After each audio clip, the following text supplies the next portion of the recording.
Watchparty does so well with pistols is click on heads. And I know that sounds kind of basic to say, but he's a real...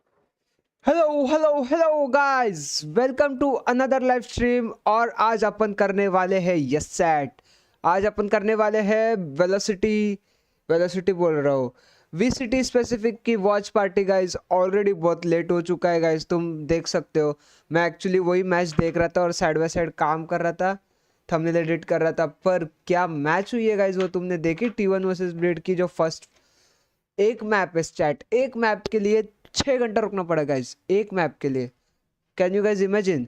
और already जी वेंकैया भाई ने comment कर दिया है कि match आज नहीं होने वाली है गाइस। रुको मैं तुम्हें दिखाता हूँ, ये देखो, ये तो मैच यहाँ पे चालू है फिलहाल इनकी। पर मैं तुम्हें ट्वीट दिखाता हूँ चैट, ये ट्वीट देखो। यहाँ पे वेंकैया भाई ने लिखा है आवर टाइम इज नाउ। यहाँ पे लिखा था नाउ, इसकी जगह इन्होंने कर दिया chat our time is later, Venkaiah भाई ने। और इसके बाद में जी वेंकैया ने एक और ट्वीट किया है कि surely we don't play at midnight. देखो, इसका मतलब इनकी आज मैच नहीं होने वाली है, जी की मैच। समझ रहे हो गाइस?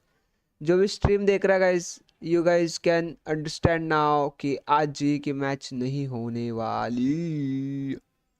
समझ रहे हो guys? There is no match today.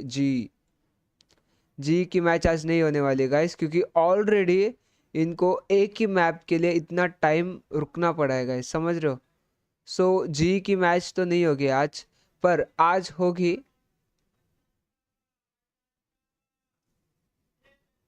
Okay, reply कैसे करते हैं? हे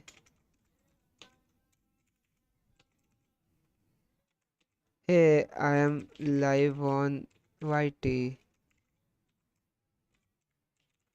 Pranay Suryarao YT. यो कर दिया मैंने इनको फॉलो। चलो गाइस करते हैं चालू फिर से अपनी game. All that KJ util gonna be in the way. Turret there, playing off the contact of that to pop the. क्या लगता है गाइस कौन जीतेगा? मैं तो ये मैच देखते देखते गाइस पूरा बोर हो गया, पता है? देखते चलो, रुको, मेरे ब्लूटूथ अभी वो हो रहे, चार्ज हो रहे, पर मेरे को ऐसा लग रहा है कि ये मैच जीतेगी गाइस ब्लीड। ये जीतेगी गाइस ब्लीड, ऐसा लग रहा मेरे को। पता नहीं, देखते गाइस। तुम्हें क्या लग रहा है?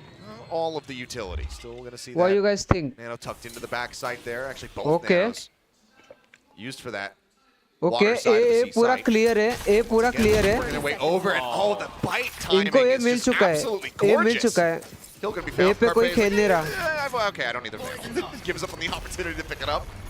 After missing it the first time. Yay now trying to take that first fight. Spots it, but Izu somehow pivots and gets the headshot. The Guardian taking him down, and Izu claims another. 10 seconds remaining, spike being planted, but 5 members strong, and Bleed have to scatter to the hills. This is just so well handled. I mean, T1. It's clinical. Yeah, they read the positioning of Darion so well, clean him out, and then Izu just rolls into the site with the Guardian and just runs him over. And you have to, it Bleed's already leaning back towards this site to help Darion after that toxic screen and the poison cloud come up with the amount of time that was left on the clock. It wasn't a lot. They knew that this was pretty likely to be an A, potentially go through baby door towards B, but shift over in that direction. Parfait's on the hunt. Swing off the corner. Oh, puts the gun away right as he rounds the corner. Seems like he didn't expect him to be over here at all in the connector. And they know where one's at, so yeah, they go jumping forward. And, oh, down very low on HP. Weapon picked up. Scary wants this kill, and he will be able to find it. So a 3K built up for him in the round, but still some smiles there from the side of T1 as they continue to rack up the wins. Yeah, I mean, again, I'm pretty sure I said this earlier. That T1... Who knows? That T1 won 75% of their Lotuses in all of VCT, including internationals, including here in Pacific, unofficial VCT matches on Lotus. So they're really, the scary part is, and I'm not talking about that, the guy on the game, I'm talking about, you know, the feeling, is that they're better on the defender side. Oh boy. Okay, the jump across. iPlayer going to be stunned up as that full line comes out, but now Hey, Nightfall look at this unleashed. guy, Scary yeah. taken down. T1 वालों swung out ने here over at the stairs, and Darian with that sheriff will be able to put one down. Rotates around up towards drop. ये इन लोग इस पे खेल रहे हैं Situated on the site. ना, ये हार्बर है देखो, Baby door broken open. Carpe wary about a उन push लोग out डुअल here. स्मोक खेल रहे हैं. यहाँ पे एक ही The स्मोक है, weaponry, I mean, it would just be यहाँ पे 2 इनिशिएटर है पर suicide for ब्रीज Crazy भी Guy to लिया move भाई out. ने. Stinger at that range. Yeah, it's not going to T1 को भारी पड़ेगी. T1 कैसे जीत रहे पर? And I think here as T1, you'd like to keep them at arm's length, right? Like, you Yeah. know on this eco, they're going to be going for some of those close range weapons. And you'd rather, कैसे I'd Jeet be रहे totally T1 fine with फिर pivot भी? towards C here. Just get out, try a different area. Lotus पे And they'd be in right लोग to do खेल so. रहे They seem to have a हैं pretty dual good read on smoke, this, at least looking for lurks as well. You know, you have to expect that एक someone fade. is maybe going to be going for that backstab to maybe at least ये claim सही a है. gun or something out of the hands of T1. 30 But seconds the left. economy's so good for them already, Achilleos. Like, they've already got an Odin, भाई they've already ये got an guys up. Second map पे, ठीक है, पहला map bridge था 18-16 guys, 18-16 ये है second map, और सेकंड मैप में पहला मैप तो जीते T1, तो सेकंड मैप में कौन जीतेगा गाइस? तुम्हें क्या लग रहा है? मुझे लग रहा है ब्लीड जीतेगी, ब्लीड जीतेगी. Coming down, fight to prevent the push out. Spike planted. T1 will be able to spike get plant away हो with चुका that है plant scot और free. ऑलरेडी इन लोग ए से फ्लैंक see, आते हुए, पर Enzo's नहीं, not here. ए He पे can't फ्लैंक work नहीं with है, Yoda. You सारे don't जन need to be running. Ceiling पे है. दोनों लोग सीलिंग पे है, सीलिंग पे बैठे दोनों लोग, पर इन लोग सेव करने की फिराक में So जैसे ही tricky. I'm just save hoping to snag a couple save big कर रहे हैं, guns, चैट इन maybe लोग if you're सेव कर really रहे lucky. हैं. हाँ, they are One of the saving. biggest issues is that with the Odin around the corner, this is one T1 of the last guys you want to जीतेगी. be funneling. Oh, I am roll number 1. ए, welcome to the stream. Atharv I कैसा know है? how powerful it can be in a post-plant setup. Welcome to the We'll stream. just stay put. T1 जीतेगी, Ready to go okay. down to the spike, especially after but that. आज जीवन का match तो नहीं हो रहा warning guys. क्या fire लग रहा coming तुम्हें? जी का मैच होगा T1 आज. will make their exit as they pick up. इनको तो मरना ही है, नहीं तो इनको पैसा नहीं And what मिलेगा. I'm really liking about the way that T1 has been approaching this, especially Rossi, I mean, I'm really impressed with the way he's using his util. We saw it earlier to clear Darion. This Yeah, time around, you're he's number using the snake roll bites number 1. to buy time for Carpe T1 to clear that turret. So जीतेगी. Carpe Let's check should करते हैं. probably only have to worry देखते हैं. about one T1 other angle, जीतेगी या and नहीं, that's towards देखते हैं. baby door. And so it's really good, like, methodical stuff here, making sure that all ये their like bases are 1-1 covered. हो सकता है. And even better, coming into this round, now you're one away from a showstopper for Saya. Bleed भी कम नहीं है bro, तू थोड़ा सा वेट कर, रुक, And तुझे this is पता like चलेगा. what's so cool about this comp that Bleed T1 पण कमी runs नाही with Baba. their players. They're really playing into the strength of the individuals on this team. And you can funnel things around. You can switch who's opping based on where your ult cycles are and things like that. So Sure. I love the way that they maneuver this map. But now you've got the big boy guns in the hands of Bleed as well. Yeah, crazy guy there with that. And Saya Oh. is going to get sprayed down. Yeah, Put it in Odin. good use. Carpe trying to creep forward. Spray continuing as Ye won't be able to find him. It's going to be Spike आज drop. के बाद जो भी उड़न They're just करेगा ना, trying to वो push गे up नहीं into the बोलेगा, smoke. ठीक है? Ends up getting taken down. TPing into the corner. Crazy guy decided to back away. It's from not a that gay angle. gun, chat. समझ रहे हो? It's a Made normal crazy HP, gun. But now it's just Excurrent and Izu. Crazy Last का one use standing. कर रहा है guys Excurrent यार. honed in on this तुम अभी position. उसको ऐसा बोलोगे? Smoke comes in, Huh? trying to creep up. Trying to play this quietly. किधर है? Okay. Hold on the plant, the aftershock, and it will interrupt that. He actually could have stayed for it. Doesn't, decides to pull off.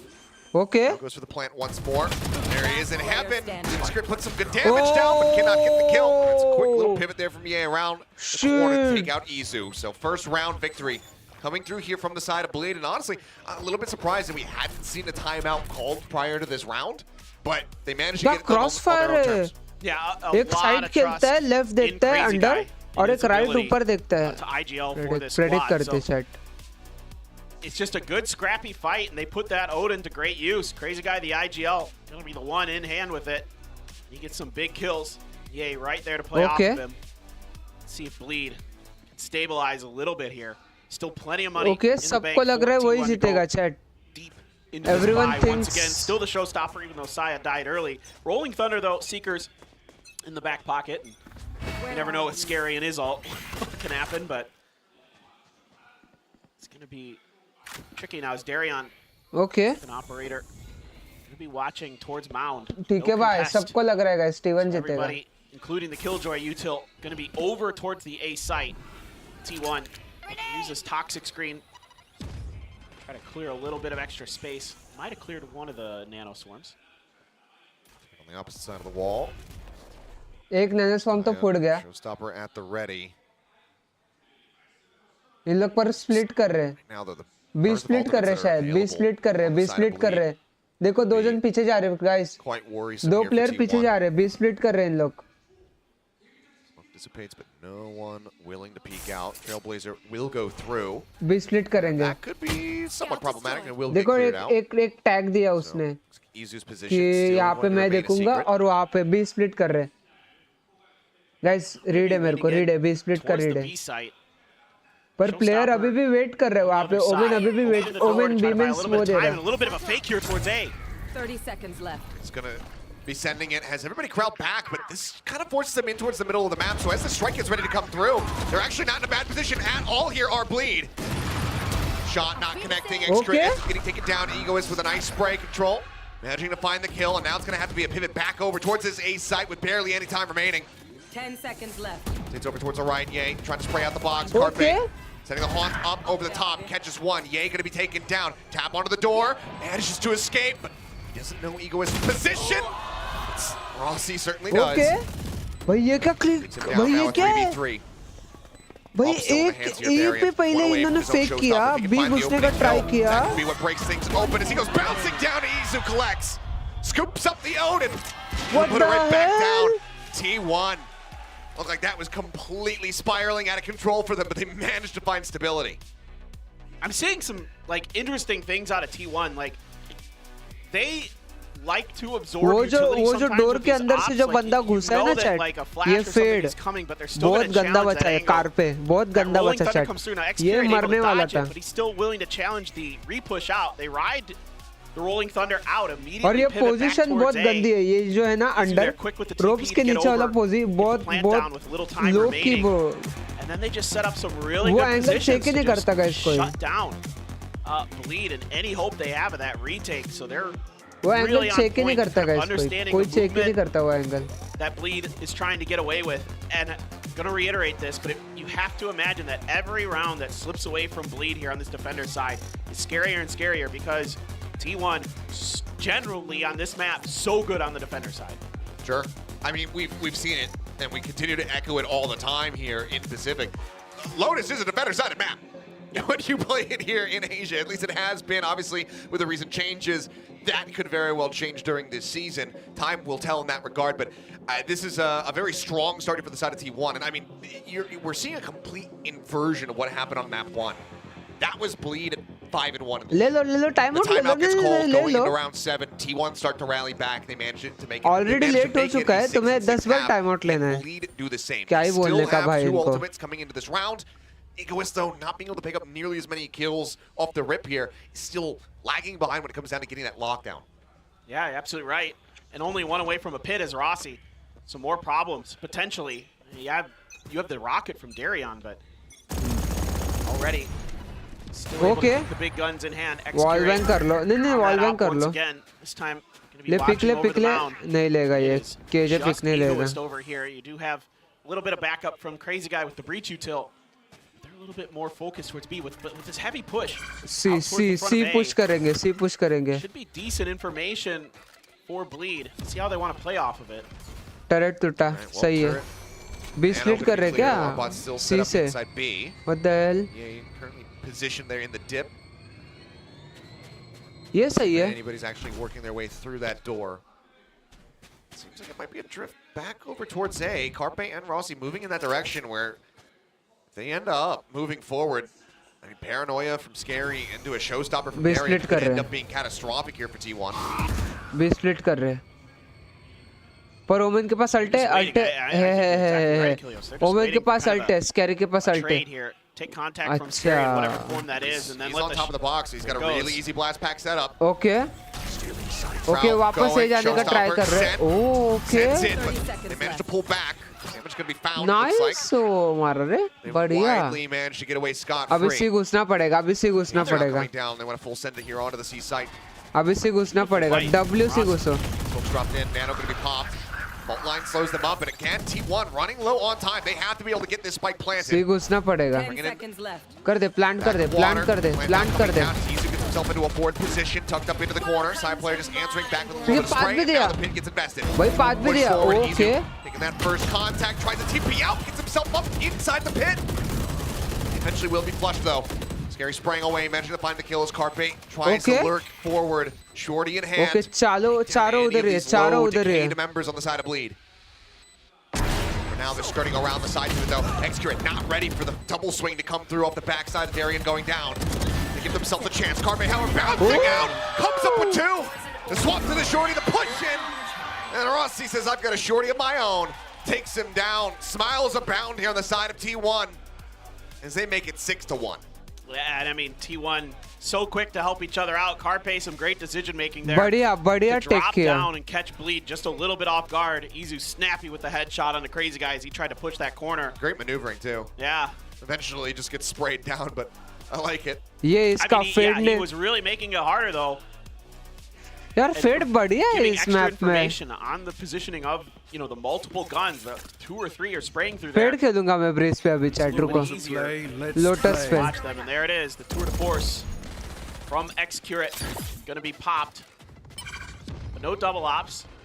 Weren't able to keep इस it bar from the previous round. अबे ये dinosaur The Odin. अबे ये अलग Vandals. But काला गया And to इसने. get invested, but actually Ego is holding on to the nanoswarms this time around. भाई इतना आगे कौन लगाता है? And they're doing a really good job as T1 of burning out a lot of the utility early for Bleed. Like every time I look on कितना आगे these लगा है? retakes, there just isn't a lot left. Yeah. बघू ना भावा, So बघू, once बघू, again, T1 Scary, जिंकते का no नाही. smokes. Has to wait for that one to मला back वाटतं up. T1 जिंकेल Full पण utility still there for हा Crazy map Guy. Scary has lotus जिंकेल ब्लीड त्यानंतर मग डिसाइडर मध्ये T1 जिंकेल. Crazy Guy. म्हणजे Ripping अजून hand, एक मॅप takes out होणार Izu. असं वाटतंय मला. Folks now gone is on up over the top. No reveal going to be found here on the आता यांचा सगळ्यांचा सेव आहे ठीक आहे. तर हा गेम तर ते जिंकले हा राऊंड. One charge away म्हणजे from having it 7-1. available. Looks like Rossi is going to take the opening fight, pushing forward alongside Saya player. 3 players around the corner. Things could get dicey. This could be a weapon given up unless they can connect the spray, and they do. भाई Odin बहुत office gun है Watching waterfall takes out lotus Crazy पे Guy. Odin लेना chat तुम लोग ठीक है. This is और gonna be initiator scary Khelo. That One Vandal side game chat, held one on to side. as he creeps his way याद back. रखना guys, one side. Just, you know, you can see the Odin. confidence they have, knowing it is an eco, of course, but still, the backup is there from Rossi immediately to help Saya player out. I know they've got a couple players over there. They just want to smother him with gunfire. No problem. And again, it's everybody's really kind of on the Guys, same पानी page. पीना है, पानी पियो Especially on guys. this map, but throughout most of the day, they've done a pretty good job of really playing off of each other. Good util. Scary maybe got one? I He think did. he did. He took down Carpe. So, a little consolation prize in the back end. I mean, look, a really nice turn on the flash, but ultimately it's an Odin, so, you know, this spray down doesn't mean it's not that impressive. No, it's not hard. He held him on. T1 जीतेगा chat, T1 जीतेगा. But, I mean, what it has been impressive is just the... T1 का scene क्या पता है क्या guys? T1 है ना बहुत सारे young लोगों को opportunity देता है. ठीक है, बहुत जो भी like young है ना, Out of just absolutely nothing. जो बढ़िया खेल And रहे this हैं, just उनको continues to T1 compound opportunity these देता है. problems where you're able to keep these power और उन लोग weapons खड़े उतरते हैं available उसके for ऊपर like T1 right back into the op as Xcurate after his बढ़िया है ult वो. against the eco. Really good time to have that ult in cycle. You could save a little bit of extra अभी यहाँ पे cash. देखो turret वहाँ पे Really give लगा है, yourself नैनोस्वाम Good अंदर लगा है opportunity to go एक pretty और deep into एक this अलम one bot without B having पे to लगा worry है about an eco round even और बैक potentially. साइड I खेल mean, रहा है obviously बंदा they're playing really well, but KJ. let's say Bleed is able to string a couple Viper rounds हमेशा ये together. वॉल कर रही है पर जा नहीं रहे इन लोग. Egoist sitting on a lockdown, waiting to maybe play back and use it for a retake potentially, but they're playing so close. Face your That fear. flash. Okay ult कर Quite a दिया. few people in here, and Egoist needs to get the hell out of there. Oh. He's actually going to be able to take Side Player down with him. Now can play भाई back. कैसा मारा? Lockdown set up. Poison में मारा Alley बंदे side's को. not the greatest, but still can disrupt T1's defenses. Especially stop this guy from playing forward into the site. As guys क्या Izu लग रहा है on the 4v5 lurk. कौन कर Lurking, भाई waiting, भाई finds them both. And that's as the lockdown gets invested. The comms just can't come through fast enough, and now they 8-1, need to make 8-1. this one work. Kills coming in, flash 8-1 in, हो extra रहा trail है, away, 8-1 हो spots रहा है. one, says hello, takes a TP out. Oh, he's not ready for it! They just have no idea.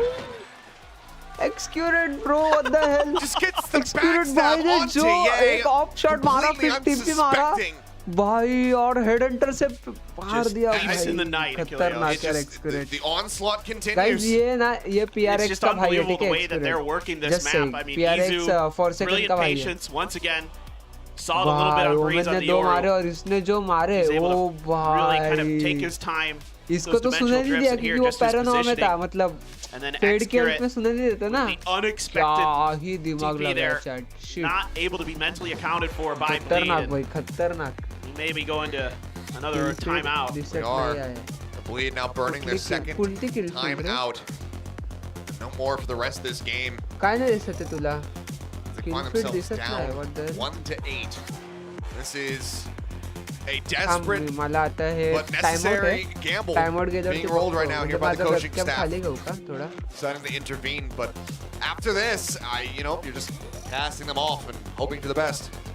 No doubt. But it's definitely a team, a lot of experience here. Yes, they had to qualify through Ascension, but अच्छा these guys have been अच्छा around the sorry block sorry थोड़ा खाली quite a घेतो. few times. I mean, of course. And that's like, I'm not even just talking about Ye, like literally winning Scary. international events. समझला, Scary. समझला. Right. I mean, Darion, these guys have been around for a little. Egoist has been playing for अभी दिख forever रहा है for chat, अभी SMG and दिखेगा. X10. I mean, these guys, अभी सही है ना? Egoist, and they're just really, अभी- really अभी- talented अभी on the ठीक bottom. है. We saw it on Breeze, अभी but ठीक है. this is T1's map. This is where they want to hang. Yeah. And, It's like this, and I mean, assuming that अभी it's ठीक है similar अभी to ठीक है अभी the ठीक है previous अभी season. डन सीन है Bind. Guys Yep. जो भी two of the नहीं ones where you like really और don't wanna face off subscribe कर against दो these गाइस guys. फटाफट They get out लाइक कर दो early, गाइस लाइक cross तो कर दो towards mounts, सब्सक्राइब जाने दो looking to find like the कर दो pick. चैट जो भी देख रहे हैं Two players looking forward. ये पंचर डालते हैं रे वो Over here on this A side. One okay can be noted. Odin TP across. भाई इसको ना इसको just बहुत rated it. भरेंगे He doesn't चैट go ठीक deep है enough. Scary gets इसको caught. ओडिन कर रहा है ये Blind spray, Bye. good enough to come up with the kill. Izu down to a Rossi sliver. 3 bhai. HP remaining here for the Omen. ठीक है back side Slightly gonna sky बेटा sit है back. और मतलब ये Wait for the smokes to come back up as the rest of his team try to clear the Oh, way. sorry Crazy guys, my Cisco bad. holds the line, comes up with 2 kills. Carpe Side player यार both going to be Breeze taken बढ़िया है out. पता Izu, है however, Lotus पे even with 3 HP, पर comes उससे up भी with 2 बढ़िया kills ये of his है own. Unreal. And it just feels like every Oh, single shit, time दोनों Bleed flip put themselves कर into रहे an हैं. advantageous position. दोनों फ्लैंक कर रहे one हैं step forward and then इसकी 5 steps तो- back.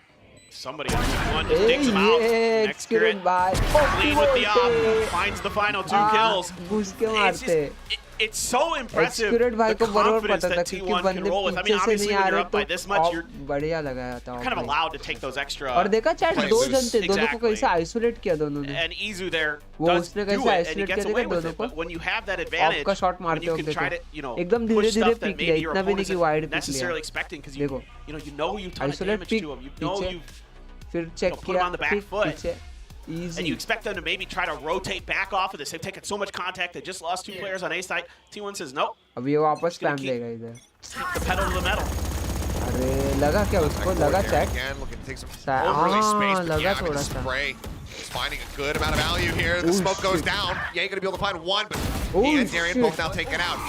Pressure on अरे Crazy Guy, rolling thunder, इसकी crashing across. And I तो- think it maybe hit just 2 players here. Or rather, only Carpe, I believe. क्या ही Beautiful मारा response from गया Carpe with his utility to make sure they don't really have any ability. A play पूरा off खाली that छोड़ा है rolling thunder. I chat think A Crazy इनको मिल Guy रहा है अब इन लोग wishes he retake could have खेलेंगे that ओमेन one का back. अल्टे Felt a नहीं little ओमेन bit का panicked. अल्टी है तो ओमेन It's आएगा not भाग भाग going के on this सीधा rotation flank quite just yet. Seems like they haven't plant हो fully रहा है अबे identified कॉल that तो all दो 3 उसको players are ओमेन on को this side of plant the होगा map, भाई but now Omen that the उधर spike gets planted, that हाँ time starts ओमेन इन ticking. लोग के कॉल He's gotta लगता join है in, गिर but नहीं रहे it's chat gonna be late. Properly You can see देखो Crazy Guy already Omen starting to अब भी inch रोटेट forward. कर रहा है उधर Puts से himself तब तक down इन लोग onto the एग्जीक्यूट site. कर रहे हैं अपना खुद से ही भाई Could be costly. Oh, It's shit. Egoist, the first to fall. Oh shit Now they know. There's one in, the TP to the side.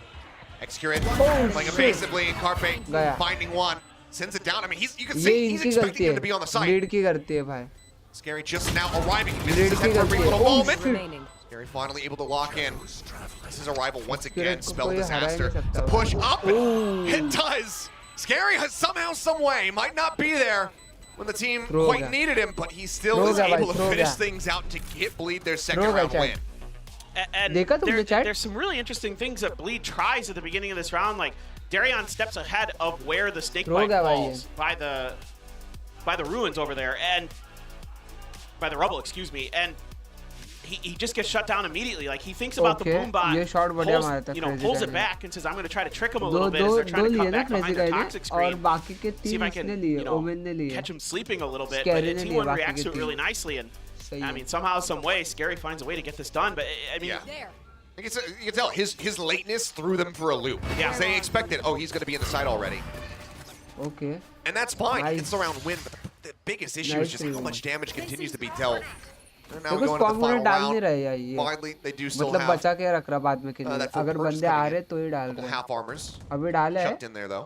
पर मोस्टली इन Carry on लोग with an op. अपने अलम bot और Seekers. उस पे खेलते हैं. but the showstopper for Saya. So really powerful execute utility available for T1 to get the job done. Now, भाई नींद आ रहा a मेरे lot of को अभी. space taken here towards Mound as they shift back. Smoke has to come down. ए पे Need दो to जन back off already a little बैठे. bit. इनको लग रहा Reset. बी होगा. इनको Trying to लग play रहा more B of a split default होगा. type position. ए से बी Security. पे आएंगे. इनको ऐसा लग रहा. So wonderful with इसको this operator, T1 so वालों को. crisp. पर ब्लेड अभी Been कैसे so घुस vocal गई today अभी on वो तो stage. देखने की बात है. Really helping keep T1 mentally in it during that breeze. Seeker's going to be let loose. We'll soon see them starting to drift over here towards the C-side. Showstopper up over the top side Oh, player, however, getting spammed shit. down. He was able to भाई find ये the kill next. egoistic her Scary बार मारते alive. He हुए. finds himself a second 30 elimination. ये seconds left. Egoistic her And it's bar Rossi मारते not हैं lead away. उसको And साया Spike now player going to be को. stranded. There's no reason to not play for it, but there's only 24 seconds भाई remaining. कैसा क्या First one scene of the है half भाई. bleed. So क्या they're लग रहा very है? well poised to get Omen themselves के up to पास 3, especially as नहीं. Izu will Spirit fall. भाई तुम नहीं Off shot from निकाल Extra, पाओगे finding भाई nothing. The मेरे flash को. not connecting, but nor all of the off shots. and Okay, he is दो being shot miss surrounded. किया उधर A उसका flawless confidence चला round गया to भाई. end that was what was a दो shot very miss नहीं rocky करना half चाहिए here. था उसको. 3 to हंस 9 रहा ऊपर bleed. से. कैसा मिस हुआ Still shot? keep themselves हाँ, alive. Yeah, कैसा मारता I है? mean, there's got to be some confidence here for Bleed if they can pick up the pistol on their attacker side. You never know. Things can ये turn मेरे को भी around. चाहिए coffee. I don't care. मेरे को भी Curses be चाहिए coffee. damned. पर They look फिलहाल pretty अभी good मैं in those last पानी couple rounds. पीऊंगा Look like शायद. they finally 9-3 kind of guys, got their 9-3 heads on curse straight at least बोलते हैं. enough. No, we're 9-3 on हुआ है load. guys. It's क्या लगता 10-2. है? That's the real bleed curse come on back this कर map. पाएगी 9-3 से. Oh, I mean, T1 Darren 9-3. isn't Everybody playing can do today. क्या लगता है चैट? कम बैक हो पाएगा? A 1 minute. गाइस इन लोग Timer ने now पॉज here. दिया तब तक लाइक कर दो गाइस. जो भी Again, स्ट्रीम देख रहा है the एक coaching लाइक कर staff on जाए. Bleed एक लाइक हो to जाएगा. talk to these players to get them ready. एक Going लाइक हो जाए. into एक लाइक this हो जाए. attacker side of the map. And it's tough because if this goes deep enough, if T1 doesn't just come out and kind of run the table a little bit, eventually you're going to start seeing a lot of those power weapons in their hands again. That potentially that double op setup or an op at a 2 or a 4s, the Odin as well. These भाई things, मेरे को नींद आ as रहा है we यार. saw at the AVL, were really difficult for teams to deal with Yeah. because मैं of कब how से clean मैं both वॉच Saya पार्टी देख रहा हूँ and बैठ Execure के are काम with कर that रहा हूँ. Edit operator. किया. Rossi's बिंग्स so की smart with his स्ट्रीम देखा. positioning वहाँ पे बैठा था with the थोड़ा Odin. बहुत. It's going to be हर्ष खेल very रहा की difficult स्ट्रीम पे बैठा if थोड़ा it comes बहुत. to that. हमने एडिट Bleed किया to reckon भाई. खाना खाया. That's really what नींद kind of आ रहा my अभी चैट big मेरे thing को. is सुबह Bleed. You मैं just उठा want to उठा ना keep जल्दी उठा the शायद. pressure on enough that you don't give और enough of रात an को भी economy मतलब over मेरी to नींद T1 हुई that they नहीं can है do that शायद. because और ऊपर से that's इन part लोग of why 6-6 this घंटे slid यहाँ out पे of 4-4 control घंटे टेक्निकल पॉज in ले the रहे हैं beginning. भाई. और अभी So तक सिर्फ lost एक ही the मैप bonus हुआ है. अभी दूसरा मैप And the चालू money है. just started वो एक मैप flowing भी गाइस into पैसा T1's ऑसम hand. मैप हुआ. They समझ cut रहे हो funds ब्रीज enough का that they could get a round 3 op killer over भाई. to Execure it. And certainly they'll take चलो अभी ये advantage of that देखते हैं again guys. if they win this pistol. ये मैच देखते हैं. रुको. Secure it. Forward Okay. position out here. Breeze Sun stun, goes across, बढ़िया tries to get a stun. sight out of the sky, but बढ़िया that was double satchel. well enough off. But look at the read here. Overall from T1, Trailblazer ये spotting भाई ये nothing. Angle They guys have ना the 4-man पता नहीं stack set क्यों up. इतना गंदा एंगल. ये एंगल कोई चेक ही नहीं करता भाई. अगर तुम onto पूछ him. रहे हो ना ये एंगल चेक ही नहीं होता Even भाई. more हमें damage शक now, है knocked ये. down to 14. Flash comes हमें in, trying to शक swing है in, ये and counter ऐसा. push out. The heals have to be utilized here from Ye to keep everybody up. अभी इन लोग Push it back to full. पीछे जाएंगे. Spike So drop overall, करेंगे. it's a T1 with a fake very करेंगे good ए idea पे of how और फिर Bleed was से gonna सी पे open this आएंगे. attacking फिर से. side. Yeah. Still have the paranoia देखो. or scary. Try to buy yourself the देखो ability ये to get गया onto a ए site. पे. अभी ये ए पे पूरा एंगल चेक करेगा. Yeah, क्लोज rather भी the सब चेक करेगा और फिर उनको कॉल देगा कि अरे ए क्लियर है आ जाओ ए आ जाओ. the ए confusion पे here, कोई the नहीं है. ए ambiguity. आओ ए आओ. Look at this. Yay. Completely unfettered coming over towards the A side. There's no one else here. right now for T1. They are completely shifted over to the Okay. western side of the map. So Omen ने smoke the दिया area, fault line bridge used का to clear stun it. आया पता नहीं He's कहाँ taking से a डाला very bridge forward ने position. Stun Looks like he will just pull back away from stairs. Okay, Just look to वहाँ check forward 30 towards that seconds smoke, left. see if there was anybody there मतलब immediately. Stun दिया इन्होंने Xayah left player में will be the first to अच्छा, respond. इसमें stun जीत गया। Depending on how this timing goes, मेरे को तो अभी might end up पता getting चला caught guys। because right now, Egoist यार मेरे को नींद आ रहा है अभी guys। pushing his way out. Smoke comes down. There. Xayah's still just What hovering, the- still waiting for his teammates to go for this rotation. But look at the lurk now from Scary. Outside C. Should have heard them cutting through across connector. Can he find the timing to get that impact once more? Okay after shock देख कैसा बैठा है Tap on the हरामी। spike. The aftershock at the ready. Rossi waiting to try to push the door. भाई। Clear on the turret, the push forward, the headshot coming in. Ego is good for 2. Excurrent able to find 1, but the push up, the right clicks come in, and Ye finds himself a kill. After shock Paranoia crashing across, Excurrent down to 24 HP. Swings in, sees Aftershock Ye's डाला shoulder था for कि just नहीं a brief उसने? little moment. One enemy Tries to get him, remaining. manages to get it done. Oh, Scary though, shit. swinging on the corner. Taken down by Carpe. It already held the half, यार, gets the finish on the defuse. इतना round था यार That's going to be T1 T1 हार tying गए up the T1 score Jeet line in रहा regards भाई to T1 the जीतेगा Pistols. अभी 2-2 in the series. खत्म हो गया And now they move up to 10 round 11-3 wins. खत्म हो गया भाई Tremendous अभी patience here T1 from जीतेगा T1. T1 was Everybody like जल्दी जल्दी on खत्म the करो same भाई दूसरा page, भी मैप है मेरे able को to stymie ये this एक ही initial मैप नहीं hit, है set themselves हमें one दूसरा भी player गेम ahead. खेलना है an X-Curate. Only a couple bullets left in this headhunter, and he Oh, puts them to shit. darn good use. Accurate क्या Runs मारता है out, भाई, catches कुछ Ye. accurate बोलते हैं guys Peeking a little bit, able to Oh, find that shit. kill. Yeah, Scary's quick to trade, but Carpe, as we saw earlier, very, very good with those ghosts. And we see the full Stinger send. Monstrous मुझे investment here लग from रहा the ना side of chat Belief. They absolutely need a win here. आएगा top 5 में Goes आएगा jumping forward. Trademark still AORUS goes out. जैसा Check over towards Accurate Baby भी Door. आएगा Nobody guys going to be top spotted there. Play now coming in. Util starting to be dumped. The haunt gets the reveal. Carpe mows down 2. Gets himself a 3rd. Yay, taken out. Swings out. Daring with the final bullet. Will be able to take him down. Goes for the reload, but Xayah player gets on top of him fast enough, and the fuse is being stuck. Crazy guy 11-3 won't हो even गया be chat already. involved. Not even a जीत रहा part है, of the T1 Jeet picture रहा है। here. Managing to उनका find भी 1 boost kill in the हो चुका back है। end, but अभी- Izu will अभी- strike अभी- him अभी down. नहीं कमबैक होगा भाई Weapon cannot be अगर अभी recovered, भी and the comeback हो gamble रहा है by ना अभी भी it कमबैक does हो not रहा pay है off. Chat Incredible reactions from अगर Carpe. अभी भी कमबैक हो रहा He's है been pivotal, सुन रहे हो तुम pivotal Abhi in bhi these comeback early हो रहा है। rounds. Long day, long day. Long day. तो भाई second match He's been really second pivotal match भी नहीं होगा in these early rounds to समझ set low. the pace for क्योंकि इसको ही T1 to 6 give them घंटे these के early ऊपर हो leads in the चुका है, halves. समझ रहे हो And the Outlaw there floating around in ji X-Curate का didn't मैच even अभी need होने it. वाला था गाइस जी Everybody का else match just getting the just job done. Now just let's see what they're going जी to का do. Match Just hang अभी on to the होने Outlaw, वाला a था couple 3:30 Bulldogs, बजे and a ठीक Vandal है there for अभी Carpe. बस कितने रह गए Guardians and Bulldogs 6:30 बज चुके हैं 4 bleed as they went into the Stinger 3 well. घंटे में एक मैच खत्म हो जाता है guys It's the dog check. I don't think it saw him. Oh, Zoo pushing up into the 3 smoke घंटे में still. 3 मैच खत्म हो जाता है Nasty जाते shot. पर क्या सीन है इनका देखो Once again, I mean, a really heavy stack here from T1, just expecting this aggression over 3 लोग towards C. स्टैक कर रहे हैं बी पूरा खाली है पूरा खाली Yeah, they're really leaning on B that पे side of the उसने वो map, लगा letting और ए X-Curate खेलने आया है kind of play these one and done positions. Smoke coming down. भाई मैं very पागल हो early. जाऊंगा गाइस मैं अकेला बड़बड़ कर रहा हूँ इससे See if नींद he's में got full any angle to work with पता whatsoever नहीं here मैं with the स्ट्रीम भी smoke. क्यों Just कर रहा हूँ perfectly cutting him off. मेरे को Nothing एक्चुअली spotted. नींद If they लेनी चाहिए थी पर decide to ठीक है enter in through door, go through tree. Okay. Not gonna come up with much of इसको anything किसने there, but मारा yeah. भाई कहाँ गया It's था not Wrap place around to coming look through the back. turret. Yeah, it's not watching Okay, it yeah, behind. maybe. Turn over to the side, and oh, Oh, Egoist. He gave up the game, but still a chance for Scary. Finds one. Carpe now waiting. Paranoia sent. I don't think it found. No, it did find it. Oh, he's gonna be taken down. Scary finding that elimination. 25 seconds remaining. Plant now pivoted in towards the B site. Spike planted. ये मारा ये Across is Spirit forced back, forced even lower. 5 HP remaining here on this chamber. It's gonna be Ye staying within the site to try to hold this line.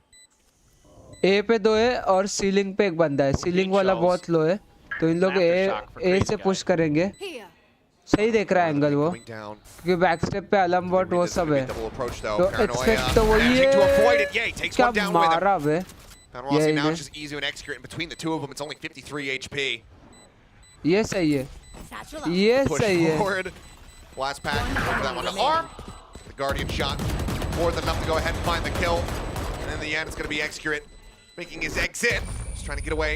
Hold on to that outlaw, but he does not. Okay, Actually, might swap the gun. Either way, Bleed picking up another round win. Yeah, able to really get a nice post plant set up. Yeah, able to find a tough kill there. That is not easy to do. Yay, still able to sneak one away, and that makes things just a little bit easier here. And Scary, you know, Carpe tries to challenge here, knowing that he's hit him with his utility. They're both nearsighted, and he's going to try to gamble on it, but Scary able to just barely get the better of him, and that really helps them get set up for that. That could have been really bad for Bleed. T1 क्यों time out ले रही है? Watching that angle a little bit, but without that T1 turret there तो to get Jeet the रही early है। notification. यार तुम ऐसे मत करो यार, मेरे को नींद आ जाएगी A little bit इधर ही harder चैट for में, Bleed सो as they जाऊंगा really अभी। had to react well stream पर ही सो जाऊंगा quickly गाइस to मैं। that. Unfortunately, you got a guy like Scary there. Yeah. Guys जो भी स्ट्रीम देख रहा है एक लाइक कर दो गाइस, एक लाइक हो जाए, दबा दबा दबा दो Not getting chat. that second one. ये Carpe टाइम आउट क्यों होता है? surviving. लाइक के लिए होता है guys. That could very well change the entire outcome of that round, which would have T1 moving up to match point. So for now, Bleed are hanging in there by a thread. In 7 rounds consecutively, just to tie things up. ओ ये chamber बोलते हैं। Try and extend this all the way to split for that decider map. See though, enough damage dealt. Outlaw is held on to. Or actually, it's going to be purchased back up, I should say. And only a Nightfall to speak of for ये मारेगा ultimates. Satchel, वो Away डालेगा from the अपना Seekers नैने is yay, song, but खत्म हो now जाएगा। T1, those sheriffs, keep your eyes on Carpe and Izu. They can do damage with it. And a Guardian and a Bulldog still have to be floated or Bleed. Fast take towards Rubble. It's क्या T1. Satchel मारा ना, smooth satchel बोलते हैं guys, smooth. हाँ उसको satchel डालना था, नहीं सैचल तो पहले से डाल दिया। Okay, I mean, Rossi able to find one Carpe. Oh shit! Another Oh there with that shit! Sheriff, but crazy guy. 3 quick kills now. Looking for the Oh, ult of his shit. own, and oh man, Carpe not giving, or Cypher not having the opportunity to reply and fire. Puts a lot of pressure here onto Excurate. He does देखो have 5 अलमवर्ड देखो headhunter कितना bullets. कितना दूर लगा है उसने Outlaw picked up अलमवर्ड। again, but हाँ surely पता ही this नहीं is चलेगा। Well, that doesn't help. Yeah, long spot for killing. There's one. Looks for the second for a moment. I thought it was going to happen, but Shit! they put him down. Bleed keeping themselves in this one. Now खत्म हो up to गया। 5. ये map Still तो गया। economic damage being done to Bleed. And that can make things ये map तो गया all the more chat. difficult to get themselves back into a spot where the rounds are rather close. And now अबे finally, bleed जीत रही T1 is है। able to get into their full buy with the operator, with the Odin. Now you have the Rolling Thunder, though, for Crazy Guy. Seekers as well.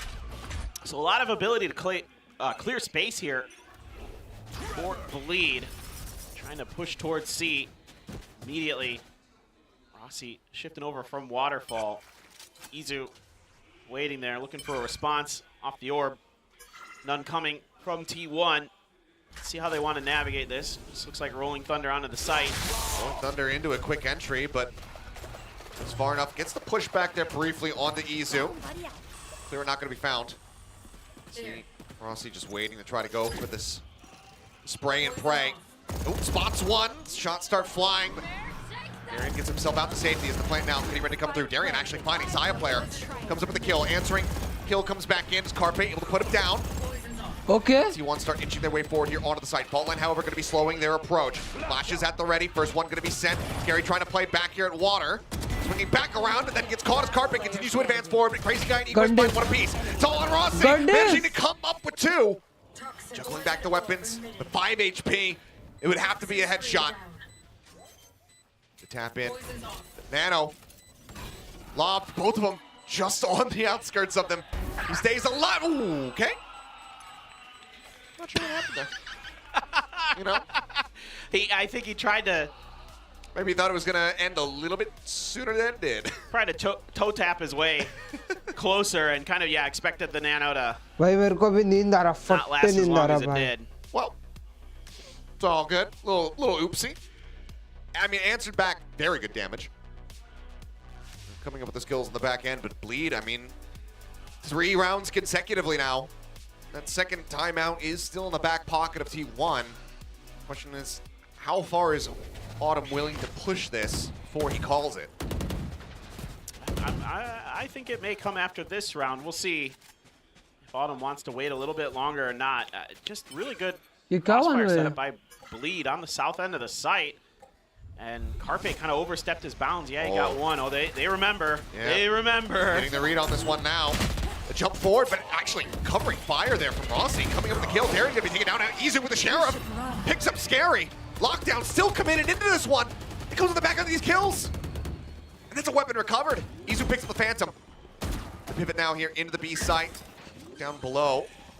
Plan coming through. This lockdown now going to expire. Rossi taken out. Crazy guy able to find the one kill. Trying to go for the stun. Side player, however, pushes forward, managing to find one, but Egoist quickly trades it back. But now they're at that man disadvantage, as it's just Egoist and he cannot get it done. Izu with the 3K as a Thrifty comes in. It's hard to imagine, but T1, you know, it's Bleed recognizing early that Izu had sat up on that box previously. They have to use some util to clear it. And they lose a couple players on the entry to just great reactions from T1. Yeah, I need to see this again here. They commit the lockdown. They're just expecting the play and the TP right back up. Yeah, just moving ahead of that smoke, just getting ready for the push out because he knows, okay, they're going to push in. They know that they have him stunned. I have to get covering fire. And then Izu, the stun expires. He manages to get that headshot in. I mean, he's been clean with the Sheriff. Remember that kill he got onto Gay while he was sliding in A main on Breeze. Yep. Already 12-6 है, मेरे को लग रहा है खत्म हो जाएगा. T1 now find themselves here at match खत्म हो point. जाएगा अभी. Hit invested over at C. Jumping across, the swing outside player takes the challenge, takes down Ye. Rocket going in, doesn't find the kill. Looks like he's got the misread. On the Carpe pulled back over towards Baby Door, but instead slid over to the left. Izu, however, will be felled. The pit will drop. C does become a solid option here for Bleed. And Bleed recognizes Carpe's position. They're going to clear it with the Nano. A toxic screen gives Carpe just enough room to peek in towards mid. Has Excurrent realized this position change, though? The TP, it looks like he's expecting that maybe it could have been at Rubble, or he wants to try to intercept. Jiggle Peak spotting nothing. The gun barrel, no, doesn't matter. Manages to get Crazy Guy instead. Egoist trading it back, keeping it in a 2v2. Spike, however, still here in the hands of the Killjoy. Now works his way forward in towards the site, but Carpe could quickly swing in. Waiting on the cross, the shot not going to connect. Okay. Misses the opportunity. Now it's two players set up on the site here for Bleed. Carpe still has a few options here in his back pocket. Yeah. In terms of util, to maybe clear a little bit of space, get some info. Haunt and the Prowler both there. One snake bite for Rossi. Not really in a position to try to utilize that against Scary, however, but he just pushes up, managing to find one. Now Scary TPing up here towards rope. They're holding fort though. Just sticking to it, covering fire, coming down the double swing, and that's gonna do it. Carpe will get the last kill as the spike defuse comes in, and T1 will close out their opening series over Bleed 2-0. For the win, 2-0. बोला था May chat have मैंने. been a long I time already coming, but said it, finally we guys. have our first I match winner already of said VCT it, Pacific chat. 2024. T1 coming through with the opener. तुम सुनते नहीं हो Looking guys? great on their map. क्या Pick बोला up था मैंने? Lotus. What a tremendous T1 breeze. जीतेगा. T1 जीत गया guys. आओ अभी खेलते हैं वेलो. वेलो खेलते हैं वेलो. फाइनली मैच जीत चुके गाइस. फाइनली मैच जीत चुके भाई. भाई 8 hours chat. 8 hours 15 minutes. So fucking damn bro. मतलब क्या बोलने का भी इनको. 8 घंटे लग गए भाई. मेरे को तो ऐसा नींद आ रहा है ना अभी चैट. बोल नहीं सकता मैं. रुको ट्वीट चेक करते. जी बैंकाई ने कुछ ट्वीट किया है क्या?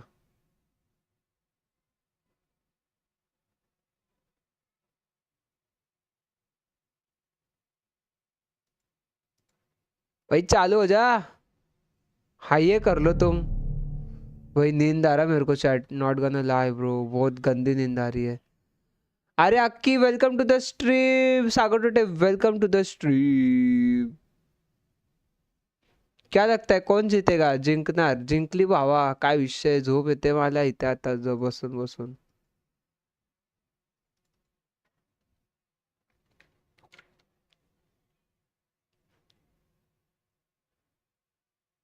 आता सेकंड मॅच कधी होईल मला ते बघायचंय, पण त्यासाठी आधी मला जी कोणी ट्विट केलंय का नाही ते बघू दे. थांब.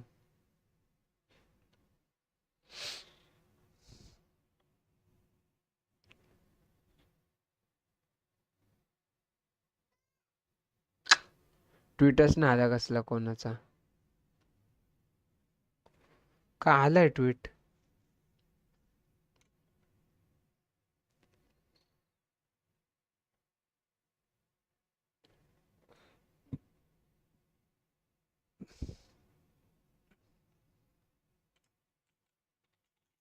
जी ग्लोबल स्पोर्ट्स.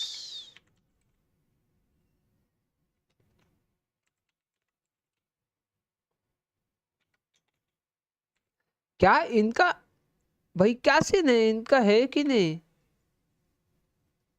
किधर है बंका भाई? आप किधर हो बंका भाई? आप इधर ही थे अभी, किधर के चले गए? दिखाओ दिखाओ कहाँ हो तुम?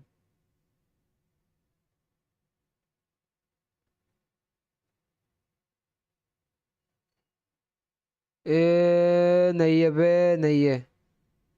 जी वेंकाय, जी ई वेंकाय, जी ई वेंकाय, जी ई वेंकाय, जी ई वेंकाय. किधर है वेंकाय? नहीं है भाई. अब पता कैसे चलेगा गाइस? ऐसे डालता ना जी ई वेंकाय, अभी आएगा. अभी तो आना ही चाहिए. क्या लिखा इसने 1 घंटे पहले? Later game day finally. क्या बोलने का भाई, 8 घंटे सोने से पहले बंदा ये सब मैसेज करता है. जी हारली नाही, जीची मॅचेस नाही झाली भावा. जी हारायला.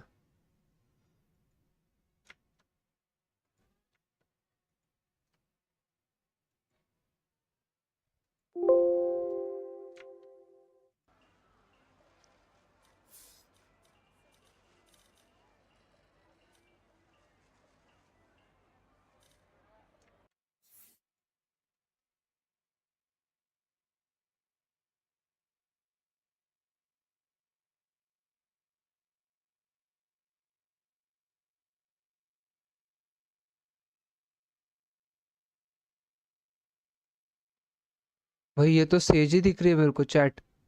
ये सेज है क्या? Have a special celebration for the ये fans. कौन है? ये On स्पीकर site, कौन है chat? You have to sign this penguin with a marker. 사인하시고요. 배에다가 해주세요. Right in the stomach. Chat ये स्पीकर कौन है chat? Special because this is his first win. All right. And he's gonna throw it to wherever. So make sure you make some noise, everybody. Who wants the penguin? 던져주시면 됩니다. 힘껏 던져주세요.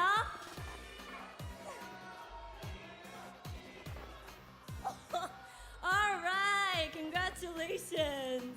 Now, congratulations, Isu, once again. Thank you for the interview, and I'm gonna let you go. Go get some sleep. Well done tonight. Well, the night is still young, everybody, but I'm not getting any younger, so I'm gonna toss it over to the desk.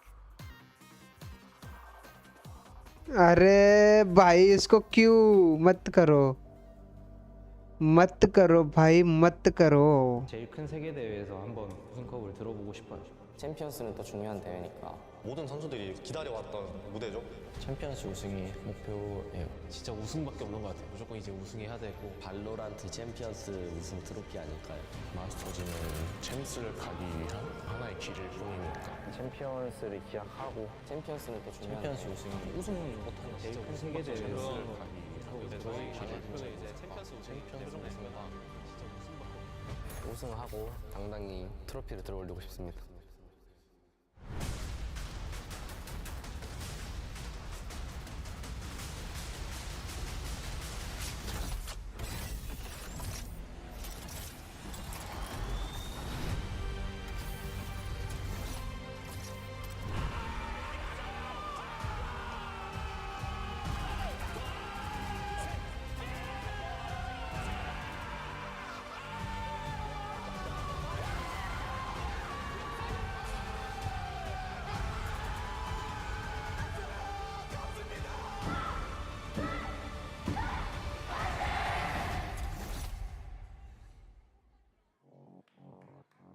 After hosting champions in Europe and the Americas, in 2024 we'll take Valorant's biggest moment of the year to a new part of the world.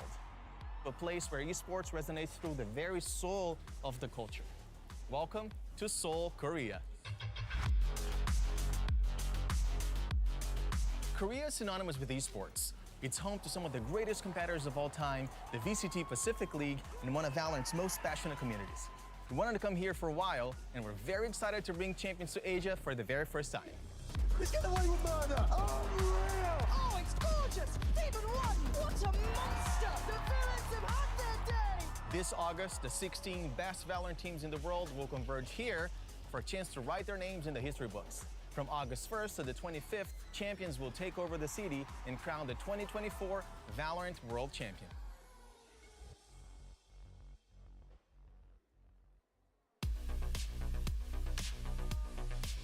We are counting down to champions, which is going to be here in Seoul, South Korea. How hyped are you guys for that? I am so excited. Only 166 days away as we obviously have the kickoff here in Seoul, and then it's going to lead all the way back to Seoul for champions. I mean, Seoul has been home to so many very hype kind of international events, and to bring all the Valorant crowd and the energy here, I think that's going to be very exciting towards the end of the year. Valorant's already on the rise in Korea. I mean, it's being played a lot more in the PC bags, I think. We had some statistics being tweeted out earlier as well, but I mean, that was a really cool shot because that's the exact same set that we have on stage. Like, we were just there, and if they actually change the screen in real time, like, that's really cool. I'm pretty sure there are going to be little hints along the way as we go through Pacific to see what might happen at Champions in Korea. I'm so excited though, it's the first time we're really having this international event here in Asia, in APAC.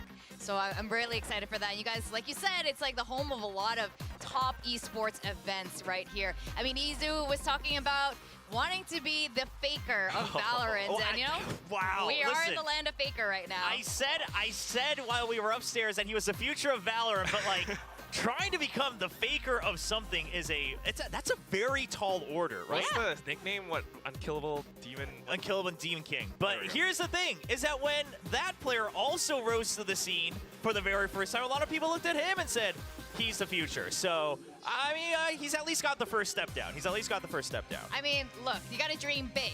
Now, we had 3 matches planned for today, and I know you guys have been hanging tight with us all day, all night. So we are going to move match 3 to tomorrow. I know some of you may be disappointed. We will be refunding tickets to any of the fans who came down here live, and the crew is definitely working their darndest to make sure this doesn't happen again tomorrow. We want our teams to play at their best, so tune in for tomorrow. Find out more at ValorantEsports.com on the new schedule.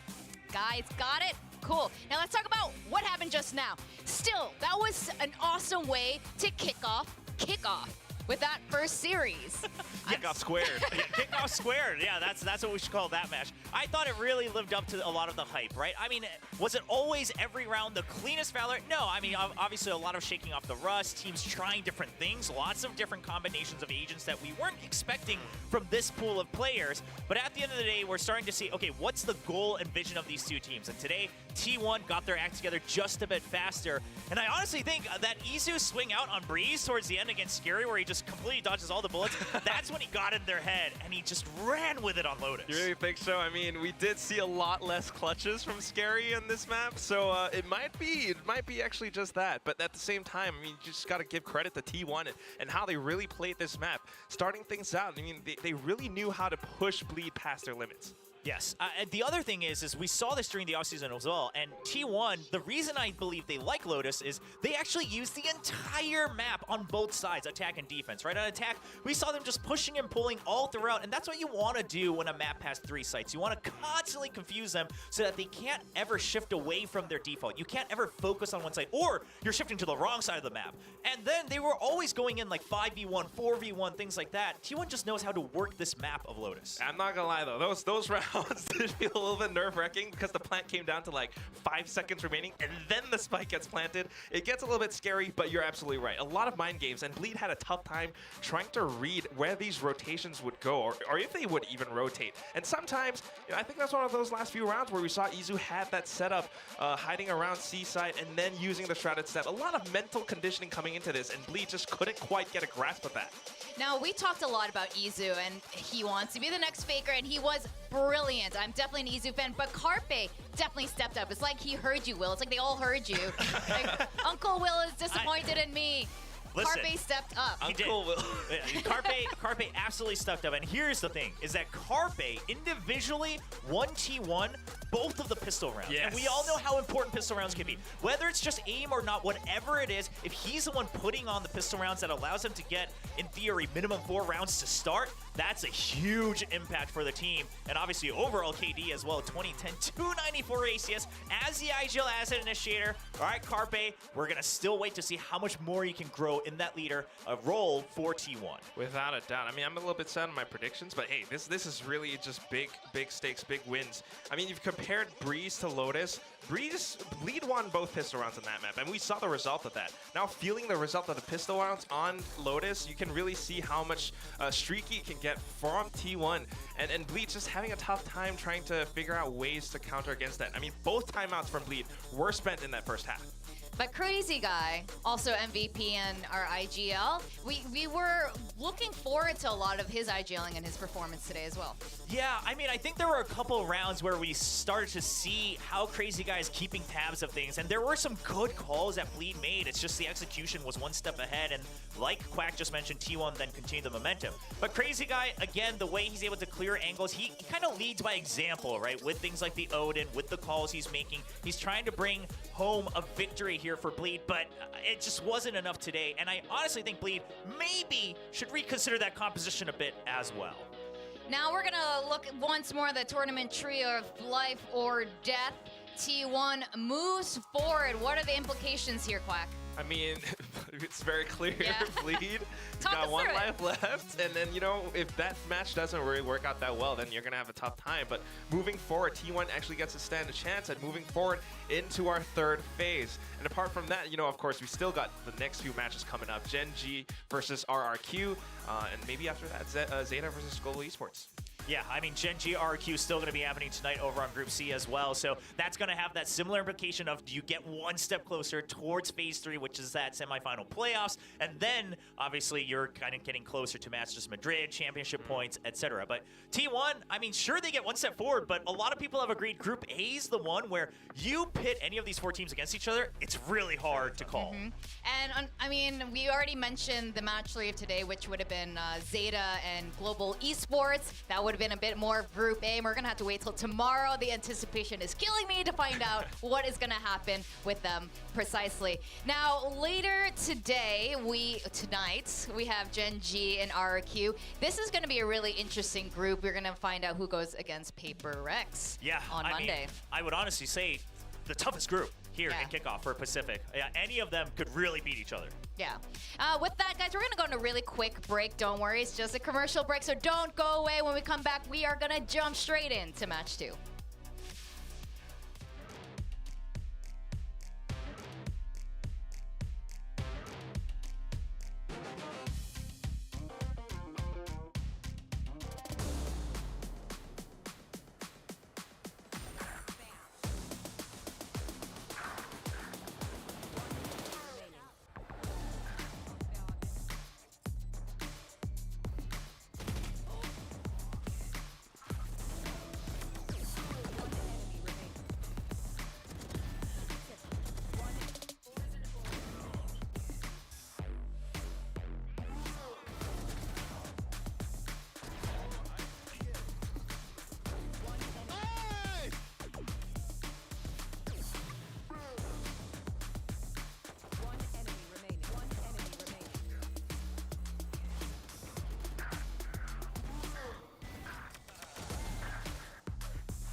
Red Bull gives you wings.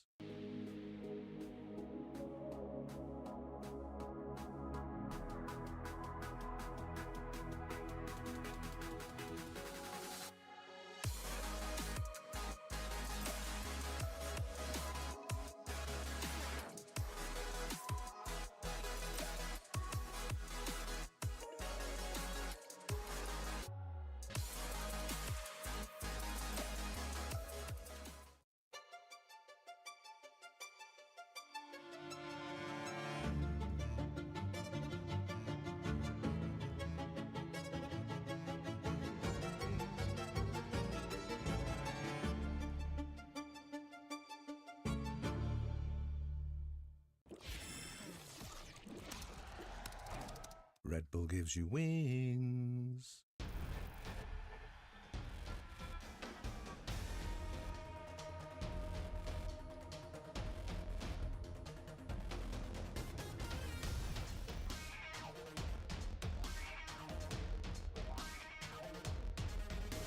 I think 2023, it's not too bad, but very sad for us.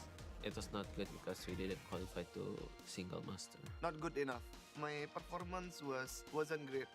Quite tough year at first, but with more time we can bounce back and become like dark horse to everyone. I think from the outside perspective, we were quite underrated. So in that sense, we maybe performed better than some people expected. But from our in-house expectation, we definitely didn't reach what we wanted to. We felt like we needed to make improvement. We built a new roster now. We have the confidence with this roster, that's why I think we just need to practice now.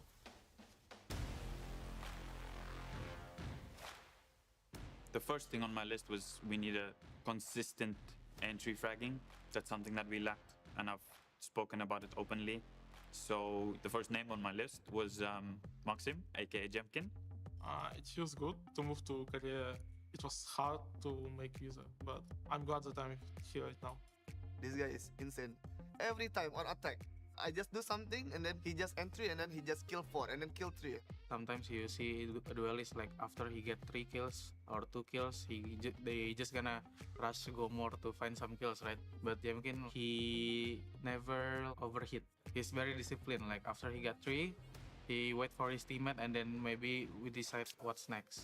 I bring more firepower to the team and I'm very talkative. I speak a lot during the game, so I can help my teammates, so yeah. The other thing is that we're looking for a flash initiator player that can actually frag and can potentially help IGL. RRQ 팀의 에스트레아라고 하고요. 저는 이 팀에서 세컨드 폴로로 플레이하고 있습니다. Mechanically is like very talented in aim. Second calling also is like very good decision making, when to call this, when to dog, use util. Overall is like best initiator player in Apex. 제가 생각했을 땐 제가 약간 못한다고 생각을 안 하거든요. 곧 대회 시작하니까 보여드리면 되지 않나. One of our first trials we did was Jemkin and Estrella together. I don't think I've seen a team have that level of chemistry for the first time playing together. So that made me really excited. I feel like I can work on top of that and then make it like a champions qualifying team. RRQ에 때라고 이제 생각할 수 있는 이유는 저를 사인했기 때문 아닐까요? 두고 보면 알겠죠. I'm always excited.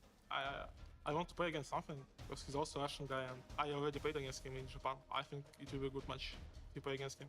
We found what we wanted, what we needed. I hope we qualify for everything, yeah.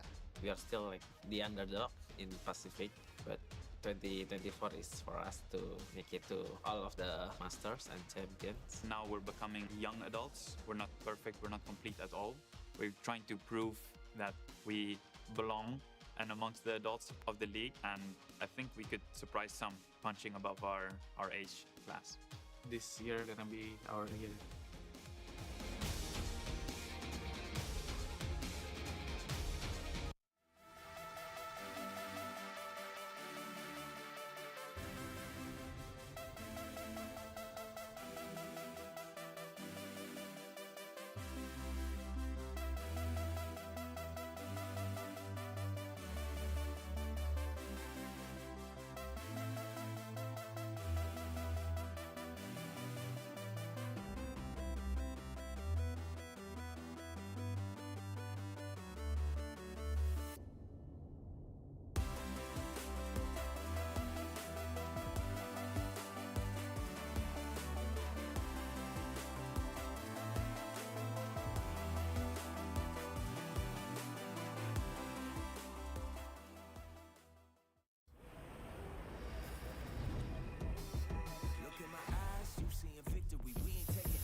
hope you guys are ready to continue making waves with us here in Seoul, South Korea. You're watching the Valorant Champions Tour Pacific kick off. I'm your host, Chubby Ninja, and with me at the analyst desk, I got Will, Cho, and Quack. Guys, how hot was that opening game? It was exciting. I mean, we went to overtime on the first map, and I would say even in the second map, we've got some good highlights of the individual plays as well.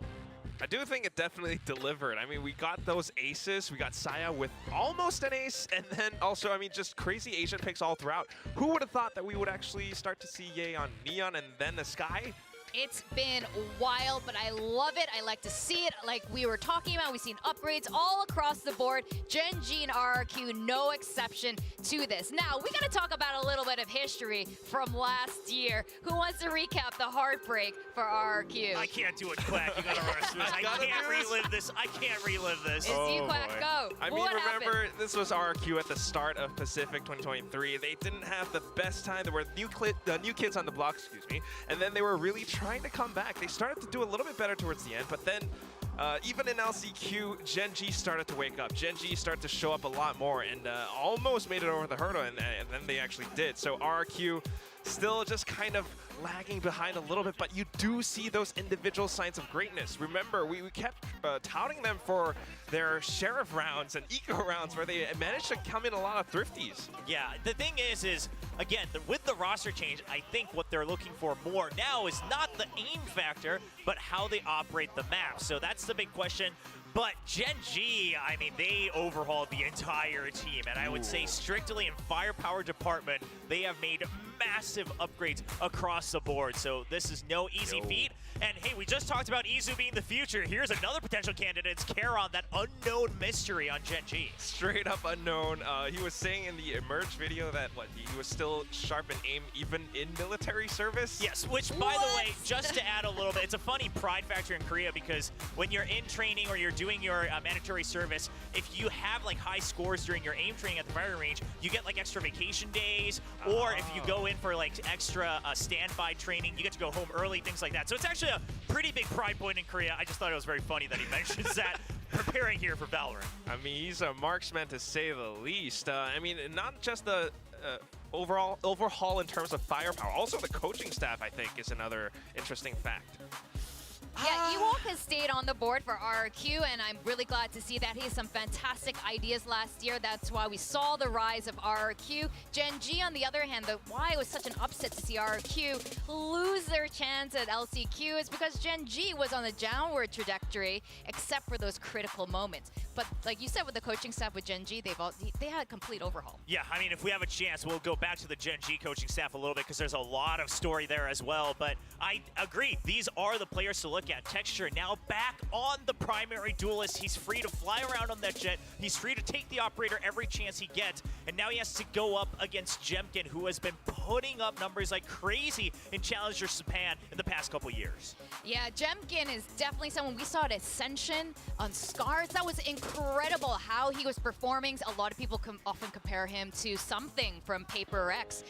This is a lot of pressure for both of these players, especially Jemkin. This will be his first time really playing in the Pacific League. Not just that, too. I mean, Jemkin, you look at those numbers, and it's really because he knows how to cut through teams like butter sometimes. And apart from that, he's very disciplined. You know, a lot of times these Russian players who play in the Japanese Challengers League, they are really strong, really crazy, but Jemkin is a little bit more reserved. Yes, yeah, he's not just always hunting for kills. He's really hunting for that win, and you feel that in the way that he plays that duelist, so I'm curious, how much does that help? Also in their Emerge video, they talk about how Jemkin's a very vocal duelist, which I think is so crucial in today's VCT meta in terms of building up a team.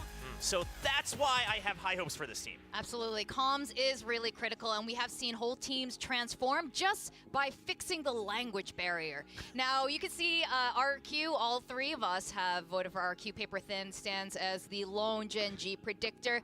Honestly, I'm going to give a little bit of my input here. Gen G, I think it's a little bit too much of an unknown right now. I'm so excited for their new roster, their new coaching, everything, and I think there's so much potential, but RQ did so well last year, and that's why I'm on the RQ wagon right now. How about you? Well, that's the thing, is that RQ kept their core, right? So the philosophy should be similar, and then they've really shored up the weaknesses that we saw last year. Whereas Gen G, they rehauled the entire thing, and while we did actually see them during the offseason, whereas RQ didn't play any official tournaments in the offseason, it was a very short showing at Convergence, and it was very early on into that roster rebuild. So today's going to be the real showing of, okay, where is this Gen G headed? What's the direction they're taking Valorant in 2024? Same here. I mean, I think it's just for Gen G, too many unknowns right now. I do like the players, but, you know, having the roles swapped up so much, coaching staff swapped up as well, it's a little bit of an unknown. And then for RRQ, Ewok is still here. And remember, Ewok was that first team for RRQ to take a map off of DRX. And I think that's a very big thing. Having the mainstays, having an additional player in terms of firepower, just adds so much for RRQ. This is kind of like a little redo since last year. They did the opening match last year as well. They faced off for the first time. Now, we did an audience survey, and we had asked this, fill in the blank. In your dreams, Ye told you to use a Vandal or Phantom only. So we're going to see the results. Wow, in what world did Ye tell you to use the Phantom? That's crazy. Well, maybe Ye saw my aim, and he was like, well, you should probably use the Phantom. Like, you should use the Vandal. But so humble. It is good to see that the audience knows their players, right? All right, the Vandal being favored here. Whether that's because they think Ye likes it or they like it, who knows? But this is from the crowd that visited us here at the S Factory today. So it's nice to hear back from the fans here in Korea. He was using the Outlaw a little less than I thought. I think they should have asked like Outlaw or Operator for Ye. That would have been a harder one to predict. Now, how are you guys feeling? We saw the RQ guys waiting out there for a while. Gen G as well. I saw them going around inside Icebox. This whole venue is set up like Icebox. Is so cool, guys. But they were just checking out, doing the photo booth, taking pictures. But they've been here for a long time. Yes. I'm wondering how they're gonna fare going into this match. A little bit more tired. I mean, listen, it's the cards you're dealt, right? So you have to deal with it, but obviously the team all together, they've been able to kind of prep and manage this, so it's a battle of who just came better prepared. I think they just want to be ready. I mean, as soon as they got the call, you can see them starting to go for huddles. They're starting to cheer each other up, so, I mean, we got to go. All right. Now, first of all, thank you guys for waiting patiently for the second match to start. Just out of curiosity, how did you guys kill time? You know, what have you guys been up to for the past 7 hours? 그러면 이제 조금 경기가 늦게 시작하게 됐는데 궁금해서 여쭤봅니다. 뭐 하면서 시간을 보내셨을까요? T1 경기 계속 보다가 그리고 약간 중단됐을 때는 그 북미 경기가 저희가 아침에 시작했었잖아요. 그래서 그거 보면서 기다렸습니다. Well, yeah, we were watching a little bit of T1's match, and then we moved on to watching America's. Make sure that we are informed about what's going on around the world, and just kept ourselves awake. What about RRQ? Yeah, for us, we just had to make sure we stay awake. We had our bananas. Bananas? For sure, the breeze overtime helped to keep the boys. We enjoyed watching it. It was a good watch. You definitely get the energy levels up. 먼저 잠에 들지 않고 좀 정신이 깨어있기 위해서 바나나를 많이 먹었고 또 브리즈에서 오버타임이 계속해서 나왔기 때문에 좀 충분히 여유를 갖고 마음을 다스릴 시간들이 있었던 것 같다고 얘기를 합니다. Now, Solo, coming in this year as Gen G's head coach, what are some things that you prioritized on? 솔로 감독님, 이제 젠지의 감독으로 부임하면서 올해 특별히 신경 썼던 점이 있을까요? 워낙 저희 팀에는 훌륭한 HSK 코치가 있기 때문에 뭐 딱히 저도 열심히 했지만 저희가 하던 대로 준비한 대로만 하면 저희가 이기지 않을까 생각하고 있습니다. Well, we had HSK, a great coach who is leading the team, and I'm not worried too much. I feel like if we play our game and play the way we prepared it, we're going to have no problem or trouble today. Now, Ewok, you've been with the team since 2022, and last year Gen G got the best of you, but this year it's going to be different, right? 이옥 감독님, 사실 젠지가 작년에 중요할 때마다 RQ의 발목을 잘 봤는데요. 그리고 올해는 달라지겠죠? Yeah, we played Gen G twice last year, and we came out on the wrong side twice. But that was a different Gen G. And as you can see on the stage, that's a different RRQ as well, right? So that's what we're here for today. We're trying to change that. And we started with some changes with the roster, and now let's change the result as well. Okay, it starts today. 자, 먼저 작년에 젠지를 2번 만났는데 2번 모두 패배했는데 이제 올해는 젠지도 새로운 팀이고 RRQ 또한 새로운 팀이기 때문에 오늘을 1점으로 오늘을 시작으로 이제부터는 상대 전적을 조금 뒤집어 볼까라는 얘기를 합니다. Now, I want to ask you about HSK because you mentioned him in the previous question. Him as a playing coach, is he ready to jump in whenever? 아까 HSK 코치님 얘기를 해주셨는데 플레잉 코치로 이제 전향을 한다는 발표문이 났었습니다. 그냥 뭐 아무 때나 들어가도 기량이 괜찮으신가요? Texture was. 뭐 워낙 선수 생활도 오래 했던 코치이고 네, 충분히 뭐 현역으로 뛰어도 네, 아깝지 않은 실력을 가지고 있다고는 생각하고 있습니다. 네. 오늘 혹시? 오늘은 안 될 것 같습니다. 네. 네. We're not going to see him today, but he's been playing pro for such a long time, and I feel like he's ready to jump in whenever, but we're not going to see him today. Well, now, Ewok, final message over to Solo before today's matchup. 그럼 이웍 감독님, 솔로 감독님께 한마디 부탁드립니다. I think the fans have waited for quite a while to see this match, and I hope we can give them a good match and we can give them something to watch and something to enjoy. 팬분들께서 이 경기를 보기 위해서 정말 오랫동안 기다리셨는데 젠지와 RRQ 모두 좋은 경기를 펼치면서 팬분들이 즐기면서 응원할 수 있는 경기를 펼치고 싶다고 얘기를 했습니다. Well, thank you, coaches, for coming in. I see the players are pumped up, so I'm going to toss it over to the desk.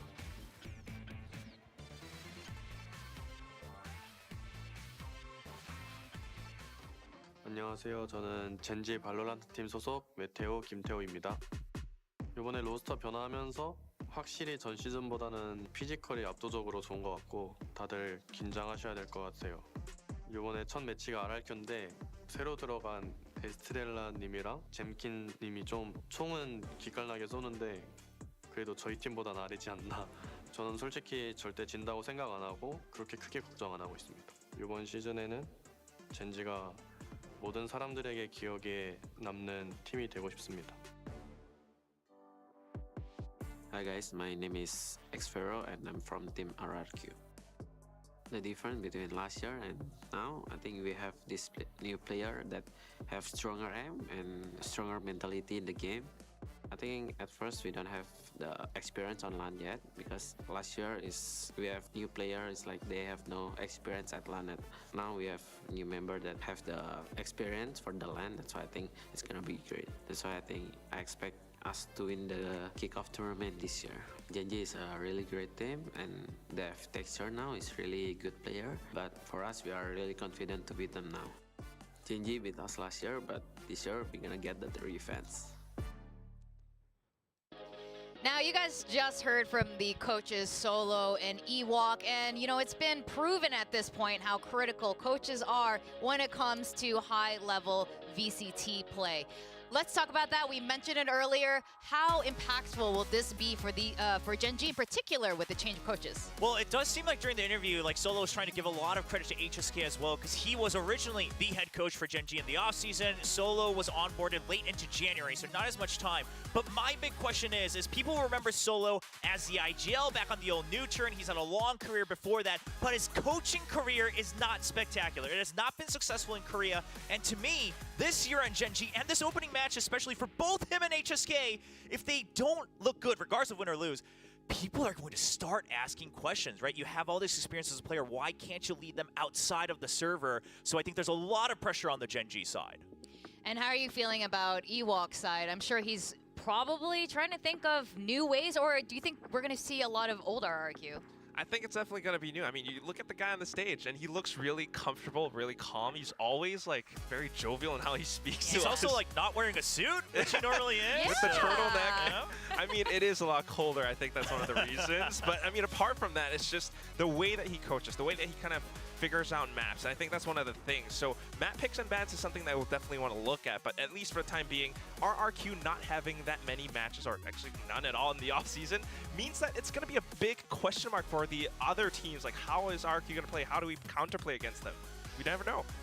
Now, we were talking about Karen being basically a mechanics monster. We don't know much about him, but we do know that much. Let's break down some of the other players. Lakia, another new player on Gen.G, but not a new player to the scene. No, not at all. And I think that's something that Gen.G brings, is that all these players outside of Karen are really long-time veterans when it comes to Valorant. Lakia also has international stage experience alongside players like Munchkin.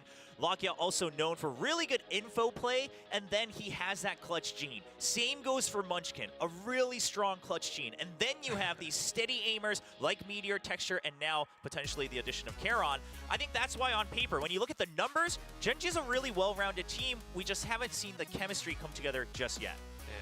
And let's talk about Estrella from RQ, another player from the region here. Can you tell us more a bit more about Estrella? Yeah, happy to. I mean, Estrella was one of those players in Korea that whenever teams, coaches, or even like teams trying to come up with challengers were like, well, who can really IGL in Korea? No one really has that experience. It was like, well, Estrella's always that option. He's been a steady IGL. He's also very flexible across all different roles, and he's always putting up steady numbers. So now that you have someone who's also confident in their calling to assist Flipstrider on the side of RRQ, I think this is going to really help their, whatever they've prepped, come out into execution in the server. The question is Estrella going to be strong enough to keep up against the likes of Lakia, Karen, and Munchkin in terms of firepower? Because I think Estrella's good, but man, Gen.G individually is a very strong team.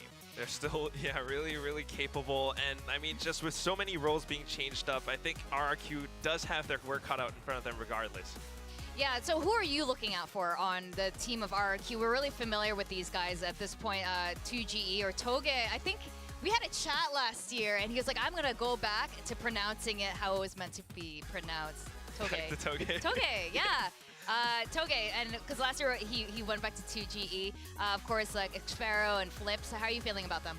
I mean, we definitely have seen them before. We are very familiar, but you still want to see them continue to grow as players, and that's the main thing. I think they're sticking to the same roles, and that's something that I love to see, because you get to be a lot more familiar with it. You get to really flesh out your ideas and play along with the entire team. It's just that you have the addition of newer, maybe stronger firepower now, and that's going to be something that they could really use to beat Gen.G in this matchup. Yeah, and Xfero mentioned, right, last year they had players that had no LAN experience. That was something additional to the language barrier that they had to get used to. This year, everyone's been on stage at some point, whether it's a big international stage or not. But I mean, even Jemkin and Estrella, both of them went to Ascension. They had to go through travels. They had to play against teams from other regions. So now, that veterancy also coming in a little bit more for RQ, and on paper, Xfero should be going back to just playing controllers. So he can really work on that craftiness and really bring out those clutch genes that he used to be known for back on their old teams. Now, with the addition of these two players, Estrella and Jemkin, I mean, there's a reason we are predicting RRQ for this particular matchup. Now, pop quiz, you guys know what RRQ stands for? Rex Regime Keon. Jeez, okay. What does it mean? I believe Long of the King? No, it's actually King of Kings. King okay, of Arthur, Kings. you gotta keep quiet now. I mean, King of Kings. All right, pop quiz number 2. What does Gen.G stand for? Generation Gaming? I don't think it officially does anymore, though, right? No. I Not think that's what it officially. started as, yeah, but But it's like RRQ. No one says their the full name, yeah, right? yeah. It's like literally nobody says it. All right, so this pop quiz just doesn't matter. It's just like I was in college. They just throw these quizzes at me, and it doesn't even matter. I'm just getting graded for things that aren't going to matter 10 years down the road. But again, I mean, RRQ and Gen.G, like, again, these brands have been around for a long time. I think that's one thing we can look at when we look at the names. Different areas, different regions. But, I mean, you look at their home crowds. Very, very passionate. For Gen.G, it's in Korea. Once again, not a great look last year for Korean esports overall in terms of Valorant. So now they want to rise up to that standard. And let's see if they do. We are going to go into our map bans and picks now. I'm so excited to see this. I'm so excited to see the new generation of Generation Gaming and Rex Regon Con. Yeah, I actually, it's funny because I asked people, I was like, okay, so how would you want it pronounced? And they're like, just don't. Just go with RRQ. Like, it's not worth the trouble here. Obviously, the name is there, and I love what it stands for, King of Kings. But, hey, they are RRQ, and I'm fine with that here on the broadcast. But you know who else just doesn't use their names anymore? DRX and T1, both of them. Bakways, what does it stand for? Well, no, I'm not going to repeat it because, like, they ditched that name so long ago. They are just DRX. But it is Year of the Dragon. It is the Year of the Dragon, and it used to be Dragon X Gaming, a long, far gone past. But yes, it's just DRX now. And T1, do you know what T1 is for? I honestly don't know. Tasteless talked about this so much last year. I mean, they have like whole towers here in Korea. Like SKT. Yes. Yes. That, obviously, a lot has changed since then. But T1, also a very household brand name. And Gen.G also. I mean, they've been representing a lot of different Korean teams across different titles. And again, both of those brands didn't quite live up to the expectations that the brands have in Valorant. But I think T1 has constantly been on the rise, whereas Gen.G was kind of flopping around in the middle of it, right? So now with this entire revamp, this opening match is going to be crucial because at Convergence, team-wise, I think a lot of fans were like, not what I expected. I wanted to see more. But Karon put up a 64% headshot rate against one of their opponents. And it's like, I don't read into headshot rate too much, but 64 is insane. Big number. A huge outlier. Yes, 64 is insane. So he truly, his mechanics, he proved it already in the offseason. I mean, mechanics can only take you so far. Actually, with 65%, that it could probably bring you pretty far. But it's really cool to see how much Korean Valorant is on the rise. All three of these teams, T1, you know, there's some questions, are going to do well with some high hopes, and obviously they proved it in the very first matchup. Gen.G, I mean, we're going to see how they fare. And, you know, your favorite DRX, the steady kings of Korean Valorant. Yes, Will's favorite, my favorite team. Absolutely. Do you want to make any comment on what you think? Listen, I would love to see DRX become the champions of Pacific again. Okay, why are we laughing? Like, stylistically, tell us. Let's break this down. Because now we're actually starting to see a huge difference between all three of these teams. Expose all our backstage conversations. Well, the thing is we're going to need a long time for this, and I hope we don't have to fill for too long here because this is a very long discussion I could have. But I think the reason a lot of people are excited for this new DRX roster is because on paper, they couldn't possibly play the way they used to. The way they used to is very textbook. We have a flow chart, we have these set plays, and we have set plays A through Z. They had a lot, but it was like, okay, go through the process of elimination. This is our set play for this round. And once people experienced the entire book, it was like, okay, well, now we know all the options they have. And that's why they run out of steam when they get to like round of 6, round of 4, things like that. Now you've got these players like Foxy9 and Flashback who are like, no, I want to go take these fights. I want to create this curveball. Even Buzz on the Duelist, he often does that. He creates space. He's trying to say, let's throw a curveball. I'll break open the site. You guys come in and get kills. Hopefully the execution is there. And regardless, again, of actual placing, I think all DRX fans want to see is we want to see them revitalize themselves and kind of create their own brand again, because honestly, it's been a while since we've said, like, ooh, DRX, those set plays, like, they've really come up with everything. Everyone else has already started to tack on and then make their own variations for a couple of years now. Valorant has evolved so much. That's why Foxy9, that's why Flashback is such a great addition to them. I mean, you talk about DRX, think about the way that they played against PaperX. PaperX even said so themselves. You just don't let these guys set up. Don't let them play their game. You go in and wreak havoc, and that's all it is. That's right. I mean, DRX was almost militaristic. I mean, in terms of their precision, in terms of their set plays, I mean that as a compliment, but, you know, that's only going to go so far in such a crazy game like Valorant where the meta is constantly evolving and changing. It is funny that you said that because another coach/ex-player that was a little bit too much like that was Solo. Okay? Back when he was on Neutron, even as an IGL against DRX, the problem was he would play even slower and even more textbook than DRX, where DRX could get the read onto Neutron. And then as a coach, it was the same thing back when he was on D plus Kia in Challengers Korea. So my concern, so to speak, about Gen.G is you have these players who are great aimers. They can really go in and take fights, take contact. I hope that Solo and HSK are willing to let them run free for a couple rounds here and there, because otherwise people are going to say, they're just going to wait. They're going to wait to go for these set plays. They're going to wait for these trades and angles that they already know and love. So let's just break it open. I mean, that's going to be tough, though, against a really dynamic team like RRQ. And this is why RRQ ended up surprising us throughout the season last year. They were so adaptable. They're very explosive in some of their plays. And their sheriff rounds were pretty fire. Yes, well, the share for us, for sure. Yeah. But on top of that, like a lot of people have asked, whether it's me or other people, like, okay, why do you rate RRQ higher than the actual results that they had, which weren't that high last year? But then you have to remember the number of maps and matches that either they should have won or they very well could have won. And I'm not saying we should always give the benefit of the doubt, but if you look at how they lose those maps and matches, it's very clear that their mental started to break apart. The comms started to break apart. They started to all kind of scatter around individually. So hopefully now with these additions, we don't see that RQ anymore today. That's right. Now we are finally ready to see the map ban picks. Let's see what Gen G and RQ's got to show us. We're here. Well, we're not seeing Ascent anymore. I think everyone's going to be happy about that because comms don't change too often. Then what are they going to pick, though? Find out as well, which is interesting because Solo, you know, Lakia, all these old school Korean Valorant players love Bind. Oh, wow. Icebox. Do you guys remember at the very beginning of this show? It was a long time ago, but both of these teams have not a great track record on Icebox. To see it appear here, pretty cool. Literally cool. I mean, RQ picking this, we haven't seen all that much before. Now they're coming up. It's a bit of a wild card for both sides, but Gen G picking on the attack is another thing. Now Split coming in as well, too. Yeah, the Split one's interesting, too. I mean, just knowing, again, that you have these great offers, you have these great aimers, and you're going for this map that can really turn to chaos. But I think they're trying to read into how RQ used to interpret Split, which, honestly, the execution wasn't great last year, and they're saying it's the same core. They're probably playing similarly. So I think Gen G's trying to pick out a weakness, and if it goes to map 3, Sunset, how do they interpret this new map as well? Well, I can tell you as a fan, as a Valoranter, I'm really glad we have a completely different map pool than the previous matchup. I think this is going to set up to be really exciting. We're going to find out if it's going to be a little bit of a nice box or a nightmare box this time.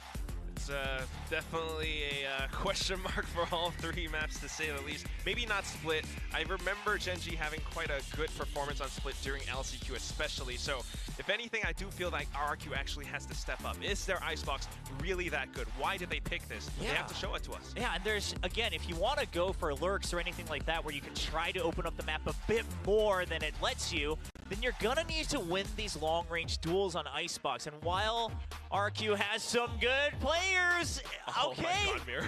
Gecko on the, Mirrors, yeah, well, KO on the side of Gen G as well. Huh. So Estrella going for the Sova and then Munchkin on the KO. It's very interesting to me because Estrella was mentioned to be that flash initiator for RRQ. Flips was always a little bit more comfortable on going for the info plays for RRQ as the IGL, but they've switched it up. Obviously, Gecko kind of works for both, but then KO on the other side. KO is always so good to shut down your opponents on Icebox, and Munchkin being there trying to take the lead as that IGL, I think that's a good composition for Gen G. This is going to be really exciting. This is the first time we're really going to see the new Icebox being played during kickoff. We're going to go over to our casters for Nightmare Box, Paper Thin, and Achilleos. Alrighty, here we go. Ladies and gentlemen, let's jump into our second series. We have RQ versus Gen G.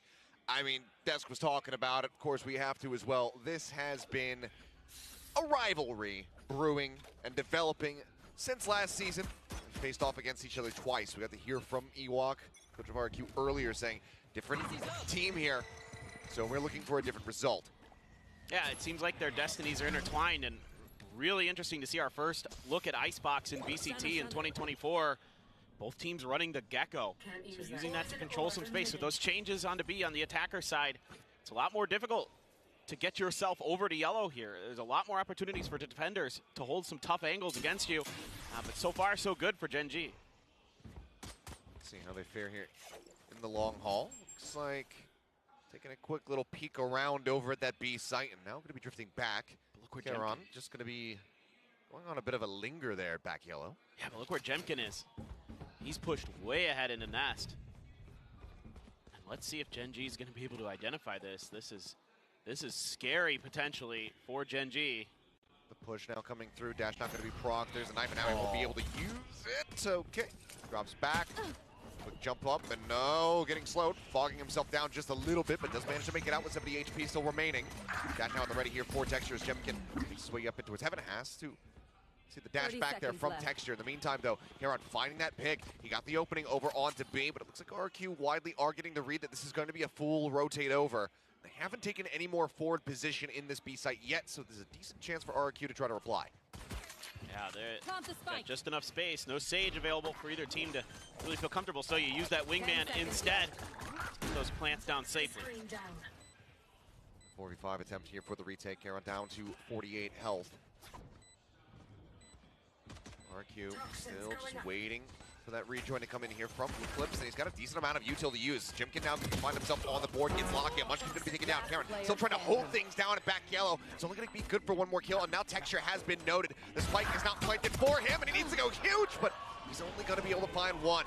Jemkin picks up 3 here in his debut in VCT Pacific and gets RQ the pistol round win. Yeah, what an escape from Jemkin after a great read by Gen G.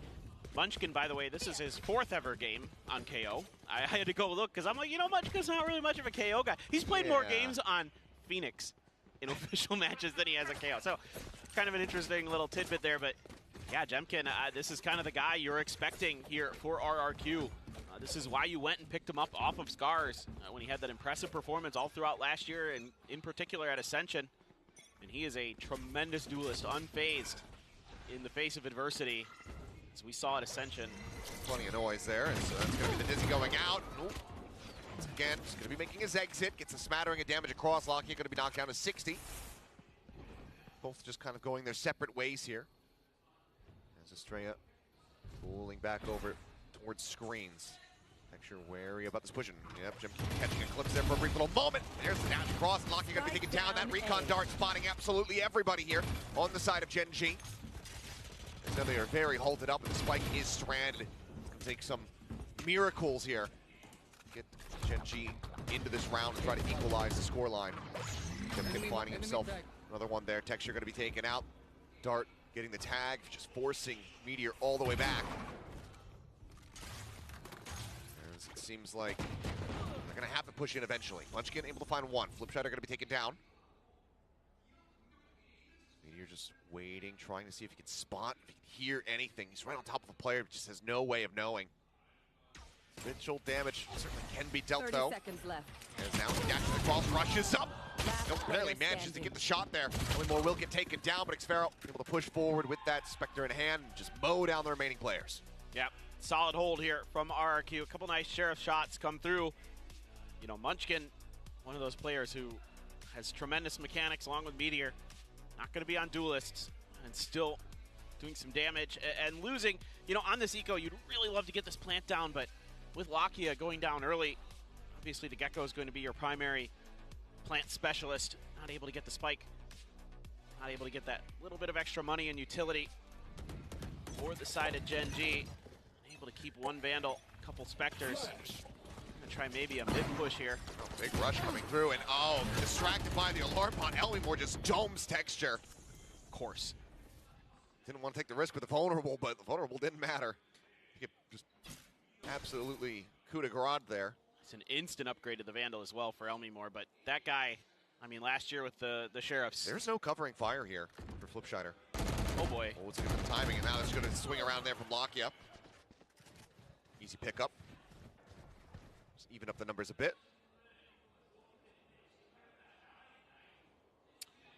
This is, again, good for Gen G. They can get to this point. RRQ losing one of the kind of power positions potentially over the site. I believe Xfero's actually trying to challenge into that one, given the weapon disadvantage. Still is going for it, Dizzy. The pop flash going out, but Elmymore managing to find 3, takes out Lakia and Karen before falling. Now it's just Meteor left standing. Fight at the ready. Sends it down back yellow. Swing out, Meteor going to be good for 1, but with 17 HP and Jemkin having the range advantage with the Vandal, there's just nothing to be done, and it's RRQ. 3 rounds consecutively, they convert the bonus. Yeah, looking really stalwart here, and Elmymore shined often in 2023, picking up right where he left off. 7-0 now for Jemkin as well in 3 rounds. Absolutely monstrous start, 1 away from a Blade Storm already. Elmymore 2 away from a lockdown. Now Gen G going to go for Stingers and Sheriffs. Try to see if they can make this A-hit work. Some changes here to Icebox, of course, as the desk was talking about earlier today. He's Feels like an eternity ago, but we're back at it. And some important changes, but the A side itself has not really changed at all. In fact, it hasn't changed in the slightest. So this part of the map looks familiar. He's just a hair away, and I mean, yep, that's why I got picked up. 8-0. Jemkin just ripping them to shreds. On the hunt for more. Pops the dash before it burns out. Guard up over the top, looking to try to clear that. Dizzy still does get flashed, but now Flipshider picking up one. Lucky gonna be taken down. Jemkin will find another kill as Texture will fall. Heard the drop down, and Munchkin will be able to convert that into a kill, putting Jemkin in the grave for the first time here in the map. Things start getting very messy. Karan now, though, the ranked demon. The one that was picked up by Gen.G that no one saw coming. Gets the third and final kill to get Gen.G on the board in a thrifty round. And we saw this at Convergence, that once he started to get fired up, he was basically online for the rest of the event. Karan, man, he is an absolute potential prodigy in the making. He is really, really clean with his shooting, and you could see right there, he's able to get Gen.G their first win despite some really difficult circumstances. That also gets him the Viper's Pit. Munchkin has the null command as well, so a lot of interesting ults to play around with. Now, Knives now popping. Fair with a great read. Sprays up on top of the box and does manage to get a lot of damage across on the Texture. Elmi Moore in the meantime saying, hey, Meteor, I know you're new to this role, but I was kind of one of the Killjoy kings of last season.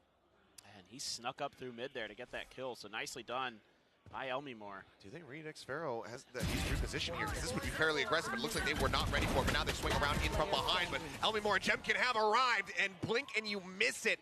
The rug pulled out from beneath Gen.G's feet. I mean, RRQ is happy to take these fights on B. Elmi Moore is just absolutely impossible to get through. Him and Xpharaoh are doing a phenomenal job of just shutting down these pushes that Gen.G is trying to dial up. And once Jemkin arrives, then it's game over. It's not ready at all as Munchkin for that position. Oh my goodness. It just felt like Gen.G at all wasn't ready for the fast rotates in from RRQ. No, not at all. You're absolutely right. I mean, RRQ is just sensing that these seem to be fairly static hits from Gen.G. They're trying to dial up some executes to just get themselves onto the sites. They're not even getting to that point most of the time. Dizzy, flash drive sent out, just trying to escort them forward up towards this nest. Decent firepower, 3 Sheriffs plus that Blade Storm there for Texture. But with a lot of silence from that A site. Once again, Gen.G kind of falling into this pattern of rotating back over towards the B site. Yeah, so this is good. I was going to say at the beginning of this round that I'd really like to see Gen.G do a little bit of a bait and switch. Use that Gecko utility to buy a little extra time to keep RQ onto the other side and then shift over. Because pretty much you always know that the Gecko is going to be the one sitting with that spike. But again, I mean, you see how slowly they're starting to approach us when they send up that 0 point, but then they really grind it to a halt. Rotations are in position. They're just waiting on Meteor to report whether or not he spots anything, see if they want to try to rotate back, but they're running out of time to do so. Xpharaoh will make his presence known. Top rope, sending out that bite, and yep, that's going to be the rotations now coming in, and this time RRQ, they're not privy to it. And there's no ability to gather info here, except for Flips. Has that Thrash. Now trying to buy a little bit of time, keeping that Duelist on the other side. Quick clear on that recon, but with those Sheriff shots coming through from Meteor, it seems like RQ now realizing what the play actually is. Wingman goes forward. That's going to be the Thrash coming in to try to find a lockdown. Does jump forward, manages to get the Thane onto one as Texture drifting across. Woo! The instant headshot is found. He will shut down Elmi Moore. Estrella, however, now arriving, finds Karan, ends up getting taken down, but Jemkin still very much a concern here for Gen.G in this post plant. But now Thrash going forward, looking to chase in, but they manage to clear it out. Meteor with the Sheriff in hand, finding one. Flip shot at the last man standing. Player decently tagged up, but now a knife into his shoulder. The swing onto the corner, and Texture is good for a second as Gen.G get their second round win and their second thrifty. Yeah, great utilization of their utility here. Stop buying rifles. Yeah, you don't need them. You'll win the game. They're good enough with the Sheriffs, dog. Yeah, who cares? Just screw it. I mean, that's, God, Texture. Snappy. Yeah, and I mean, I think for Texture, you know, for him, he really wanted to go back to Duelist. I mean, Meteor, look, the guy's got gun skill, that's for sure. He's got that in spades.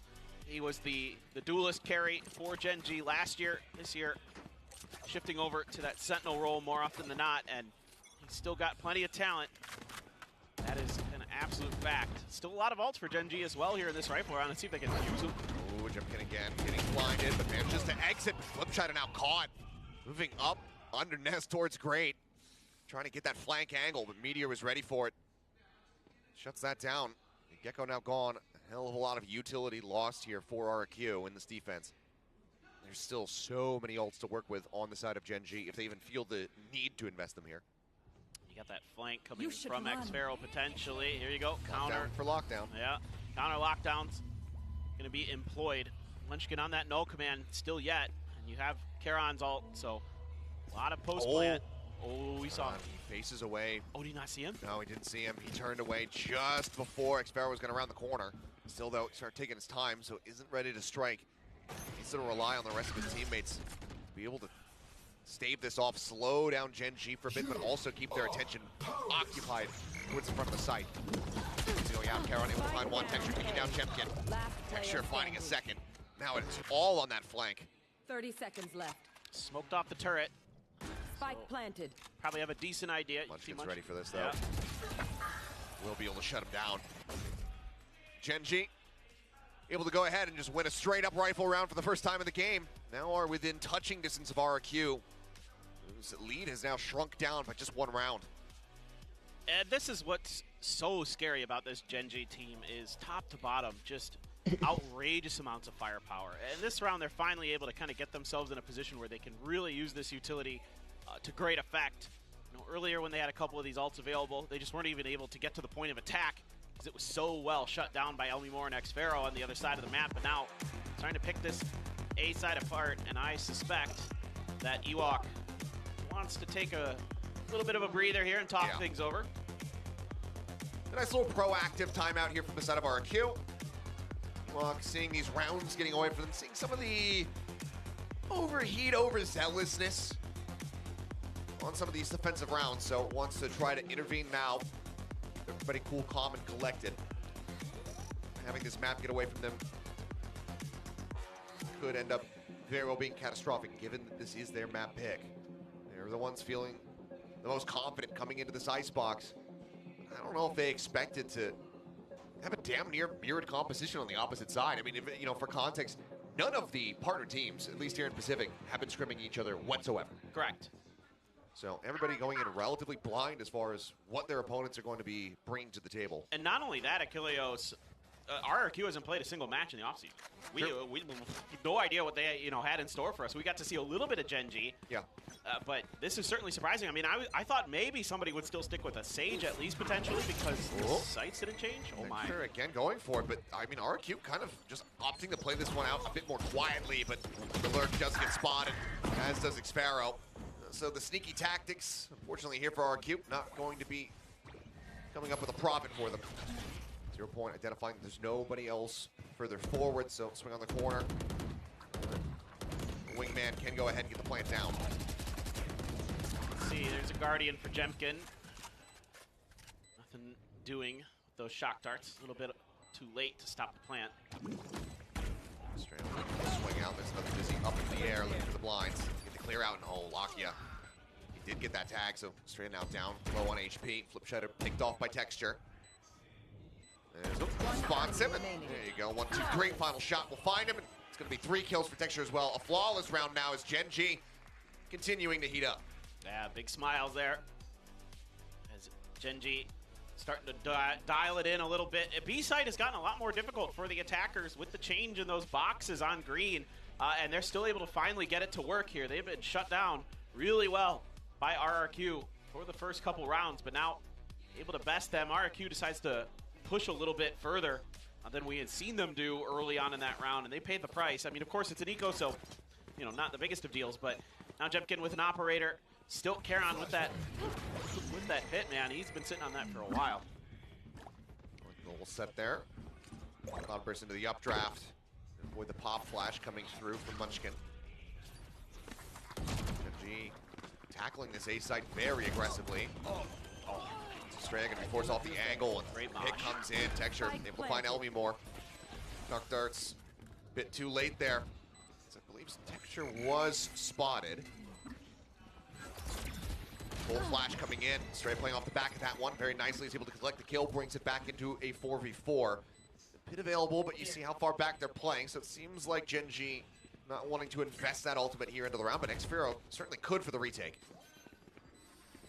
But no, actually, they're just going to take the fight to him. Meteor and Lockyer now both going to get picked apart. They're dropping down, swings out, can't adjust to try to get the kill. Looking for the spray there is Munchkin to try and stop the defuse, but RRQ will be able to find some stability, and they don't have to commit their ultimates to this retake. Yeah, that one felt a bit disjointed from Gen G. Texture so far out there without any real help to bail him out off of that flash push from RRQ. Just stuck on the other end of the site. And, you know, it's deep post plants for Gen G, and RRQ says, cool story. Why didn't you use your pit? Like, we're just going to push this space, shut you down from being able to use anything like snake bites, fragments, those kind of things that are going to be available in the post plant scenarios for Gen G. Just rip that remaining strength out from underneath them. Blade Storm again for Texture. Still the pits, and now another thrash for Flips. Jemkin. Oh, Jemkin. Yep, going on a merry walkabout down through Hall. But I mean, look at this close angle. Meteor is watching for this, and you'll obviously see the gun barrel first. Oh, it's a dizzy, and yeah, Meteor ready for that one. Trap was set and bait taken. Fantastic kill to shut down Jemkin, who got himself up to 12 kills, but hasn't been able to add any to the tally here in a while. Flips now trying to defend that dizzy, but Meteor just pushes forward, counts him down. Texture spots it straight up. They're on back rafters. Plant now coming in. Only more work to be done. Just getting started nicely. They're not going to be taken down. That's a snake bite aspect eliminated here from the post plant. 0 Point not going to be spotting anything, but seems like, I mean, they're aware that Meteor is between them with that catch coming through. RQ, do they want to commit to the retake? Seems like the answer likely to be yes, or maybe just a wraparound from behind. They want to try to catch any exits, it would seem, and recover the operator. Okay, so that's going to be Gen G tying it up. This is Meteor just reading that play so well. Had himself in a nice position to play off of that dizzy. Lockyer is wandering in towards this. Sphero, good for the shot. Thinking it hurt a little bit more, but the purse string's not too tight here for Gen G. Plenty of cash still in the bank as they tie things up 5-5. I mean, these teams just inseparable in the season, constantly clashing, and seems like they're going to be inseparable on the scoreline here as well.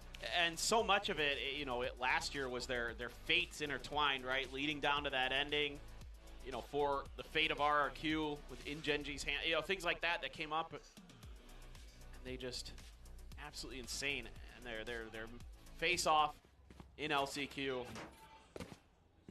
On my way.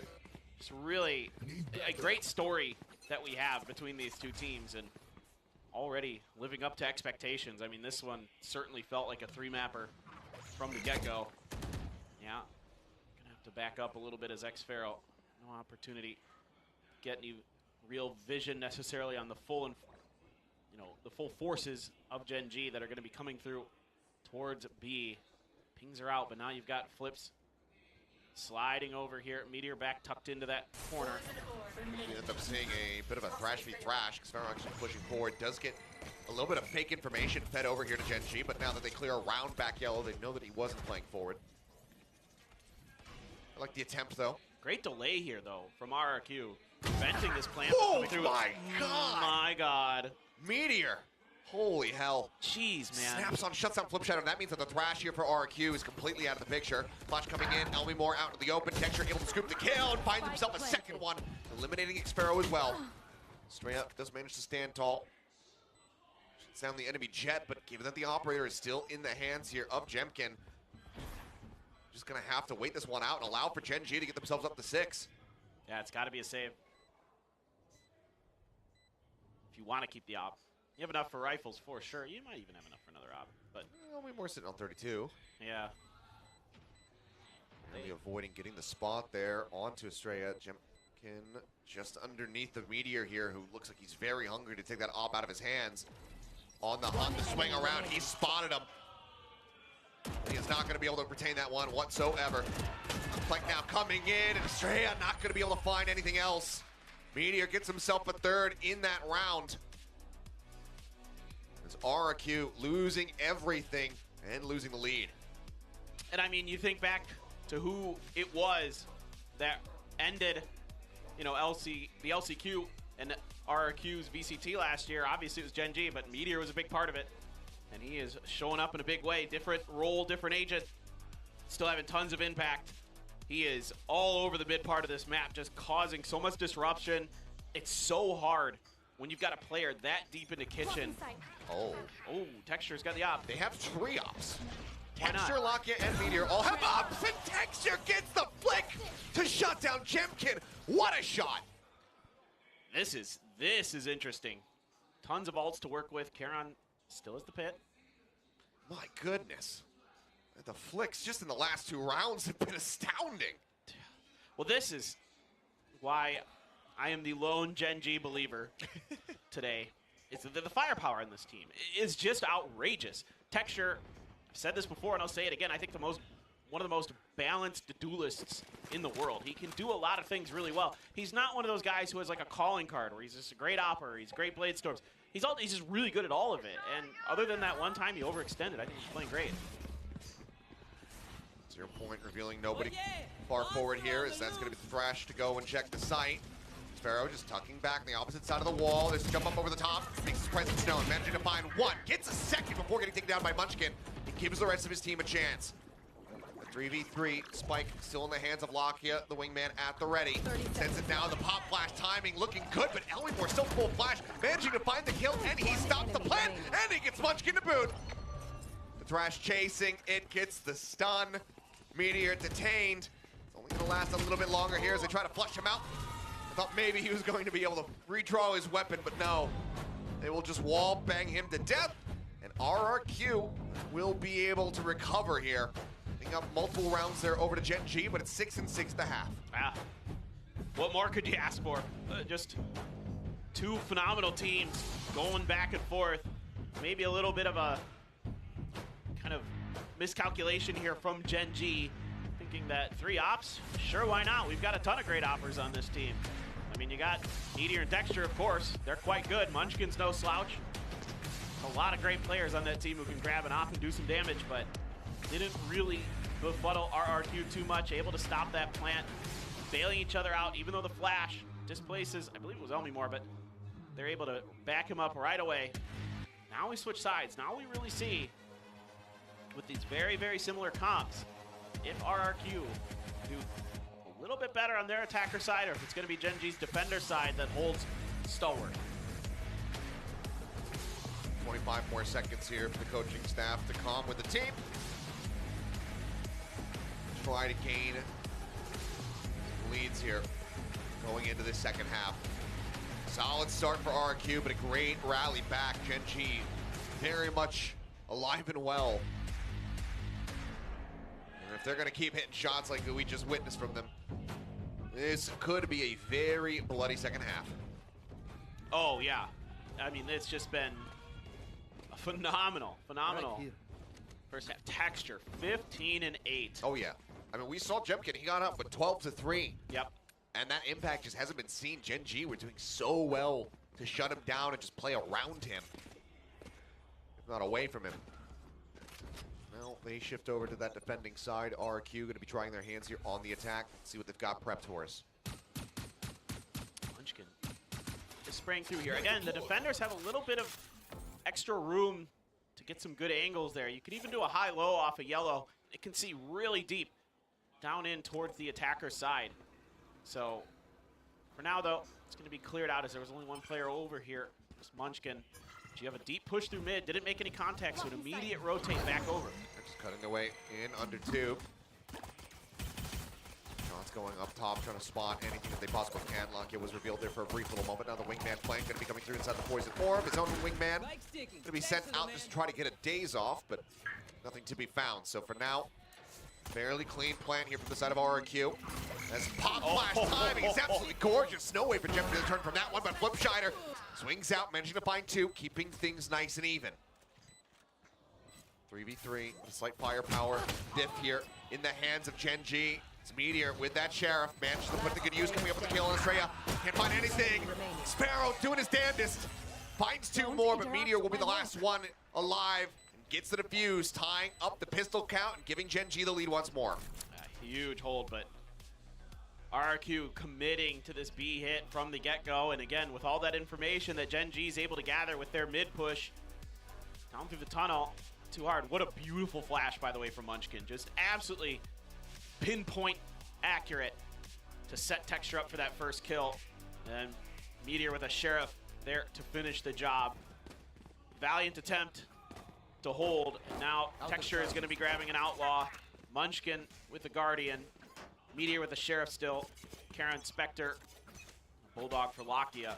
So a diverse array of arsenal for Gen G, and immediately taking some damage trying to get that recon off. Great shot.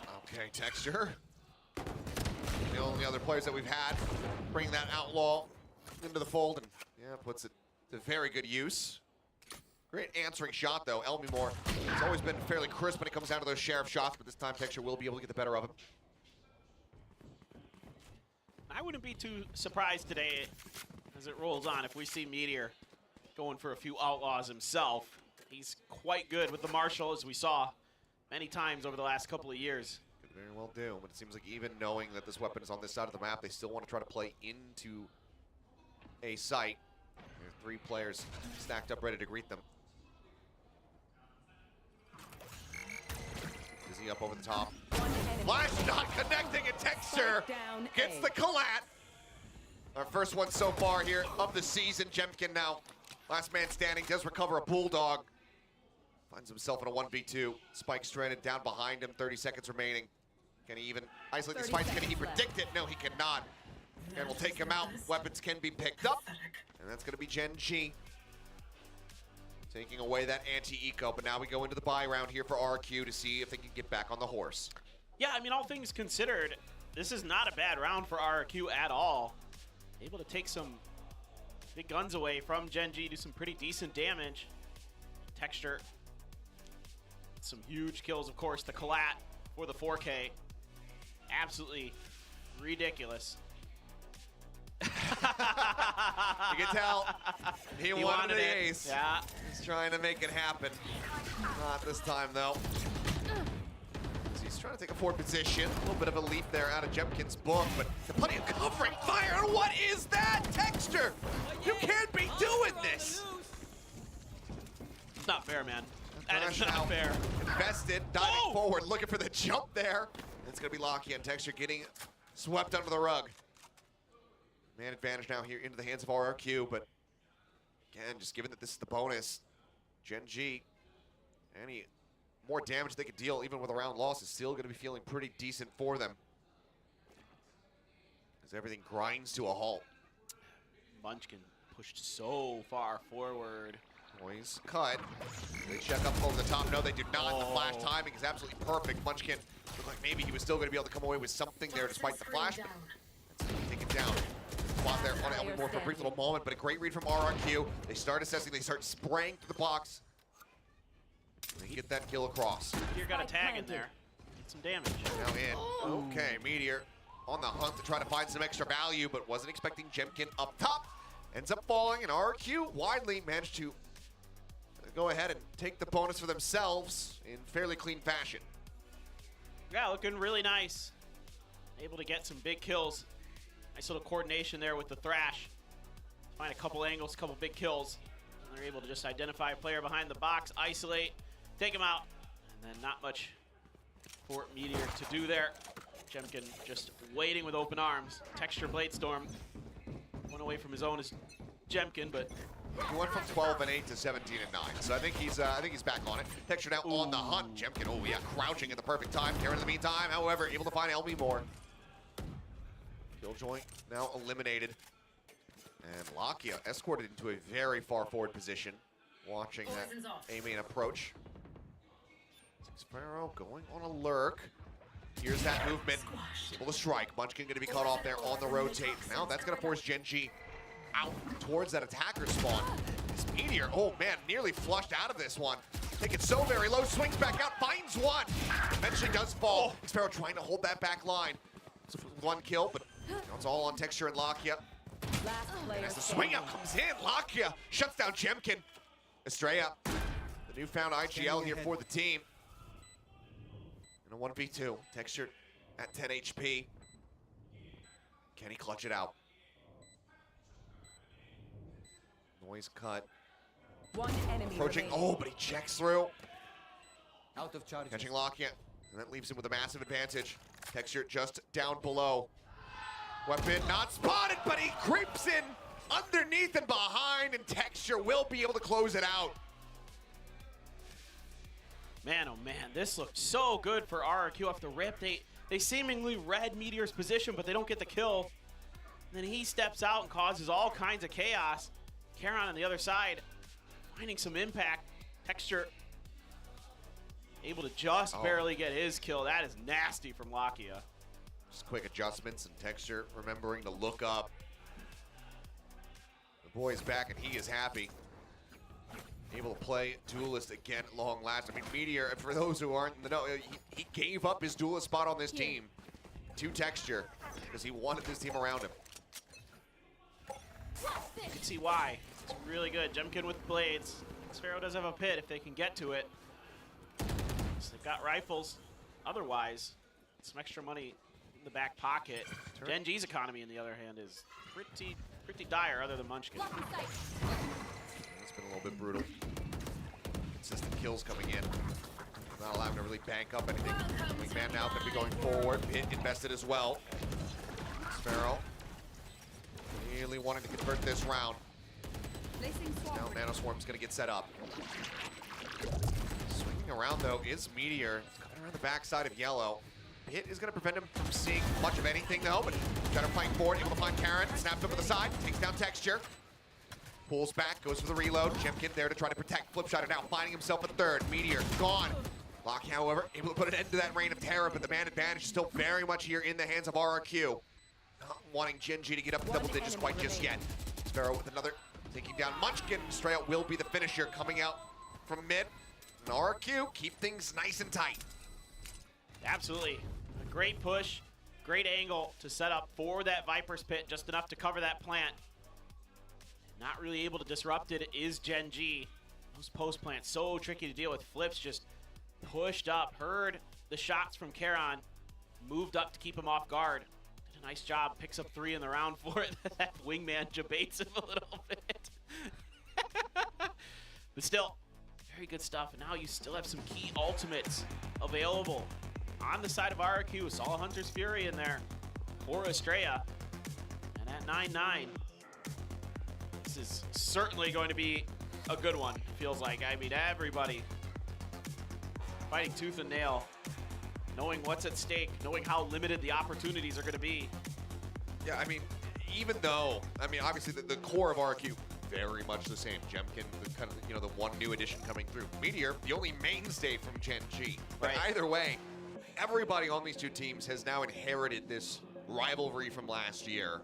Gen G wanting to keep up appearances with new head coach Solo there in the booth, wanting to be able to deliver a third shutdown to RRQ's hopes. Yeah. It's tough, man. I mean, RRQ certainly had revenge on the mind. I'm sure as soon as they saw this matchup come through, they were chomping at the bit. See if they can do what they could not last season. Let's get a win against Gen G. Lakia has the thrash, so does Flips. A lot of info given over here. Not sure if that was meant to try to clear out early util or if it was an oopsie on the shock dart there. Either way though, Drone trying to escort forward. Straight getting the dart out there onto Meteor. He'll back away. Push starts coming through. Jemkin spotting him for a brief little moment. Sees 2. Noting them now over towards screens. G just working their way over as the mosh pit going to be thrown down. That interrupts that plan. And now sent out. Is he connecting? Jemkin having the drop down. Hunter's Fury crashing across. Elmimore pushing up. Looking for the target. Ooh, what a snappy headshot. Gives himself a second. Munchkin is able to find one with the classic, but that's as good as it's going to get here. RQ. The weapon advantage. Push forward aggressively. They managed to tie us up 9-9. Yeah, and obviously it's tough. You're on the eco. You know, you're so outgunned. It's very difficult to get something going in that situation. And they had to rotate quick over. Tried to all just make it go from the screens in the back of sight, and really well covered. Just chasing down Texture there. No problemo. Now, operator, Texture very, very good with it. Very consistent. I mean, honestly, the other big thing is that Estrella, he did commit the Hunter's Fury there, and you have that lockdown now in the back pocket here for Meteor, so true. Clearing it out, it's going to be very difficult. They have to rely on, you know, a lot of different lineups. The Mosh Pit potentially there from Flipshot to try to catch it. As Texture very far forward, now turns his sights over towards Garage. Estrella lurking up into that position. The drone will chase Texture away for the time being. Still leaning over towards the A site with this spike. It's going to be Locky on point of contact, yeah. Saw enough there. It's going to be the back away, and the rotate now coming in from Munchkin. Lockdown used preemptively. The wingman is there to go for the plan, so they can grab this one, and now they have that slightly delayed, but spike with the spike getting interrupted, plant not coming through, so still plenty of time to work with here for Gen G. Just pushing up far enough to try to grab the spike, seemingly impossible here for RRQ in that little window of opportunity that they had. Right now coming through, there's the full flash coming in as Texture not quite connecting with the shot. Meteor not realizing that Estrella was still going to be pushing forward. Jemkin now puts Munchkin down. They lost one more in the process, but Locky going to be taken out by Xpharaoh. Rez unlikely. Texture nearly finding himself another collab. Cleans up one, but still everything for him to do. The Thrash on the hunt. Time dwindling. Spike needs to be planted. And Texture, he might be able to ruin their day, but no. Flipshider catches him in the head, and RRQ will once again take the lead. It's phenomenal movement there from Texture. Dodges the Thrash, able to avoid the backstab from Estrella earlier, keeping track of it, getting above RRQ where they're not expecting it, and yet still RRQ able to react. Snappy, snappy stuff from them. Elmi Moore and others. Jemkin, of course, looking very, very good. Xpharaoh as well, really feeling it. So you gotta like what you're seeing from RRQ. Is finally seemingly start to come together as Gen G once again going to be put on an eco now. They've been pretty decent on ecos here on this map. But on the defender side, maybe a bit of a different story. Two closeouts there, but Texture going to be punished nice and early, and that was the heaviest investment they had. The Guardian shut down very swiftly. As you can see, everybody kind of drifting forward, trying to take that forward space in A. It's Meteor trying to hold things down from Kitchen and Tomb, and he absolutely will. 2 kills for him, and that's exactly how Genji continue to get these thrifty round wins. What is that, Meteor? That isn't fair. I mean, you got the Dizzy right in your face. Just ridiculous. Oh, do they know? Yes, they do. Estrella now taken down. Munchkin wanting a piece of the action. Finds the kill. Spike still all the way back here outside of A main. Moore gets himself into a forward position. But he is going to have to be the one that slams the door in Gen G's faces if RQ want to stop this from getting tied again. Moved up. A decent spot. Close angle needing to be cleared. Elmi Moore finding one. Sliding out now, but you can see the pings coming down. Gen G having a very good idea of where he's at. He cannot get the follow-up shot. Xpharaoh now left all on his lonesome in a 1v3. They're lined up for him just a bit, but can't kill Lockyer fast enough to try to get the transfer. Munchkin with a recovered weapon will put him down, and Gen G will keep it neck and neck. Unbelievable. These ecos from Gen G are just fantastic. I mean, didn't you say it earlier that they should just use sheriffs? Yep. Just, you know. I think you may be onto something. We'll take a look back. I want to here see at this. Meteor's This is POV. Yeah, after the Dizzy is the one I want to see. Oh, he hits it and then repeaks. Disgusting. Just basically right under the Dizzy bubble. Estrella just showing that shoulder. It's enough to get him punished. 2 very crucial kills into the finisher there from Munchkin to pick up 3. Gen G not going quietly into the very late night. You can see, despite the delays and everything like that, everybody in this lobby is wide awake. For sure. Once again, trying to get that operator to get some value for Texture. early util plus pickup of the orb. If there's any more comes out, should kind of give it away. Yeah, here you go, executes on. Dart goes out, Dizzy as well, but really being noted, Gen G in a fairly disconnected position. Now likely going to be trying to clear out that wingman. The nano swarm is going, and that's going to be the spike once again interrupted. Util timing's just working out very well here for the side of Gen G, not allowing for Flips to just get those easy free plants down. Now he's got to push up and recover it. Sees the nano coming through, backs away.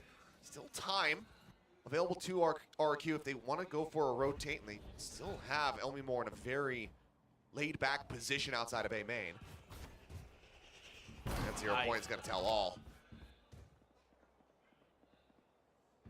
They're just keeping their feet planted, waiting to try to figure out a way that they can get through. They have to wait for the toxic screen to come up. All going, no timing shot there from Texture. Had he actually gone for it, would have been rewarded with a kill onto Estrella. And they go working their way forward. Sparrow able to find one, but quickly traded back. Texture finding the elimination. Spike still in hand, but now going to have to be stuck to this plant. Meteor dropping down off the top. Texture finding Jemkin. Now it's all on Flips and Elmi Moore. Full flash on a Meteor, but they just don't know it. Flips can't try to go for the swing out. He's eating that team flash as they try to go ahead and get the 50 on him, and they will be able to do just that. Texture with 3 with the operator as Gen G once again working their way into a lead. Maybe just a little bit too static.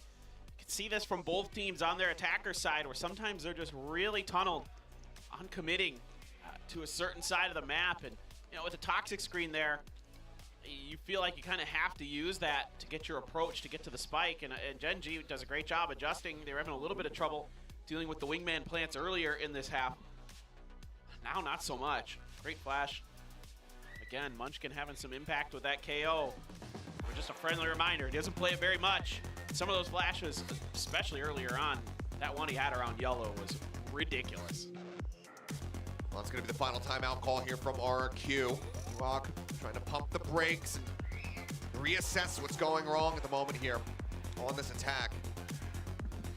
Again, this is their map pick, so they don't want Icebox to get away from them. Yeah, I mean, I think ideally you want to spread the map a little bit more.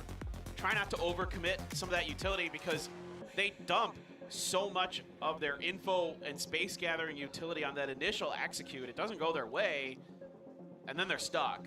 And right, you have to commit to get Flips back up there to get the spike, and then they plant and try to confuse Gen G, but Gen G's got enough information over on the other side of the map that they don't really need to budge either. So let's see if they can maybe find some success. Maybe the doggo give a little luck over to Xvero and company. Worked for Houseboss, maybe it'll work for me. Exactly. Certainly. Need like it's all about the plushie luck. Need 7 more. Yeah, you need to accumulate a fat stack of plushies. Actually going for the very fast push up here. Situated on Ven. She got a very narrow close angle, but drone sent in will get cleared out, allows him to stick around. Caron actually able to find one. Flipshider taken down.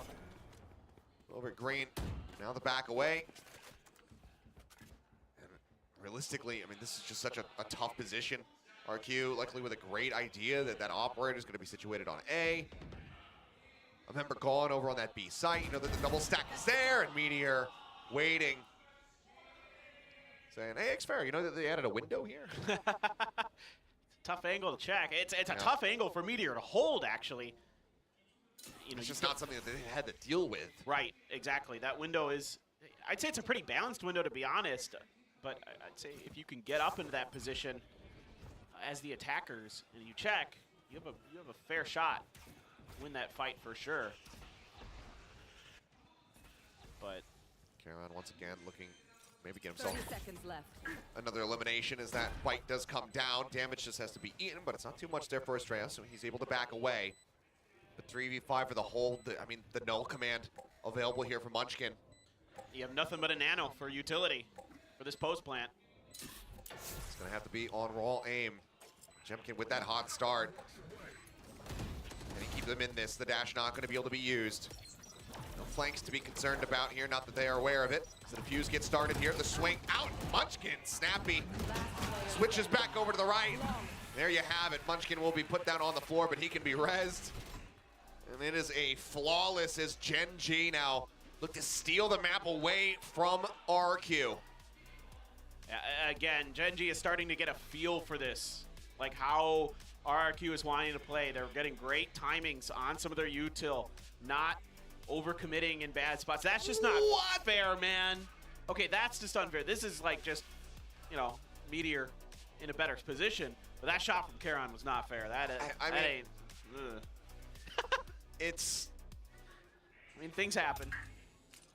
It's stuff like that that just goes to show, like, this is why this guy got picked up. This is why HSK came across him in solo queue and just went, hey, I think you should try out for this team. Lockett gonna be able to find Jemkin.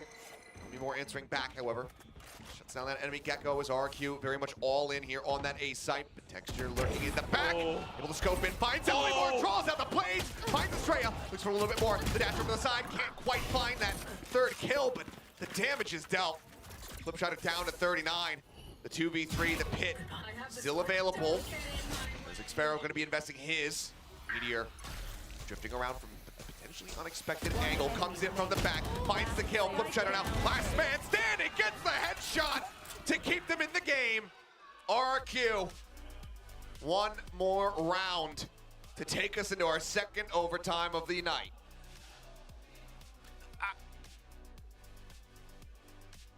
The thing I'm struggling with right now is not just that it's late and I'm tired. Like that's not it. You're supposed to be back at the home by now. What? Sorry you missed apple pie night, Thanks. Grandpa. Yeah. You're saying? I do like apple pie. There's nothing wrong with that. No, I'm saying like Karon has his ult again for forever. And he could have like counter-pitted around the corner or something there and at least caused a little bit more confusion. I mean, that's what's actually giving me a little bit of pause. As good as Karon is with his guns, I want to see a little bit more. I mean, Texture's good with his guns too. And he is. He's taking down a nice early kill here from Texture. Back all the way up here to safety, but now the lockdown going to be coming through. He's actually going to maybe look to swing this corner. Jemkin watching for it. The flash to try to escort. I thought maybe he was actually going to agree to try to get the shot across, but instead he's just going to have to try to make it out, get around to safety. He just barely does. Looked like he was going to be detained for sure, but now Plant getting ready to come through. Thrash led forward, Chase coming in, and I believe the detain is there, and Texture sniping Jemkin out. Sparrow able to just find one, but there's so much more work to be done. Texture finds himself a third. The wingman sent the pit, saved for this moment, it would seem. Texture will find his fourth. Goodness. Second 4K of the map. Gen G will get the defuse to take Icebox away from RQ. Well, if you had any doubts about Texture as a duelist, you probably shouldn't, at least so far. He just dropped the 33 bomb on that map. And again, it's because he's so well balanced. I mean, other than one or two moments that I thought were maybe he overextended a little bit or overheated a little bit, he was just normal Texture. I mean, you and I have been watching this guy for years and years, since day one. Oh my God, I just looked at his ACS. Yeah. Well, we'll have it up on the screen in a bit. So I won't spoil it. What I will say is he had 7 first bloods. Did a good job. The next highest was Karon on his team, who had 4, and then it was Meteor, who had 3. It went well. And Jemkin, who also had 3. He was nuts. Yeah. Good God. What can I say? I didn't expect a lot of what we just witnessed. I wasn't anticipating these compositions, the double Gecko to be coming through. I mean, damn near mirrored, aside from that KO Sova being the only difference. But I wasn't sure if Gen G was going to be at this point quite just yet. And I was also having a little bit of concerns about how Karon was going to adapt to a significantly bigger stage. Because yes, we did get to see him in the offseason. He played over at Convergence. It was a LAN. There was a crowd. But damn, he looked right at home here alongside Gen G in this debut series. Just use your pit, brother. Just use your pit. Just use the pit indeed. We'll take a look here. Well, map 1 is in the bag for Gen G, and you know what? That wasn't very obvious going through every single round back and forth between Gen G and RRQ. Now, both sides had amazing plays. Jemkin was also on fire, but why was it not enough, Quack? It just didn't feel like he could create enough space. You know, a lot of times RQ were trying to formulate their plans around Jemkin, but if he's not allowed to get those opening picks, it's just so much more difficult for RQ to create that space. And a lot of times in the first half, Gen G's game plan centered around making sure that Jemkin would not be able to get kills. Yeah, and that's the other part, is that Gen G proved that all 5 of them can take the duel against Jemkin. Meanwhile, on the RQ side, not all 5 of them could take the duel against Texture, Meteor, and sometimes, you know, a Charon. I mean, all 5, right? They were definitely outmatched in terms of firepower. So that part Gen G has already proven. But I also think Gen G has impressed me more than I would have thought optimistically. And Texture, my God. Billy was a favorite that we're not getting. 13-11 score, like 377 ACS, 33 kills total. He has a 2.0 KD and 7 first kills. Like, these are stat lines of a dream. And if you have been following Korean Valorant for a while, to see Texture and Meteor put up these numbers together, like, this is what the Gen G roster was meant to produce. Yeah, and so many of those first kills, or even kills alone, came from op kills and also just support from Munchkin. There were several God flashes, especially around B site, that just got thrown so many times, RQ didn't really know how to react to it. I mean, Gen G in this form just really looks incredible. At the same time, the Gecko coming in was also another thing that was really useful. Yeah, the double Gecko. Yeah, well, the Gecko, first of all, on the side of Gen G, tying in with the KO. Clearly, they have practiced this a lot. The way they were throwing out the Dizzies alongside the flash drives, just timing their utility. In fact, while this was RQ's pick, I would say in terms of chaining utility, Gen G looked better prepared. Also, they worked their comp a lot better as well. They knew how to strike onto the site with it, and then they didn't feel the need to push out once they were on the defensive side, because their retakes were going to be just as strong with the double flashes. Meanwhile, RRQ, I mean, they definitely had some questionable pushouts on the defensive side as well, just trying to go for these contact plays when you have a lot more info gathering abilities. And then again, I mean, when Texture's hitting shots like this, what do you do? Now, one thing that was really surprising was not 1, not 2, but 3 thrifty rounds by Gen G. And that was one of the biggest issues as well. I mean, so many of those were rounds that RRQ should have won. What happened? How did they kind of lose that? It's just something that you really want to think about, because at times it just feels as though Gen G really knows how to pick them apart, and RQ doesn't expect it. And it almost felt like RQ was kind of playing, they were expecting to play the Gen G that I mentioned I was afraid of seeing, the slow Gen G, the one who's always going to wait for fights. So then they just said, well, we can always push through and get contact first on these eco rounds, or anti-eco rounds rather. And then they forgot that these are just some god aimers here in Korea on the squad of Gen G. They start to lose out on that. So I think that was was a healthy mix of RQ maybe greeting a little bit, not being patient enough, but then also Gen G just saying, listen, we'll take the kills with whatever weapon we're given. Right, there are several rounds. Texture really went for that Blade Storm or the Sheriff, and then hit up around a nest and really expected for RQ to show up and then pick them off that way. And that's why RQ really struggled. I will say though, RQ had some little moments of greatness. I really like, you know, those rounds where Flips, for example, will, you know, maybe not so much in terms of utility, but just being a little bit unorthodox in the timing at which he pushes. And then Gen G doesn't really know or expect him to be around there.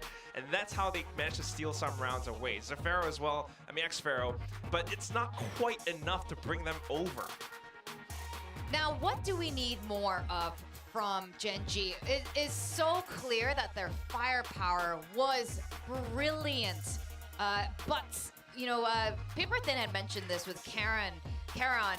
There was, while he had great firepower, there was something really critical near the end of the match where he didn't end up using his Viper utility. Yeah, and we see this a lot with a lot of new recruits that are picked up for their mechanical skill. They kind of forget that I could make this even easier for myself. Or they're like, well, I would rather just like take the aim duel, because if I go into the pit, then like I don't have as much vision. And obviously they won, so it's like, sure, it worked out. But yeah, there are some questions to be had there. However, I would say I mean, maybe the other veterans can help him out with that a little bit more. And I think they're also just trusting in him a little bit, right? Just not calling for that before the round, because they could always just like put up the pit right away, right? On any round. Like the IGLs could have called for that. So a little bit of an interesting thing. We'll see. Maybe this is going to bite them back when they continue to face strong opposition. Well, I will give credit to Munchkin, right? The IGLing in terms of not necessarily just mid-rounding, but taking previous rounds and applying, okay, this is what RQ's default is. This is how they want to play their comp. These are the weaknesses. And then correctly applying that. Starting to put Meteor on these aggressive lurks, taking those aim tools because Meteor is strong enough to do that. That really started to shake RQ up. Oh yeah, that one round where Meteor was watching the window up around mid, that was amazing. And it's something that, you know, Gen G can really make use of. Now, I mean, this was just Icebox. They were really good at that. But then moving forward, I think they picked Split for a reason, right? I mean, you have to think about this entire roster and, of course, texture on the Jet. Split is a map that, like you mentioned, Will, really contact heavy. Once you go in, you're already in the site. So how can they really kind of break apart RQ? I mean, we haven't really seen much from both sides now. Yeah, my concern now on the RQ side is what they showed on Icebox was a composition that was meant to set up Jemkin, right? And once other people started taking content and losing duels, or Gen G just not giving them the space to do the full setup, they couldn't break in. If you have a single duelist setup where you're waiting for the beautiful set plays to come out on Split, it's not going to work out. And it is single duelist, but look at the side of Gen G. It's the double duelist with Jet and, of course, Raze. It's going to be Texture and Meteor. I mean, that's why you have players like that. Yeah, we're going with a Sentinel free play from the side of Gen G. RQ, though, you know, look, they did lose the first map, but it was a close game. Yeah, I see they have Cypher in the play here. How do you think this is going to play out, Quack? I mean, I feel like I'm just getting excited because Meteor is back on that Jet. That was something that I really liked watching him last year. I was a little bit sad thinking he's going to be on that Sentinel, but now he's showing up again. It's more for RQ that they have to catch up against Gen G in this map. All right, well, now we're going to find out if the buck stops here, or we're going to continue on to the third map. We're going to go to our casters, Achilleos and Paper Thin. Thank you guys very much. Yes, here we go. Let's jump into map number 2, see whether or not Gen G are going to get the clean closeout. Like T1 before them, or if RQ will be able to fight back and take this all the way into that third and final map of Sunset, which the sun has long since set. As we now crest past midnight here in South Korea. Players on stage being real troopers here. Moving forward, Texture blast packing himself up over the top. Takes a bit of damage there. And this is what I was kind of curious about coming into Split. If we were going to see the double duelists from Gen G, both Texture and Meteor can swap between Jet and Raze efficiently. And it's going to actually be Texture on the Raze, giving Meteor an opportunity to once again shine on the Jet. See how this is going to work. Cypher, though, could be tricky to deal with eventually, but he's over on the other side of the map. Yeah, considering he's pushing that wall right there. And this gets caught with util in hand, spotting another one there. Munchkin making his way forward up through the cloud. Let's get taken down. Xparrow trying to anchor the site. Finds one. One enemy. Good fire there from Flipshatter in from behind. Comes up with a decent little bit of damage. Just find the kill. Now Meteor, the last man standing. 10 HP with a frenzy in hand. Almost dashes out into the open. They're double facing him, and he will get taken down. RQ will find themselves a second pistol round win here in the series once more. Yeah, that's a big win for RRQ. The more you can shut down this attacker-sided comp of Gen G, the better. I mean, really, really fast fence control there from the side of Gen G, but yeah, not quite ready for all the wraparounds that are coming at them. Yeah, and it was really good bailout play from Estrella. Even though he gets stuck in kind of a bad spot, he's got great cover from the rest of the team, and like you said, great reaction from RRQ to get to the other side of the map. Judge for flips over towards Mail. Everybody else going right into the maw of the Astra. Xparrow just going for the jiggle peeks here, and will take a nasty bit of damage. Nice double peek. Try to put him low. The spray comes through. Wolf does get taken, I believe. Yeah. Meteor just going to go creeping forward. Dash is going to expire, so now just has to stay put. He's got that Sheriff again. He does. There's a Judge on the other side, up in Mail. This is exactly what RRQ wants. They want to funnel Gen G into this judge. Be Johnny on the spot when it comes down to these shots, but Xparrow will be able to get the double headshot to finish him off. Flash sent through, spray continuing, and it's just so much damage across. Texture down to 3, Locky at 42. HP bar is absolutely wrecked here on the side of Gen G. Potentially making some very easy collections here on the kills for Jemkin. And they're just trying to creep their way 30 up. seconds left. And they're going right into his open arms, turns away for a moment. And yeah, they just slow creep up. Great read. Expecting the flash. Yeah, he's trying to play anti. Ends up getting caught off guard. And that is a weapon recovered into the hands of Munchkin now. Only more, however, waiting inside the Nebula. Goes for the spray. Flipshot are able to find one. Taking out Texture, but Plant can come in. Spike planted. It's an opportunity here for the side of Gen G as Locky just doing what he can, offering up some heals here to Munchkin. With Moore pushed out, but Elmy Moore swinging in a little bit wider, does manage to find the kill. It's a hell of a lot of damage, down to 1 HP. Locky just juggling that weapon back, hoping that Charon's gonna be able to put to good use. Finds one, can't get the second. A fadeaway headshot from Estrella will spare them here. 2 losses in the round, but RQ starting things off quite nicely, much like they did on Icebox. Yeah, and just a really pivotal point in this round is Elmy Moore deciding to push off the back of that poison cloud being thrown out, knowing that he has just enough time to get in there, get a few shots out before his opponent can, as they swap back to their gun. It's a really good read on that situation there. Follow up with some judges. That is pretty sick there, Australia. That was pretty clean. The ghost, but okay. So you did what you got to do. A little bit of damage done by Gen G, but still the judge to be considered. Guardian as well for Estrella. A couple Bulldogs. Still Ghost floating around in the mix for RRQ, and Gen G gonna be taking their time exploring Garage. Cam set up, waiting a spot. Reveal the C2. Camera taken out. It's the reveal. More now. Considering whether or not he wants to go for the ADS. There's the jiggle peek. There's the punish again. Cage triggered. Cage now pop. Swings out. It's just a second too late to potentially find the kill. Just forcing them back for now. Yeah, both teams reading each other well. Meteor making contact in mid with Estrella. Neither finding any damage. Estrella, oh. Okay. Get the one shot there. Oh, Trailblazer goes in, and look at the chase. Meteor rushing forward. Just catching him before he can recover the weapon. Kill comes in. Elmy Moore now. Being a world of pain, but no, somehow that Trailblazer does not connect. What tracking? Does manage to find Texture as he jumps down, but Meteor quick on the reply. Shadow will intercept, takes out Karen, but Meteor 30 seconds left. picking up a third. Suddenly is in a potential position to find an ace. Tons of damage done already. Les Munchkin takes this one. Oh! Jemkin somehow coming away with that kill. Now Meteor, yeah, feeling it. One more to go. You can see the wraparound coming through Jemkin. Rotating around towards Garage. Time is dwindling. He's got all the util to try to work with. Meteor now sussing out that it maybe is in Garage, but no! Turns away for a brief little moment, ends up getting taken down. Ace denied, and potentially another bonus conversion here for RQ if Jemkin can win this out, and he does! 3 kills for him in the round.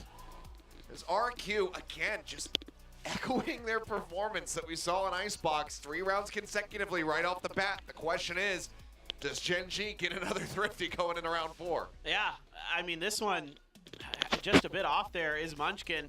A little bit wider than he expected. Maybe hoping for just the slow walk. But it was a swing there from Jemkin that got him that first kill. Started opening up things for himself. Meteor does have a Blade Storm. The judge for Munchkin, couple stingers. Looks like maybe some reassessment on the buy, but it seems like Judge is going to stick through. Get out of my way! And maybe just a very fast hit here onto the A site. Double push up ramp for a brief moment before they drift back down. Trailblazer sent out. Paint shells towards head spotted, but Elmy Moore catching Meteor just a little bit faster than he gets caught. Push up now into the Cyber Cage, ring around the Rosie, but snapping from Elmy Moore finds the headshot, sends out that Neural Theft. The ping down onto the rest of the players. The push up, Lakia dead. Abandoning the spike at the base of the ramp. Where Elmi Moore seems like he is hungry for a couple more kills. Try swinging out. The judge is going to be put to use, but it's going to be the one kill found. I mean, a triple face now at the top of the ramp. Karan able to find one, but won't get much more than that. Still closer than he might have considered, but this time RRQ do stop Gen G from picking up the Thrifty. Yeah, Elmi Moore is feeling it on this Cypher. He's so quick to react with not just his utility, but his guns. Estrella as well, having some snappy shots. Just trying to push up this ramp, and the crossfire too much to deal with. Yeah, Karan able to find the wallbang with the Sheriff, but Gen G flirting with another eco if they can't get this round to go. You do have Cosmic Divide for Karan, and my boy got a good ult. Let's use it. So only 3 orbs collectively away from 3 ultimates are RRQ. Their own Cosmic Divide, Showstopper, as well as the Seekers. Which if you're going to be playing into that Astra ult, the Seekers can certainly help spot out everybody. As that guiding light from Estrella, noting some players here over at ramp. And look how quick they are to shift off that little bit of info. Gen G hasn't been really keen to switch sides of the map. Ooh. Shots exchanged between Texture and Estrella. Estrella getting the worst of it. Down to 43. And now they recognize that things are maybe a little bit more difficult than they expected here. A little bit more contact than they'd like. You're going to leave Meteor, try to buy a little bit of time, try to show that you're still using that jet over on the other side of the map as a duelist to keep attention. There's that Showstopper, but the wall comes back up, and that does allow for Meteor to drift his way back through A main and get out scot-free. Meanwhile, the rest of the team set up here. At B, pushing through Garage. Trailblazer will spot Xfero here at backside. Paint Shell sent his way. The jump forward, but the grab well, setting up for the kill. Full flash is there. He pulls back away to safety, but can he find more value? Paint Shell's flushing him forward. Xfero, good for 3. Now is surrounded. He's got some rescue. Coming in, though, is Meteor up over the top. Drops right in front of him. And he won't get the chance of the ace, but he got so damn close. Estrella able to find the final kill as RRQ continuing on their merry way. I mean, just so well handled here by Xfero, all on his own, able to use his own utility and his own positioning to best Gen G. Knowing that somebody's going to be coming at him, catches a perfect timing on that grab well to slow up Texture. Swings to the other side, finds a couple more, just reading that so well. And yeah, you got to take a timeout now. This is going really sideways really fast for Gen G. This is their map pick. Expecting to maybe feel comfortable, and instead they're getting shellacked. Yeah. Been a very dominant beginning here. RQ seemingly having an incredibly strong read regarding how Gen G is trying to pilot this defender, or this attacker side, I should say. Yeah. Like you said, the more you can shut down that attacking half, the more well poised you are as you get ready to go onto it yourself. And precisely, especially against a double duelist comp, where on split, that's if you're going to lead into that, you're hoping to do a little bit more damage. And this time around, Gen G, it just hasn't quite been there. Haven't really been able to get comfortable on any of their executes. You know, they try to push some space, they try to find an early pick, and rarely are they able to find it. With RRQ, they're reading their positions really well, and the snappy shooting is certainly helping. Some of those shots from Elmi Moore and Xfero have been, and Estrella as well, have been really on point. Watching this spot. And now you've got Showstopper to worry about. The Seekers you were talking about earlier, Achilleos, are in play, their own Cosmic Divide. And only the lone hero Phantom for Meteor. Everybody else Sheriffs. Few ults really close to being online for Gen G. Yeah, which will time out well for them getting ready to go into the next buy round. Oh no. Meteor wanting to try to clear through, spots one, goes for the spray. Full flash coming in, but up over the top, back down into the poison orb, and somehow he manages to survive. Had that blast pack been a little bit closer, he might have just died, but Karan does it again. 2 quick kills. The Sheriffs coming up with the goods. The B site broken open. And Flipshider not noting that Meteor was still hovering around there. Flip's now dropping down. Want to push forward. Boombot getting the spot for a quick little second there. Swing out though. This time Karan not going to be able to find the shot. Elmi Moore a little bit faster with it, and that is going to send Texture packing all the way back over towards that A site. But Meteor gets himself in this position to find the flank. should be able to snag up a gun along the way. Helmymore. Helmymore's just ready for it. My God. I think maybe Meteor conscious about somebody coming in from behind, pushing down the stairs to try to go on this rotate, but now the cam's identified Texture. He knows he's just got to go for the site. Is going to get caught by the trap wire, is going to get slowed up. Moves the dart. Plant would give him a showstopper. Can he use that to find 2 quick kills? They're closing in on him so fast, and I think he pulled it. I think I saw the animation. I could be wrong, but time will tell. I couldn't hear the audio cue, but if he lost it there, oh, Helmymore fired up, then that is just going to be salt in the wounds. It's just kind of over-reading the map here. You know, Meteor gets... He lost it. He lost it. Oh, boy. Yep. That is catastrophic. Oh, thought, man. if I just clear this corner. Yep. This goes here. That's painful for Gen G. Yep. That is a cherry on top for RRQ. One less piece of util to worry about. Still some decent ones here for Gen G, but so far getting them into a strong position to be able to actually utilize them has been difficult. Showstopper going out. Lakia going to be taking a little bit of damage as Helmymore is able to find one. Straight up pushing up. Lakia taken out. Tradebacks come through, and Jemkin, I think, was trying to turn from the flash, ends up getting caught and eliminated. As this is just one of the wonkiest rounds we've seen so far. Seems like RRQ still in a strong position. Heron rotating out. Does have the spike in hand, but has to shoot the Seeker. Jig is up. They know he's on the site. The tap coming through, the jump peek.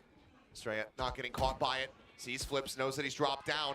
And Estrella will just be able to hold a hard line, eliminating him as RRQ continue just running away with this. 7-0 now. I mean, this crunch looked like Gen G might have been able to bail out of it a little bit outside of B main, but in the lobby there, they're just eventually shut down. Again, this is just such a snappy team. These Phantoms working a treat for RRQ. And no answers to be found for Gen G. They've tried fast hits. They've tried to move around the map. Nothing working. It seems like at every twist and turn, they're either outguessing or kind of underestimating the positioning of RRQ. And now they've got a pit. Give Flips the opportunity. Try to get in, really keep them at bay, or potentially now going to be secured. Helmymore with another neural theft. Xpharaoh still sitting on his wall. Munchkin now with a pit. Lakia has the Seekers. Let's see if they commit them. Try to clear space onto A. Meteor with just a judge. Actually passes it over to Munchkin for the pit. Flash coming through, and looks like fire will be met with fire. Seeker's going to be cleaned out, but Heron able to find 2, but Estrella answering back. Tries to keep them in this one, but ultimately it's going to be Gen G with that man advantage. Helmymore able to give a parting gift kill over to Munchkin. That's the pit. Swiftly dealt with. The pit is going to be gone. But now Flipshider having to deal with Texture and Lakia. Sends out a shot. They know his position. They're playing a little bit more spread out there. Spike going to be sent down, trying to force him back, trying to stop him from wrapping around. Flips, you can tell he just has no idea where Texture's positioned. It's just back screen on the site, but he's just staying stalwart, staying statuesque. Sat in place, and as he tries to go for the drop down, the kill will be found. In round 8, Gen G will finally get themselves a win. And it's still not easy. It's still tooth and nail just to get that one round. I mean, that contest right at the bottom of ramp here. I mean, great stuff from Charon, and then Estrella answered right back. I mean, Estrella is really in it on this map. So quick, RRQ here, just able to reset so nicely after that tough loss on Icebox. There's no chance to even try to celebrate off the back of that one. Just staying focused up. I mean, Gen G are in a potential spot where they could rescue this half. If they can make it up to 5, hell, even an 8-4, might feel pretty decent about it. But as that trap wire gets the reveal, Lakia gets struck down. Helmymore quick to collect. Spike now going to be picked up. Jemkin stopping Meteor from pushing forward, and Helmymore gets that retrigger, gets the kill. And Jemkin will find himself a second as well. Girl depth out. Karen surrounded. taken down, and in reply, RQ, they find themselves with a flawless win to continue pushing forward. 8 rounds now for them. And this is just RRQ happy to give up a little bit of space, and Meteor just pushing too far on his own, not able to win these duels that they so desperately need. Jemkin just waiting with open arms a little bit. What a drag across. Yeah, that was not easy to recorrect that aim. Able to do so. But again, they dodge all the early utility, and then they just wait back to say, come to us. And then it's that one trap wire that isn't accounted for that catches Lakia in transition with Spike, and that's the round just completely thrown into disarray and falling apart for Gen G. Big change up here from xFaro. Hasn't taken this position yet. Question is, does Meteor check forward on the entry or Texture, whichever one decides to go first? Do they go for the quick look left? Oh boy. Well, Sand Flash comes in, and yep, Texture privy to it. Comes up with the kill. Just back down. A little bit of damage, but nothing too concerning. Drop down from Flips, he ends up getting full flash, but Jemkin suddenly on with 3 kills.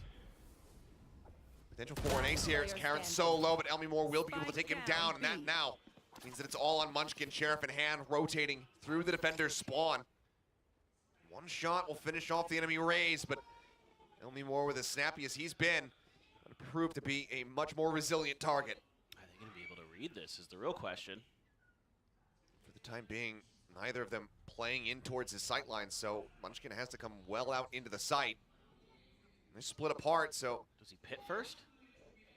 It'd be so risky. It would give up the game so very swiftly, and it looks like, yeah, now Munchkin is watching for it, has noted it. Doesn't get the shots in the manner that he was looking for, but...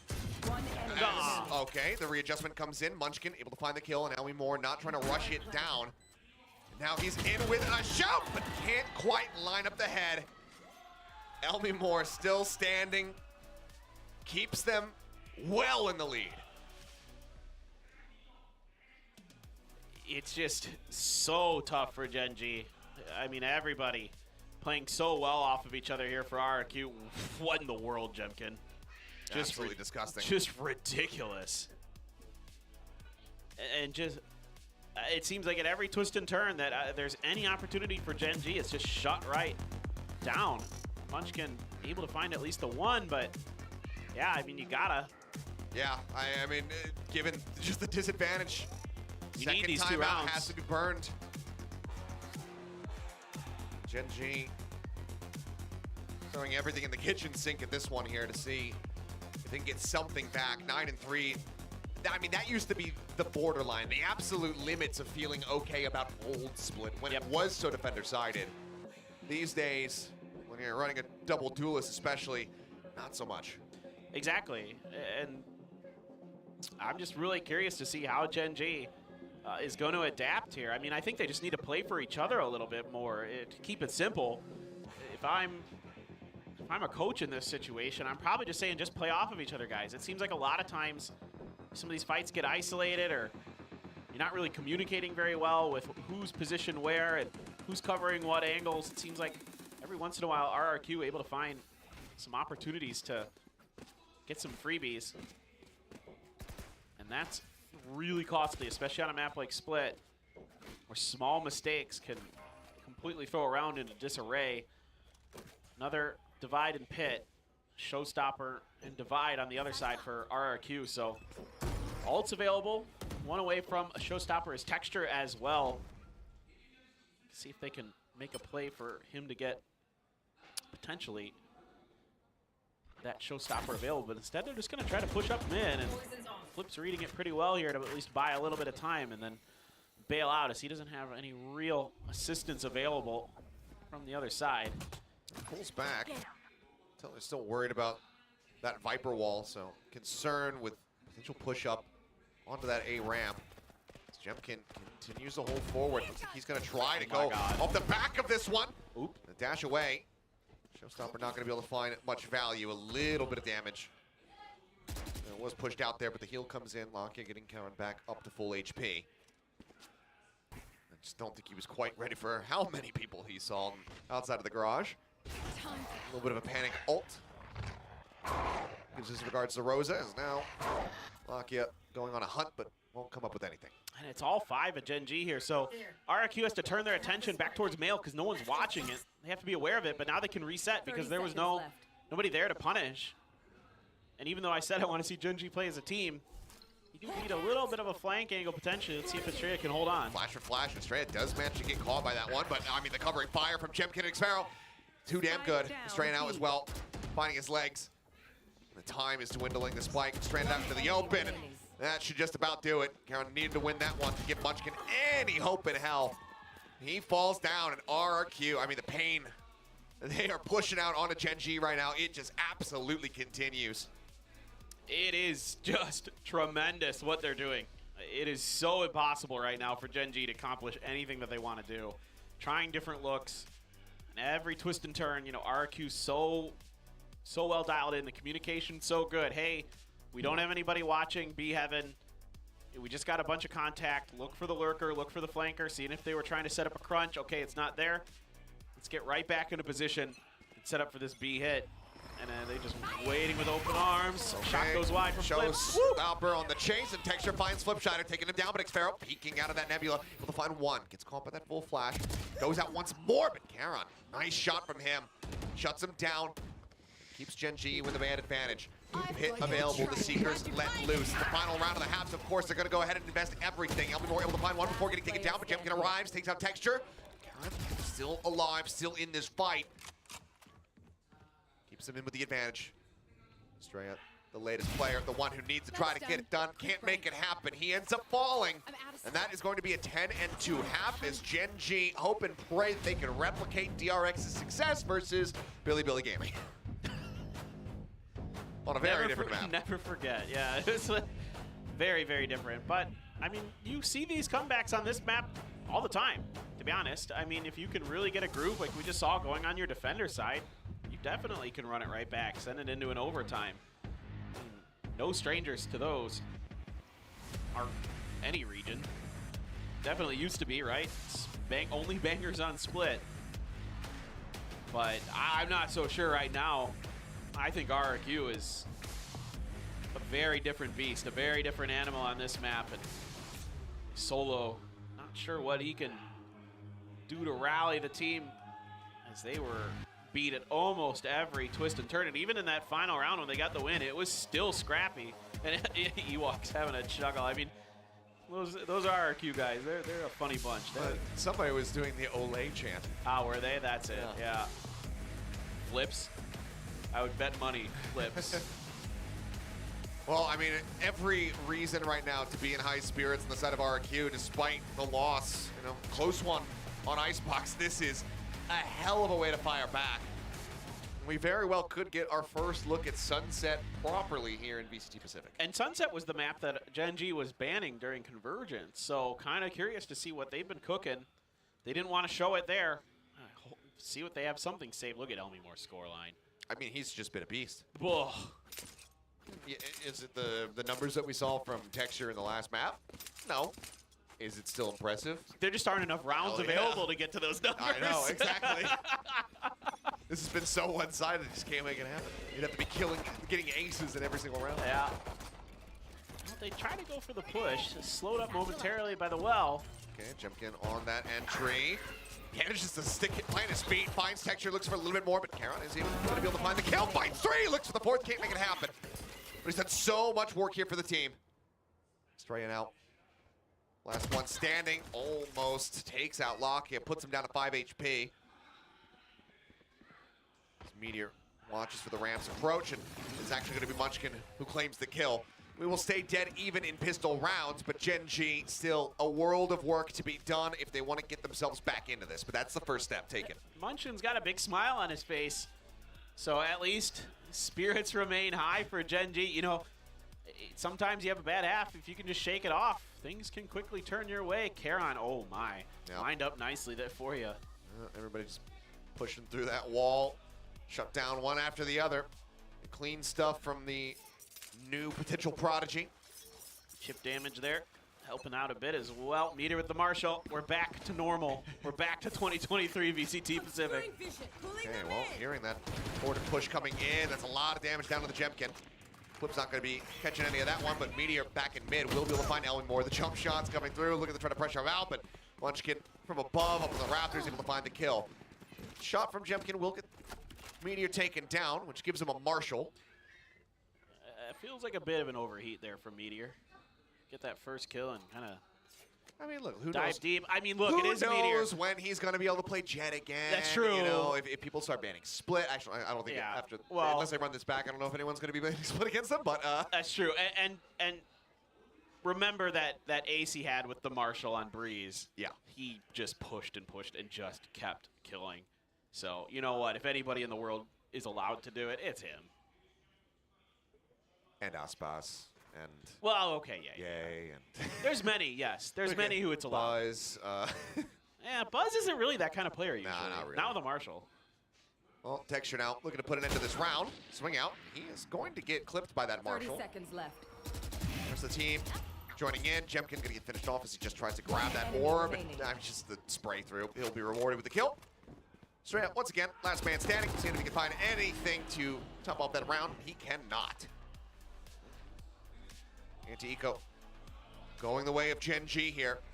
Now, you saw, you know, that bonus get picked up from RRQ back over on Icebox. Can Gen G replicate the beginning of this map now? Can they stop it? Can they get the conversion and begin that monstrous streak to come back? Yeah, and if they can, it starts to creep in the back of your head as RRQ that, oh boy, maybe neither team just really has an attacker side set up for each other. Texture. He's very animated today. He is very animated. This is, yeah, Texture is usually a little bit on the quieter side, but today, man, he wants this bad. And I think that might be a testament to kind of the things that Gen G has been talking about in regards to just the team setup this season. You know, the players are very openly admitting, like, yeah, last year, like, we weren't really getting along super well. And it seems like right now everybody's getting along. Because even with this 6-round deficit they find themselves in, they're still high-spirited and animated. Yeah, and considering it's rather late here in Seoul, South Korea as well. These are gamers. That's true. None of these players are going to bed until like 3 or 4 hours from now anyway. They're probably still going to go home and play solo queue after this. 100%. Meteor does go for timing. Oh, Lakia does. Well, if you won't, I will. Finds the kill. He got a hit. Yeah. Jemkin clipped by that one, down to 15. Heals will come out. And it's just going to be the dry peaks coming in. And this time, no. He'll get finished off.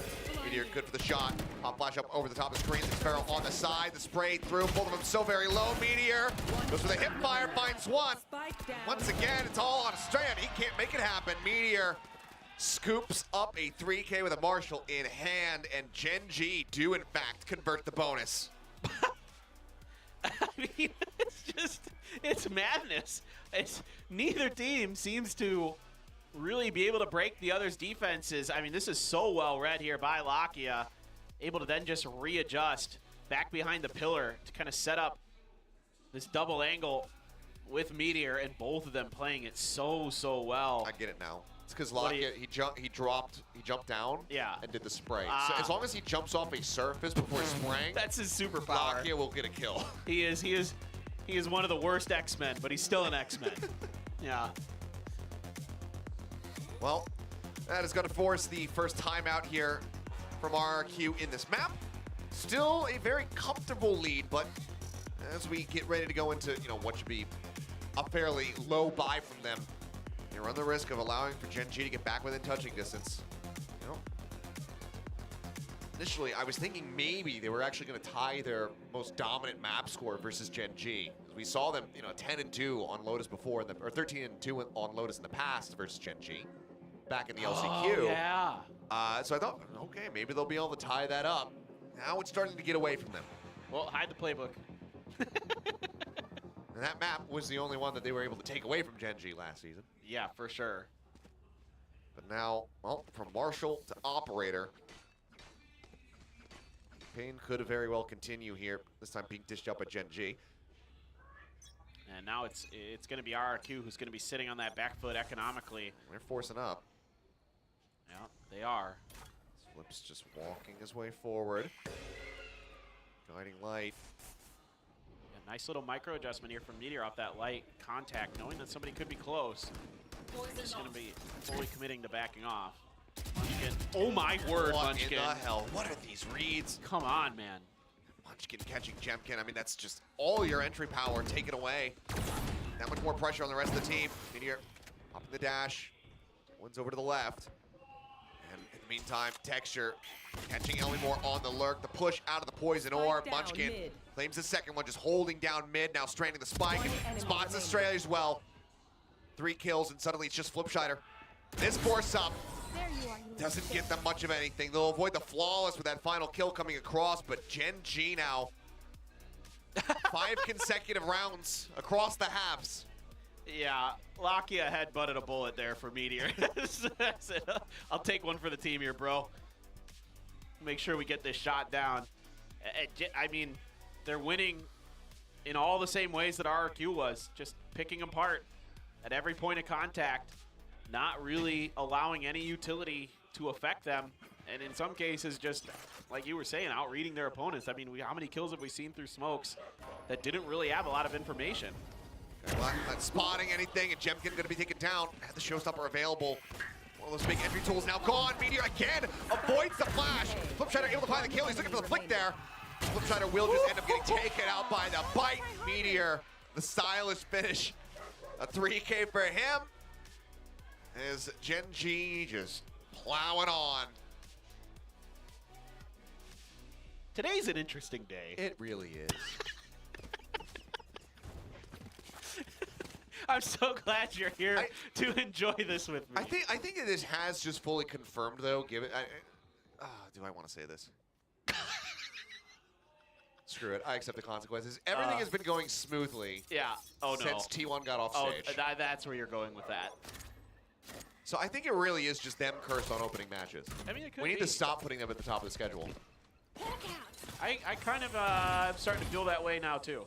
I mean, this has been a lot of good gameplay, a lot of enjoyable Valorant that we've been seeing. Yes. And I am a Valorant enjoyer, so this is going great. This push though, now we're talking about that position earlier. Texture is going to be the one up there. He gets set up. Oh no! Oh my God! Jemkin tries to pull the showstopper, and Karen just shuts it down instantly. Flipshider able to find one though, trading out for the enemy raise. Finds Texture, block it, finding one. Oh, flips. Snappy for the first. Couldn't quite adjust that vertical adjustment. Always so difficult as Lakia trying to send the pop flash. Spot him out. He does. Sparrow taken down. Elmore now trying to play for the win. Gets the tag out, but Lakia stands his ground. Gets himself a 4K, and you can see Gen G rallying back. Lakia. What are we witnessing?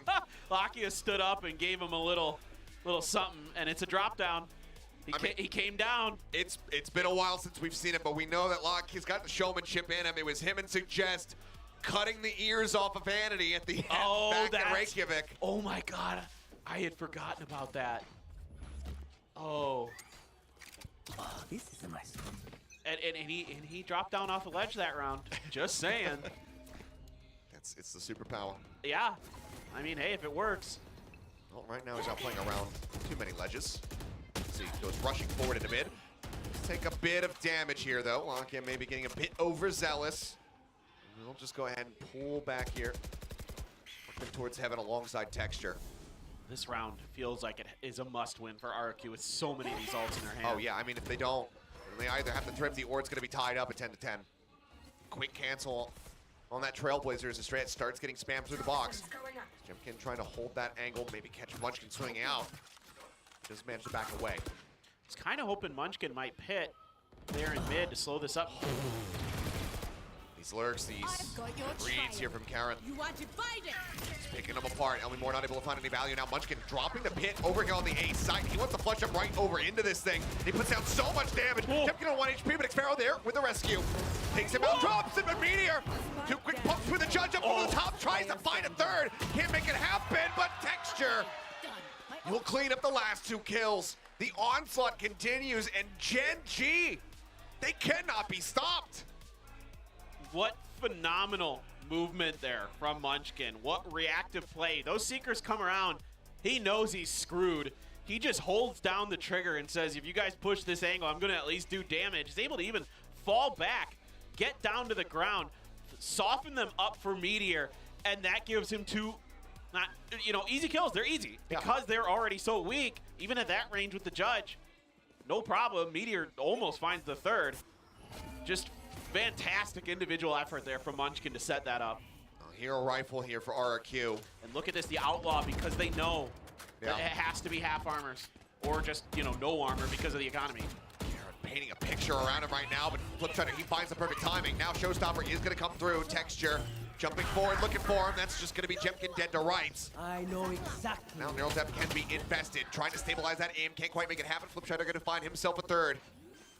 As well as a monstrous man advantage here for the side of RRQ. The flank around from Estrella completely unread. Takes him down, and now it's all to play for here for Lakia. Everything to do to stop RRQ from getting up to 11. The win streak has been massive for Gen G so far, but it could very well come to an end right here. Cash aplenty.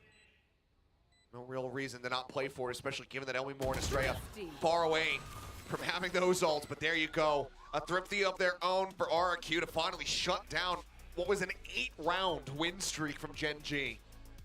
Massive stuff here for RRQ.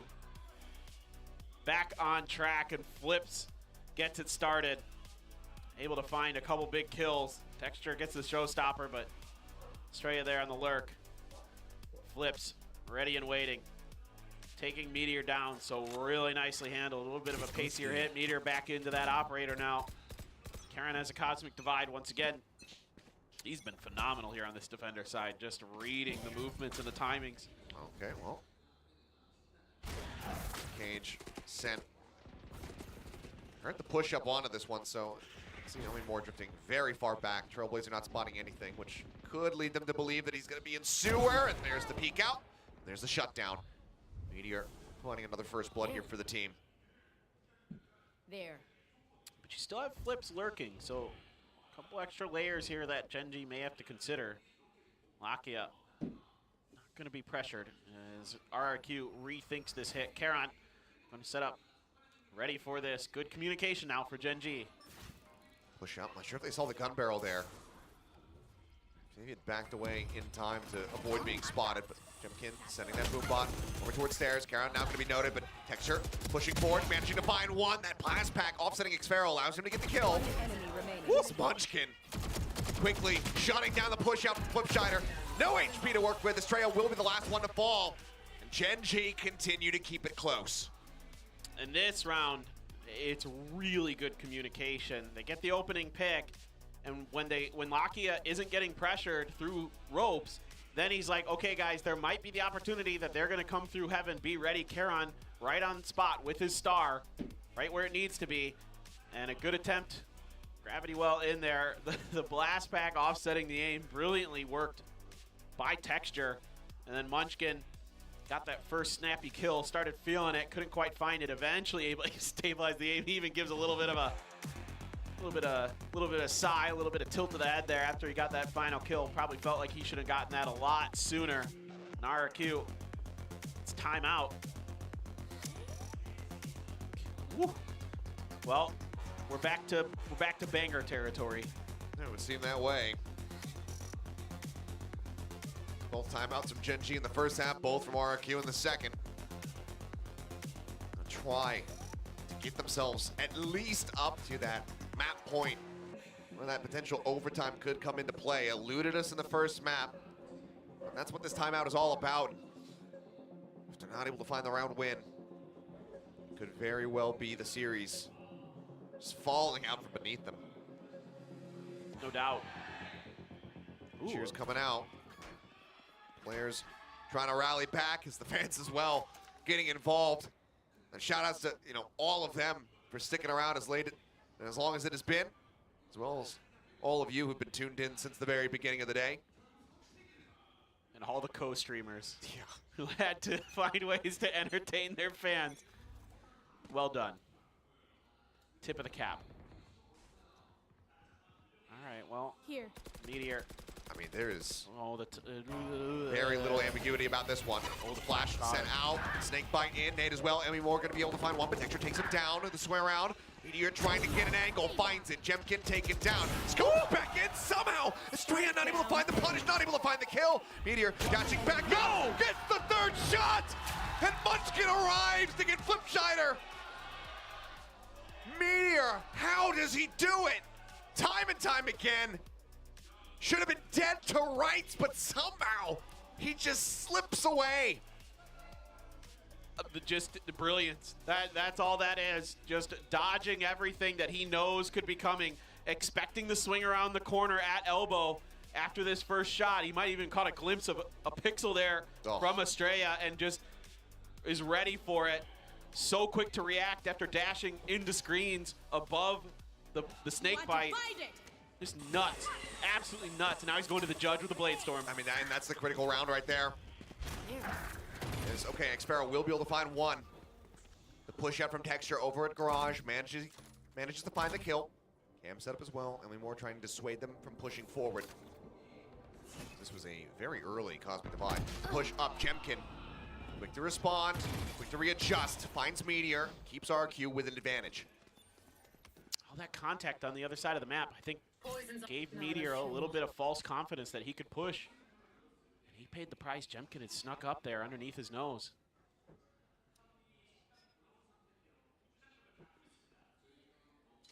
Everything slowing down. RQ. Get your squats in. Not looking to overextend, not looking to become overzealous here. Push on the corner. Not getting caught. Manages to stay safe, stay alive, stay healthy. Plant now coming down. As the rest of Gen G getting corralled up over here towards screens. Cosmic Divide now. Invested to try to go for the retake. That's going to be a solid start. Lockett pushing forward. Able to find Jemkin. Munchkin going to take it down at the same time as Xsparrow tries to hold it. It's taken low. And down. As it's now all on Karen. Doesn't read it though. Estrella striking. And now RRQ have map point in their hands, 12-11. Can they close it out? Or does Gen G give us a second overtime here today? I mean, that's a nail biter. That Cosmic Divide, not very deep. Gen G's still able to get a few kills, giving themselves an opportunity, but Meteor there getting caught is painful after that tremendous round he had previously. Xsparrow lining him up and at least getting one. Let's see now. Meteor back on that Marshall. Tried something a little bit different. Showstopper for Jemkin. He's gotten up and towards A heaven, but Meteor's waiting here. Boombot. Just waiting out the Trailblazer there. They're wanting to see this op. That was a pretty shallow jiggle. He's not going wide enough to actually spot this. White will actually force them back. Showstopper up over the top. Texture finds Jemkin. Estrella taken down by Lakia. Counterpart Sky eliminated there, and now it's a 3v5 to try to close this map out. Otherwise, Gen G will be pushing us into overtime, elongating this series. Gen G fully committed to that A hit. Now they have to shift back over. I mean, they're so well poised. They just know. We wait. Yep. We wait for the plant, and then we get ready to strike. Allow for the rest of the team to come back over, go for that full five-pronged approach. It's a little bit dicey, especially for Lakia. He's gonna have to take his time coming through mid. They have no information in that part of the map, but pretty soon here, they're gonna figure it out and have plenty of time to make this hit work. Xsparrow going to be the only one playing here within the site. Double snake bite, poison orb is set up. As they go for the concuss. Now Elmi Moore gonna go on a bit of a walkabout around, trying to get this flank through. Full flash coming across, and Xsparrow not gonna be able to find anything. The first bite gonna be let loose. Time ticking away. They have to be able to get onto this one. Can't wall bang that one, but it doesn't matter. Elmi Moore able to find the kill and abuse being held, but there it is! RRQ replicate the scoreline from map number 1, but this time they get the win. 13-11, ladies and gentlemen. This evening does not end here. RRQ continue to seek their revenge. I mean, that round looked like it should have Gen G written all over it. It looked like it should have overtime written all over it. And 2 players left, and they shut it out. I am flabbergasted with RRQ, the way that they're able to maintain their composure after a rough first map, you know, coming up so close, and now here coming back. Yeah, well, we'll go ahead and throw down the analyst stats to break down some of the crazy action we just witnessed. I was gonna say RRQ bounced back, but honestly, that was more like a pudding sort of wading through the mush, because it looked like they were just gonna clean sweep it, and then something happened. Gen G showed up with their double duelist comp, which we were also in doubt of, and it was this back and forth, and RRQ at the very last moment took it back into their hands.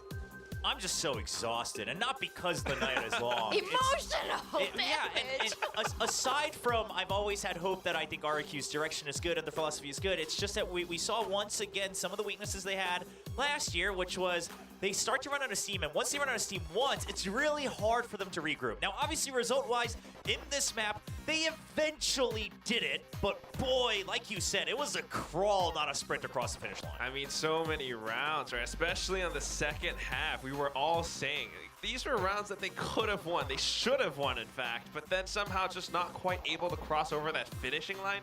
Meanwhile, Gen G, I mean, the stats really show it. Texture was having a field day. Meteor was having a field day. They got a lot of first kills, and they managed to bring it really close. But towards the end, I mean, credit where it's due, RRQ still were able to close it out. Yes. Yeah, I mean, Meteor MVP for sure on the Gen G side. That was a little insane. What, you put an op in his hams? His hams. He went ham, actually. That's what he did. Yes, he did go ham with the operator in his hands. But here's the good news for Gen G. Despite the loss on map 2, okay, Meteor, once again saying, I'm still good with the operator. I can still, you know, somewhat do my job on Jet. Now, I would question how their attack rounds went, right? Because you have double duelists. There's more ways you could have utilized that explosive power. However, on defense, they understood that RQ doesn't have that firepower, right? So they can always spam through the smokes. They can always delay them. And then those couple rounds where actually Gen G would kind of push out on an offbeat that really caught RQ off guard. Once again, similar to Icebox, where RQ is like, well, Gen G doesn't do that. These players don't ever play aggressive. And it's like, no, now we do, because we're all really strong aimers. So I would say overall, you know, I think Gen G maybe had a better read on their specific opponent.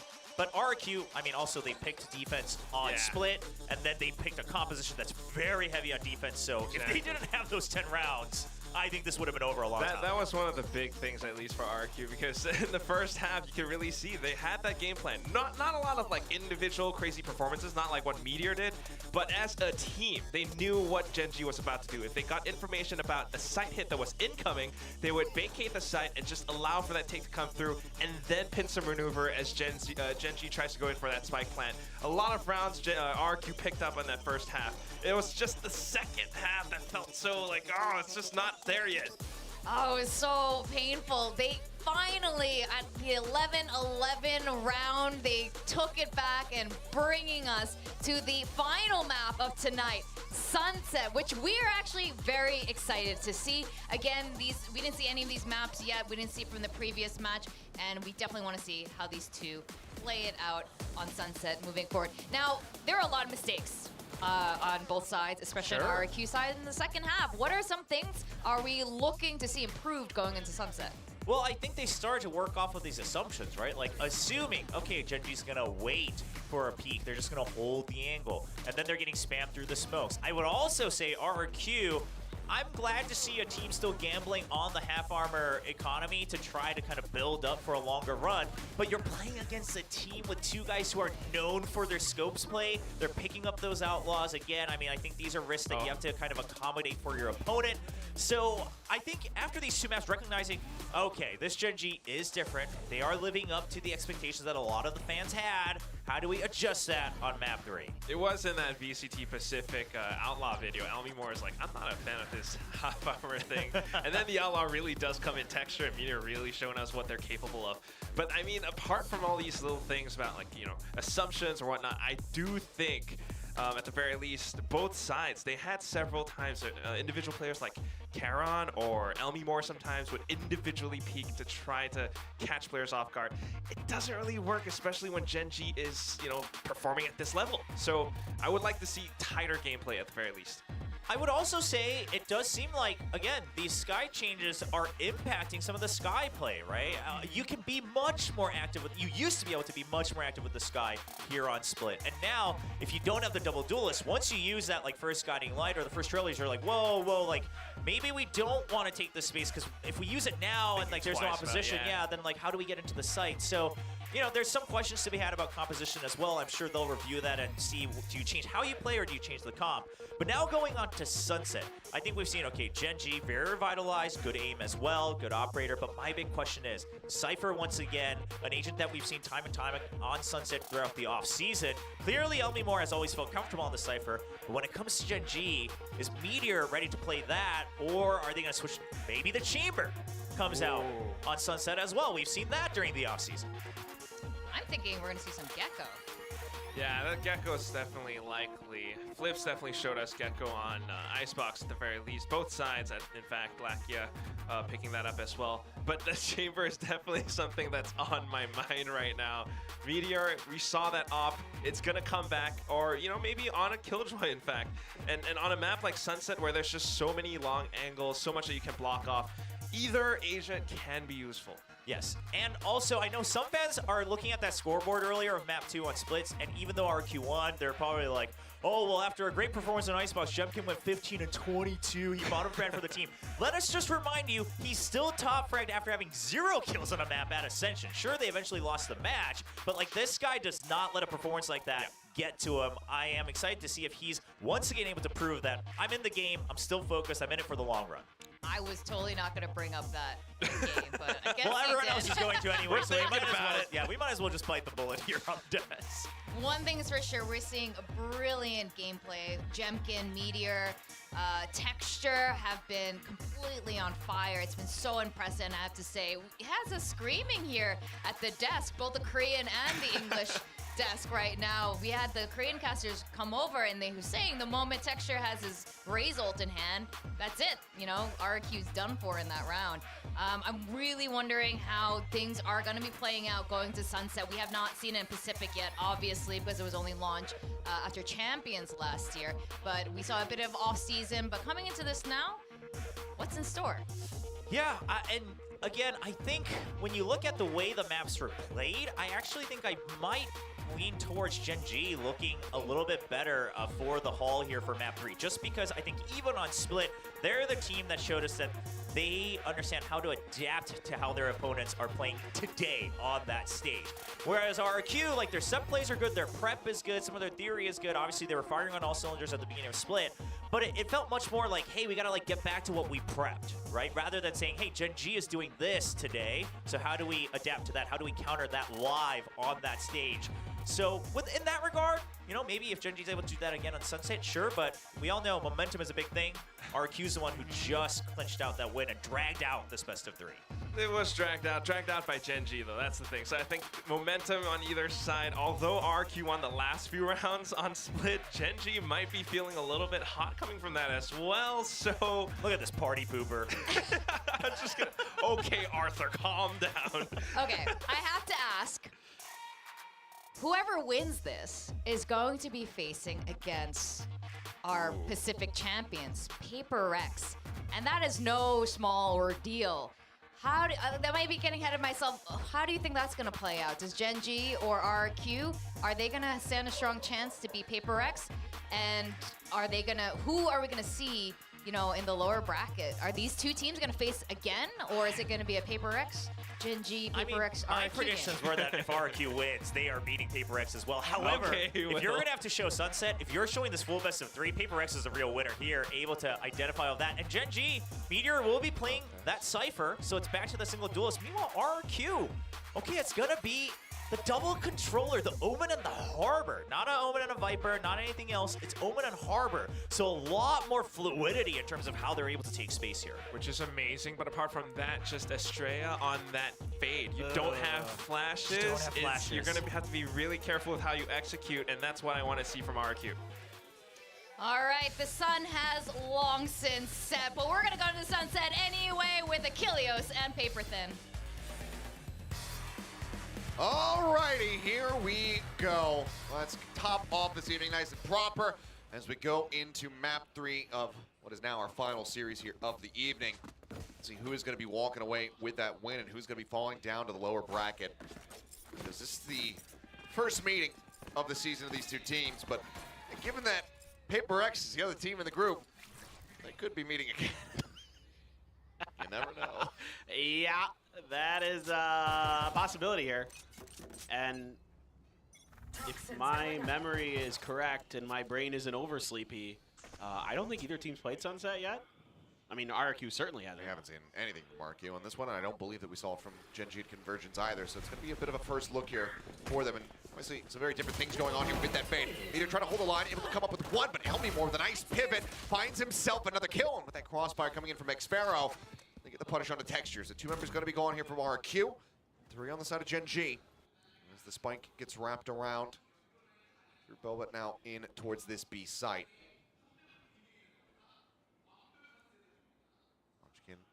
Things quiet, waiting for Karan to get a little bit closer. As RQ trying to suss out where they could be. We'll leave XPG in this forward position. Play first contact, it would seem. Where's the smoke gonna go? And now you have to deal with this as well. Paranoia comes out, a little bit of damage gonna be found there. Elmymore will be able to finish off Munchkin. Can he get that fourth? The answer's gonna be no. Estrella takes it away. The 2 members left standing here for the side of RQ is, well, once again, first pistol round of the map, they managed to pick it up. Yeah, it's a good hit, and Elmymore is, once again, picking up right where he left off on Split with some very clean shooting. Now upgrading to a Bulldog. A few others in there. Guardian for flips. 1 Sheriff in the hand of Texture. Back to Texture being the lone duelist. Back on the raise. Wasn't able to find as much impact as he did with that Jet on Icebox. Meteor shifting into the Cypher role. Be spotted there by Elmymore. Can't quite see the camera. That ain't it. There. Close. It doesn't. I think he now has it, or it was reclaimed. Either way, not in play. Jump in. Zooming around. Prowler.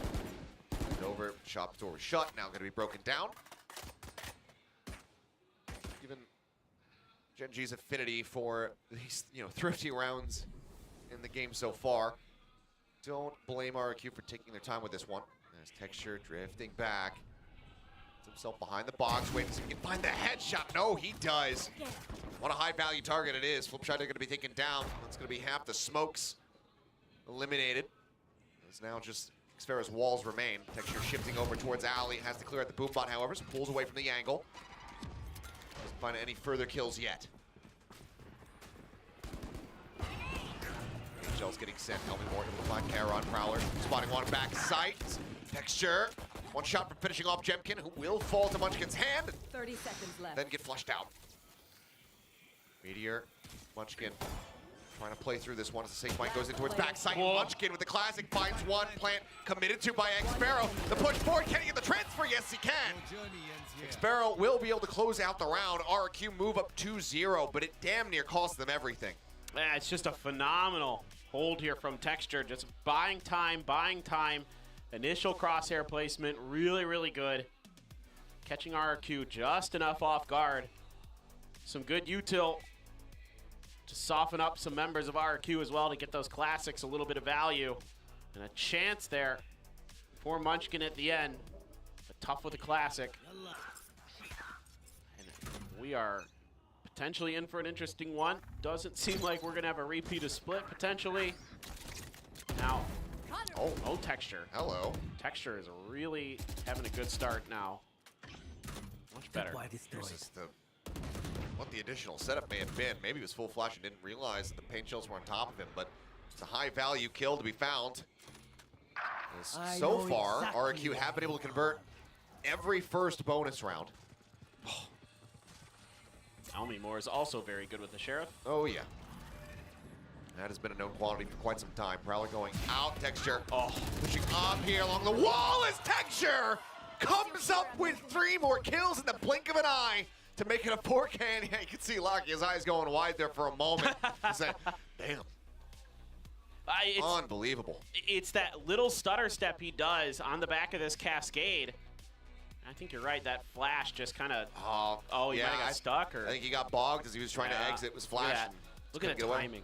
Look at the timing on the back of that cascade by Texture, and then his turn, the 180 to mow 2 more down. Yeah, no wonder Lakia's eyes went wide. There was a split second, I believe, at the end of Texture's player cam where he just was like.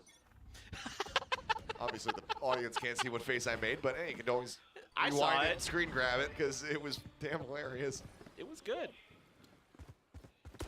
Well, now, Gen.G getting a bonus. It's not as strong of a start here that we've been seeing from RRQ. Still in the driver's seat as they have the full buy coming through. Reckoning also available here for XPG. This is basically lone anchoring A. Not too far off his meteor, though. On that peak, he will get spotted. Blinded up there by the Prowler. Just a couple shots into the back. And a lot of the Cypher utility going to have to be dealt with. Camera way on the back of the site. Over on A, a couple traps crisscrossed. It's going to be the Reckoning to try to clear that space, and I don't think Meteor cares too much. Jump forward, Trapwire comes in, but Jemkin able to find Karen before getting taken down by Lakia, who's then traded by Flips.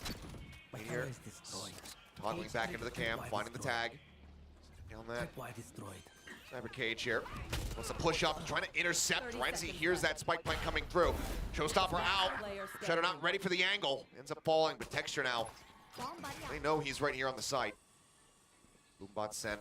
Not going to be able to scout too much. Texture just had a whale of a round. Can do it again. That's a good start. Finds one. Ellie Moore taken down. The plant now coming through. Looks like he thought maybe they had faked their way back over towards the B site. The paint shells don't go high enough to get over the wall. He's got to clear out both. Straight low at 59 HP. Certainly is workable for him. Avoids the haunt. Pushes the wall. Slowly creeping up. They're playing together, though. Can he get them both? Spots the gun barrel. One. Texture. Is it back-to-back 4Ks? Yes, it is!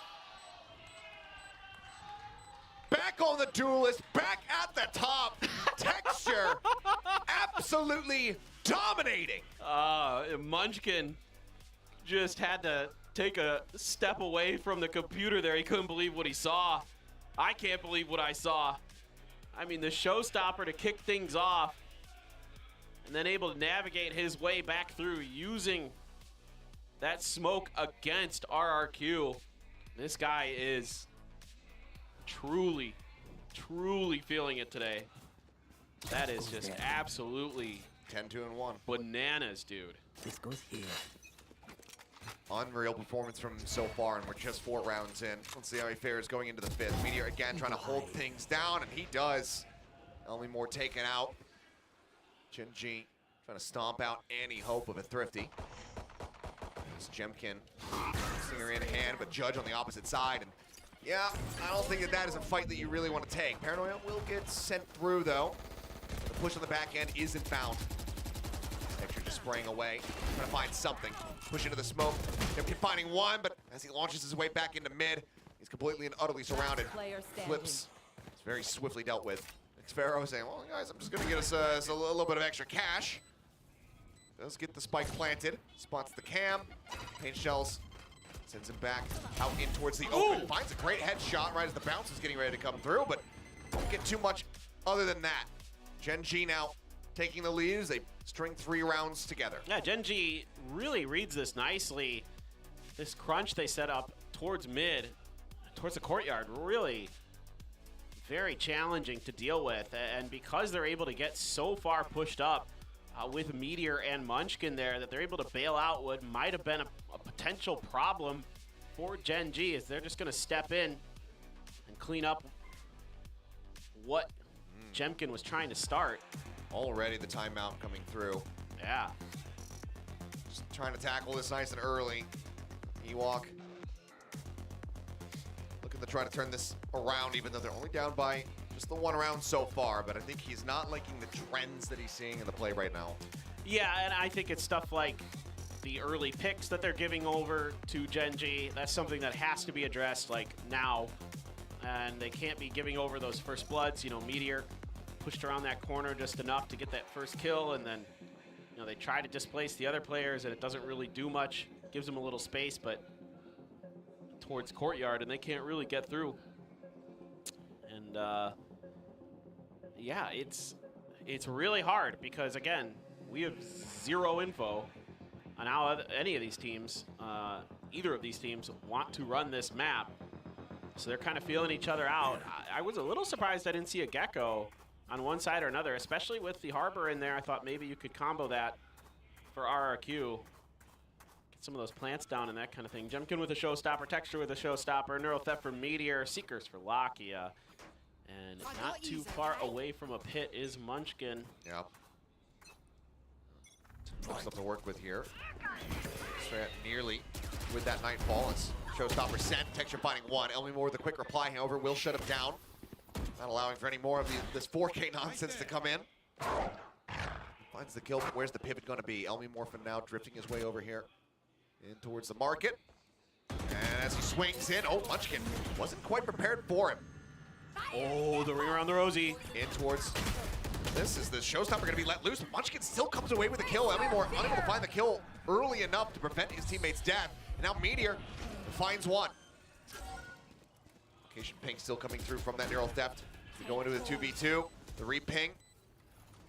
He's not going to find anybody. Great trades on both sides. Gen G going to readjust. Try to come from Boba. This is a huge round here for RRQ. Gen G break their banks pretty considerably on a couple of the players yet again. Yeah. One smoke left here for Karon to block off. The tap, the spray, not quite good. They don't find the diffuser. They realize this, but no, Lakia, he pulls off it anyway. The retap coming through, ping's coming down. As this time Estrella will just push out of the smoke to finish the job. Tied up now, 3-3. The timeout able to help get the win here for RRQ. Can they break away, or will Gen G just retake the lead? It felt like it might slip out of RRQ's fingers. Estrella there catching Meteor right as he's throwing the Neural Theft.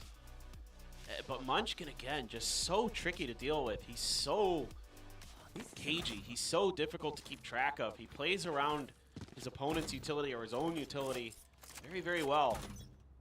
And we saw him on controllers a lot last year, and this year, moving over, excuse me, on Sentinels, now on controllers, he's looking really good. And the reckoning for the rush here onto the A side. Texture gets himself a collat. Jemkin and Estrella both going to be taken down.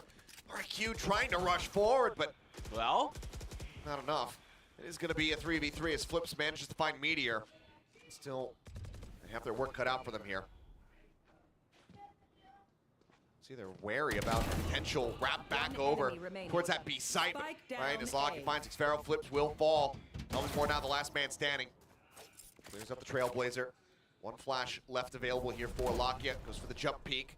With that smoke down, he's got to rush out of it. Elmymore finding one. The pop flash, he can't turn from it. He has no idea where Lakia is. And Lakia will finish the job.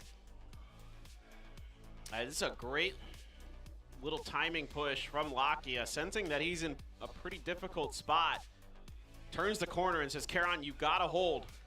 You gotta hold the elbow. And this is just, I mean, lined up for Texture. Texture just disrespecting that reckoning. Lakia, great little pop flash. Finish the job. Knows he's got his opponent out in the open. I will and plays it to perfection. This goes here. Texture once again able to invest in that operator. Things getting a little dicey on the economy for RRQ. They're on the back foot. 2 rifles in terms of a Guardian and a Phantom. Neural Theft there, but pit for Munchkin. This is interesting. Munchkin hasn't been opting to invest it early to try to control space. He looks to kind of use it against his opponents deeper into the round. Just holding on to it for now. Shots to try to just get a corner check there. See if they can find a stray headshot. Bite at the ready. Trying to shut down this push. Is the paranoia. Munchkin trying to exit. Takes a couple of tags on the way out as Jemkin last packing out. Stinger still manages to steady that aim to find the kill. It's quickly traded back here by Meteor. Prowler coming through. Meteor finding one. Straight up. Line spraying out of that cyber cage, does trade it back, does keep this into a 3v3. As they scoop up some weaponry to try to even the score. Spike now planted. Sparrow, however, low on HP. Needs to try to stay alive. Door shut. Estrella trying to bait this one, but Texture able to get the catch, swaps at the weapon. Sprays down the door, pushes through, but is not ready for Xpero to be right up against it. Kills found. Flips through the TP. Does he try to reposition? It's one tag across. They're knocked down to 60. The spray in. He's going to manage to hold this one to half. Does finally fall, but he gives a fighting chance here for Lakia. TP forward, the push in. Lakia gets the kill and plays off the setup defuse. Gen G barely scraping by with the round win, but they're keeping themselves out in the lead. I mean, every round so close now. I mean, what a jump out from Jemkin, able to get one. Texture, nice little flick down. Right around the corner though, waiting behind that door, was a member of RRQ. No contact on that flash. Here's the TP. Lakia, no problem at all there to finish the job. I mean, he believed it. He was like, okay, I fully trust that you are TPing away from me and not going for a bait. Yep. Good read. Calling the bluff. Seeing through a potential one. I really want to see what Munchin's going to do with his pit. I feel like our Vipers have been making interesting decisions with their Vipers pits today. Let's put it that way. Well, for now, he's just holding it. Maybe it's like a comfort blanket. Just hold on to that one. Lucky in the meantime, though, able to find 2 quick kills. Xpero and LB Moore going to be taken down. It's just a bloodbath in mid. Jemkin trying to play off the back of that boom bot. Estrella coming up with 2. Jemkin with the third. Suddenly into a 2v2. He takes a forward position, just crouched down. Nightfall going across. I don't think it gets a connection onto 1. Okay, so Caron does get caught by that. Just going to be waiting this out. Maybe the double market approach. Have to make that operator sing for Texture. Well, this could be painful though. Jemkin not watching the angle. There you go. Sings a nice little tune as Strand tries to swing out, tries to take the fight. But Gen G continue to persevere. 6-3 now. Putting themselves in a strong position thus far here on Sunset. And it almost completely flipped on its head because, you know, this is a great push out from Lakia. Boom, double kill. And then they're all like, okay, we're all going to go down market and line right up for this crossfire that RRQ had set up just waiting with open arms. And they lose 3. They get mowed down, and all of a sudden it's a much more difficult round. I think Gen G there needs to get a little more info before they start making those clumped up pushes. Could have cost them that round, but tons of ults now for Gen G. Did I mention that Munchkin is a Viper's pit? Maybe once. Well, now he doesn't. Well, no, he does in depth. Jemkin finding the kill. RQ, can they rally back to try and deliver a more even score line? It's a good start. This Meteor is very much changing up the playbook. Super far forward lurk here in mid. Seekers on the hunt. Smoke here in mid, getting ready to expire. Texture off still in hand, managing to find a kill. Flip's gonna be taken down now. Meteor pushing forward, finds the elimination. Throws down that Nero theft. The reveal comes in. Jemkin able to get the punish there on a Meteor and stands his ground to take out Caron as well. Smacks away, but locking out, identifying the spike location and Texture taking down his counterpart Raze. Trailblazer more than identifying Estrella's position. Spike is in hand, but I think footsteps may be heard. Texture set up on the corner. This would have to be one hell of a shot. He manages to whip that one. Estrella is waiting for him to re-peek, but Texture says, you gotta come to me. 30 seconds left. You got 30 seconds. And pretty much all the util to try to force him off the angle has been burned. Double face, the shot, not connecting. He jumps across the gap. Manages to get himself over to the site and can have this plant come down, but how does he play this on the back end? The haunt is at the ready, the showstopper drawn out. That is just about gonna be it. No, it doesn't go deep enough. He's trying to buy the time. Lakia, he's not believing in it, now swings in. And, oh boy, Estrella nearly managed to get the weapon back out. And see that they're having a mighty fine chuckle about it, but that round almost catastrophically got away from them. Texture now showing us exactly what happened in that round. Very uncharacteristic of Texture to miss that first shot. The second one was just Estrella reading the situation well, knowing that that angle is going to be held, kind of playing with Texture a little bit, able to at least get into a position where he makes it a contest. Every round so darn close. They are, but they continuously are going the way of Gen G. 4 rounds consecutively now. All these ultimates to work with on the side of RRQ. How many does it take to piece together a round win? It's Texture now 19-7-2. Showstopper out, but Texture, doesn't matter if he doesn't have the off, manages to find one, and okay, Karen manages to just TP right into the Showstopper so Jemkin gets maximum value. Push out of that Cyber Cage, however, Munchkin is able to find Elmi more. As the pings come down, man advantage should do more than enough to set up RRQ for the round win. Yeah, Munchkin's gonna readjust. Going to try to come up through Link instead. But it seems to be all angles covered here for RRQ. Munchkin, man, you never know. Gotta clear this one out first, though. And Estrella is here to back him up. Find you. The Haunt over the top, the push in. Nearly gets him, puts quite a bit of damage in, but as Meteor falls, RRQ, they will finally be able to break the streak. Keeping themselves in this game. Potential for a 7-5 half. Just able to kind of break things down pretty early. Jemkin, yeah, that's nice. I mean, that's a gift. Karana under pressure from the other side, and Jemkin able to pinch in and squeeze out a couple kills. That's such a huge momentum swing now for RRQ, but now their ults are going to be a little bit out of cycle. Yes, you owed. Yeah, I mean, Texture, he's just going glass cannon. Yeah, why not? Buying a rifle for his teammate, being handed over the operator. He's good enough with it so far. But I mean, here's the ultimate question. Yeah. Do we see the pit? Does he use it in this half? Or does it just go completely unutilized? It seems to be in Gen G's playbook that the Viper's pit actually doesn't exist. Yeah, it's about the implication. It's the implication of danger. Judge in hand, Jemkin swinging the corner, able to find the quick headshot there to shut down Karen to making sure that he can't find any more value, but Lakia still managing to take out 2. Even numbers. Sees finding no one. It's the Haunt.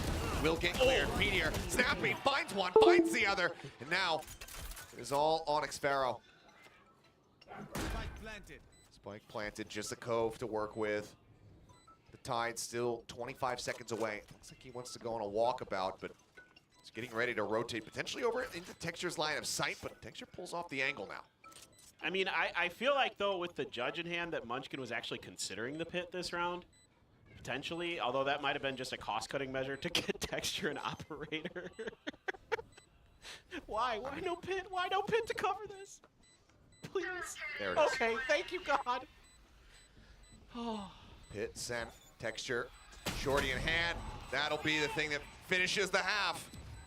8-4, Gen G out in front as we get ready to swap sides. It's that last round. That's the only round you need the pit for. That's it.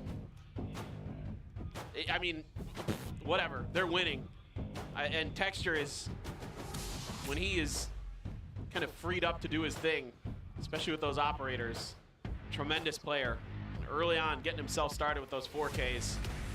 Again, setting the pace, setting the tone for Gen G. This team, when I predicted this team today, it was almost purely on the back of firepower. Like, in my gut, I'm like, there's just way too many nutso players. And I'm not saying that RRQ isn't just as good, essentially, as we have seen here today. They are, pound for pound, basically at the same caliber, but Gen G just seems to have a little bit more steadiness, especially in that operator department. That is really, Texture is really setting Gen G apart from RRQ right now. Well, it's not over until it's over. We saw the very close run back from Gen G. The attempt there on split. Managed to go from 10-2 to, an 11-13 loss. RQ not in quite as desperate of a situation, but still not where they want to be. Was that a sign asking if someone wants to come over from Ramen? No, he was saying he wants to. He's going to take the first train. Oh, I thought I saw Ramyan. Oh, did there. you? I think it's a Tom Yon. Oh, you know, I glanced at it, and my brain is also at about 20% capacity currently. So, and you're already usually running pretty low. That's true. It's 20% of my usual capacity. Yeah. So that's, we're into the low fractions here. Yeah. All right. Let's see what Gen G can do on this attacker side. Anemic were they on split? They've been good about getting the second half pistols. Oh, Jemkin. He's in such a far forward position. I think Lockett kind of staring into this corner. Seems like he might have a decent idea that they're taking these spots on the map. Exactly what I was just thinking, man. I think if they at least have an awareness of it, I think that might have spotted him. Yep. Look at that. There's the paranoia. The counter swing not coming through. 3 players now, 4, all vanishing in the blink of an eye. Straya, the only one left, is just going to be the full send over now towards that B site. It's going to be 3-3 in pistols at the end of the day here. But Gen G are going to be the ones moving up to 9 rounds. At the worst possible moment. Yes, Estrella gets one. Meteor answers right back with the frenzy of his own. I mean, what I liked about this round, I had to give a clap there. I was just kind of, because Gen G takes it slow. They wait until they get their information, and then it's an instant response from Karon with that paranoia. It hits a bunch of people. Yeah. And you know, Elmimore tries to swing to bail it out, but Locky is accounting for it instantly. So everybody doing their job, everybody being on point for Gen G. Communication good, Meteor feeling good. Everybody vibing here. Let's see, the kill picked up, and it's just going to be that one Sheriff coming in Estrella's hands. Texture rushing forward, grabs this orb, but Xmero doesn't want to give his position away at all. Decides not to go for any kind of spray. The old Paper X here. Oh boy. Grab the orb and then immediately shift over to the other side of the map. Very low. Only more down to 25. So making their way now through B main. Paint shells to try to slow them up. Estrella does manage to find the headshot. Meteor going to be taken down. Smaller weapon he had, but 4v4, but wildly outgunned. They're just going to go for post plants. They've got a lot of utility available here. Yeah, double snake bite here in their back pocket. Munchkin, the only one who's really tagged up at all, down to 79. Even then, going up against widely classics, still relatively healthy. Game to try to check. Dart might have been. Guys, G का match नहीं हो रहा है ना chat? Now they're just trying to rush them down. They're trying to able to find one before falling. Headshot हाँ there. guys. Nicely done from Estrella. He's finding some extra value, and honestly, you know, the scoreline is not going well for them, but as far as this is concerned, Estrella, he's got no time. Wants to try to chase in for the kill, but widely, I mean, the damage dealt here is fantastic for them. Exactly. I mean, that's yet another rifle there with that Sheriff shot taken away from Gen G. So that's tremendous value. So, yeah, okay. It's kind of reminiscent of the other side of the map where RRQ takes the pistol and immediately has a very difficult eco.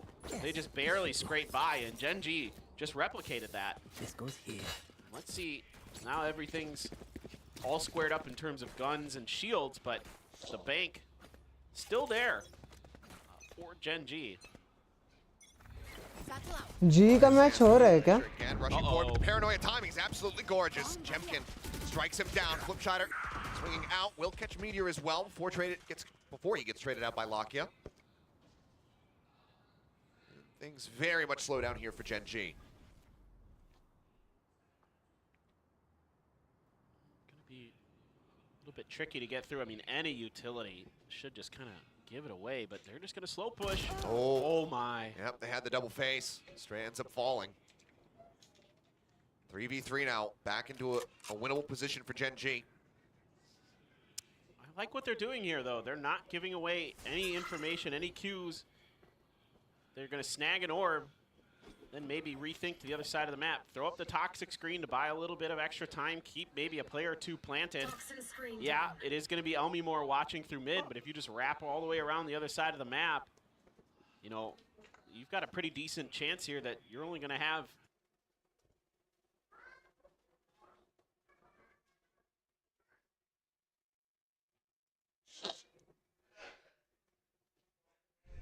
Huh? Yeah, I know. Shit.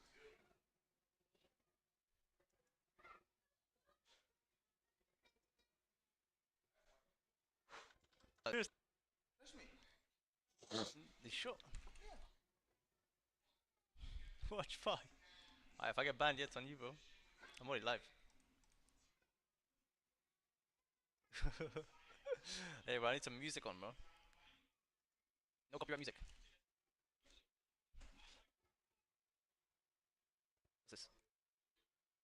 What's this? It's too late, no? कल 11:30 बजे होने वाला है chat इनका match. Finding much of anything here. The Cope set in, managing to hold the angle there on the flank. To get the defuse to half.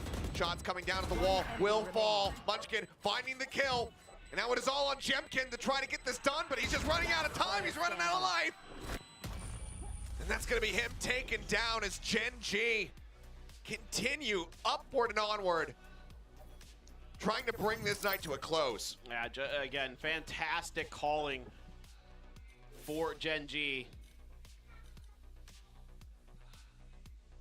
Assumption is it's still Lakia doing the IGLing, but sometimes those things shift around unbeknownst to us. But yeah.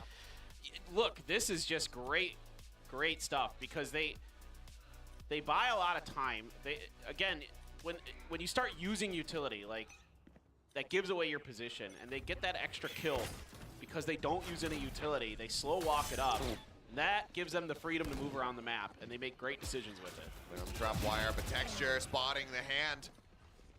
Takes out one. Sparrow still lurking now within the smoke. Is going to be good for the kill. Finds it, but then the rest of the players is coming from behind. Garrett spraying down into the smoke. Takes him out. Man advantage already here in the hands of Gen G. This round win takes them up to match point. Swing out. Garrett with a great headshot. A bit of a quieter map from him thus far. Very nice value to be found. Paint shells to try to clear them out, pushes them out into the open. Estrella able to find one. Paint shells from Jemkin takes down the other. Showstopper infested. Jemkin with a 3K when the team needed him the most. He'll be the one to dive in on top of the snake bite and help get the round victory. So it's not over yet. We're not going to be seeing Gen G getting that match point locked in. RQ staying afloat, but barely. Yeah, and maybe now you can get that economy under control for RRQ.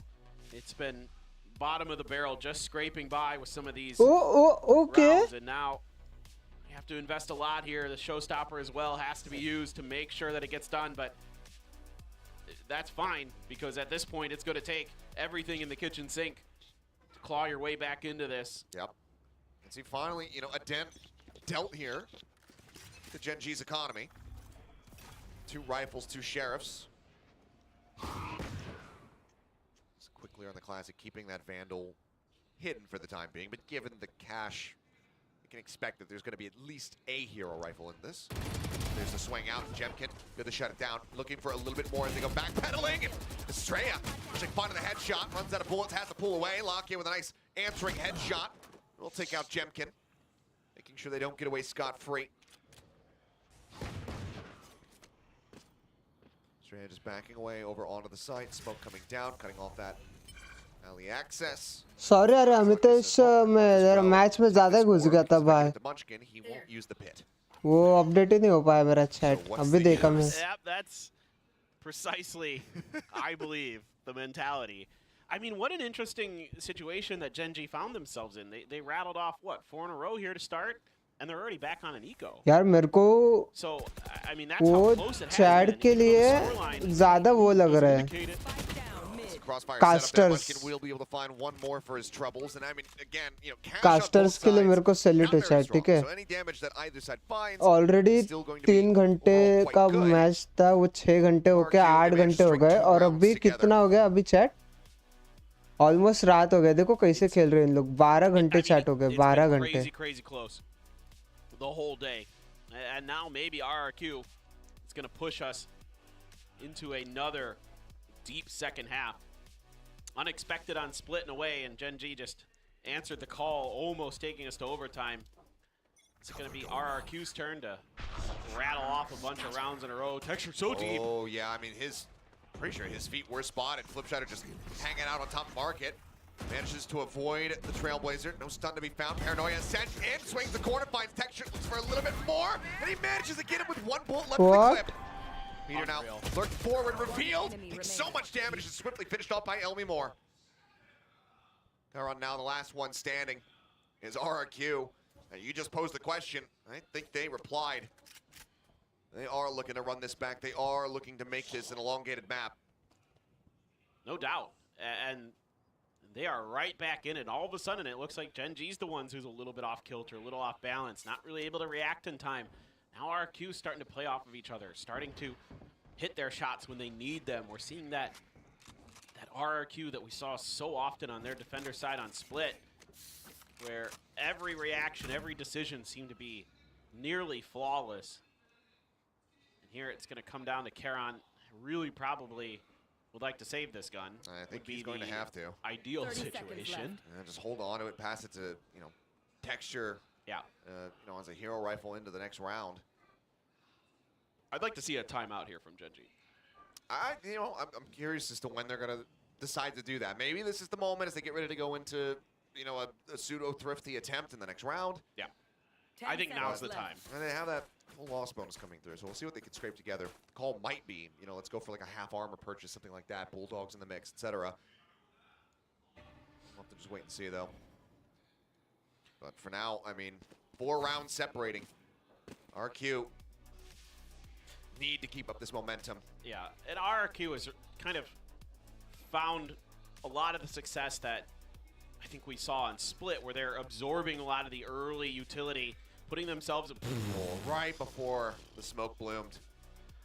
That second shot was nuts, and then doesn't have many bullets left and puts them to good use. So, but they're doing a good job of. Okay. Yes, thank you, Solo. He heard my cries.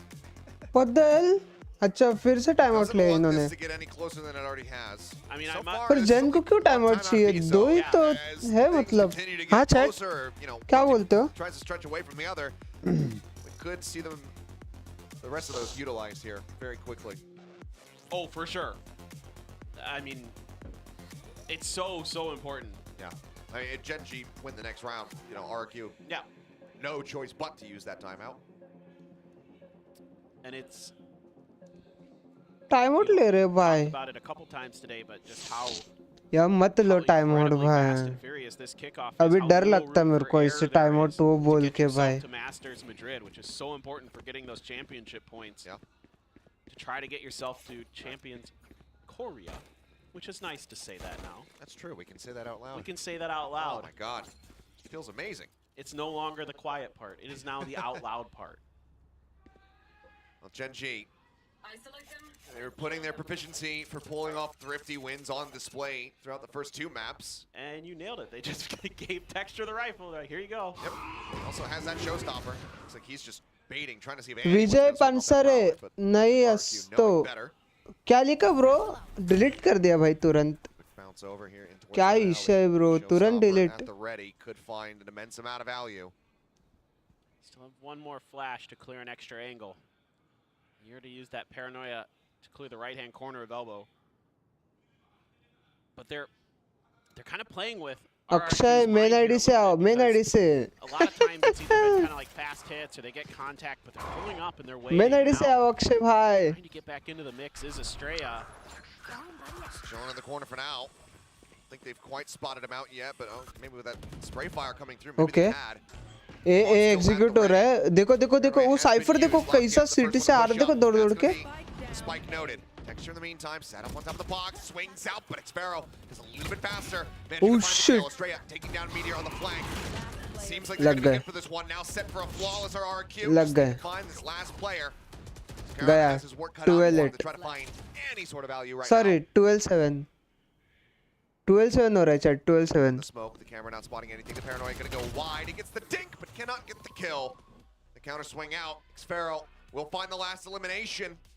As RRQ, now 4 rounds consecutively here for themselves. They continue the run back. Yeah, Jemkin just Yo, spamming yo, that yo, box, what's up, dude? just keeping Estrella's position hidden long enough. अब मेरा ना lag हो रहा है बहुत, इसलिए मैंने webcam भी बंद कर दिया. See all those bullets in that box. That's all Jemkin there, just baiting for Estrella, just diverting all the attention of Gen G up to his direction. Simple plays like that can benefit you mightily.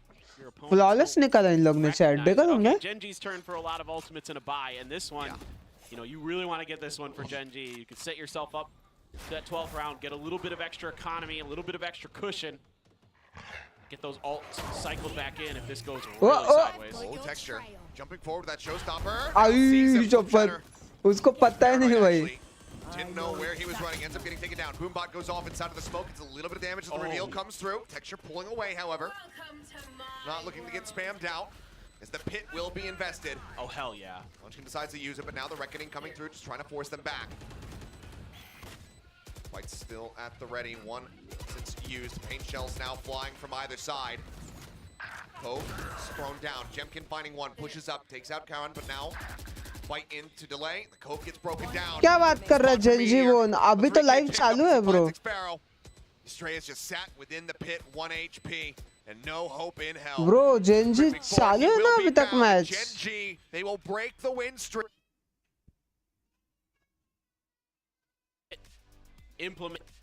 Implemented once they can get just enough space so it covers the tip of the site. चालू है bro अभी तक match. Get that plant down quickly.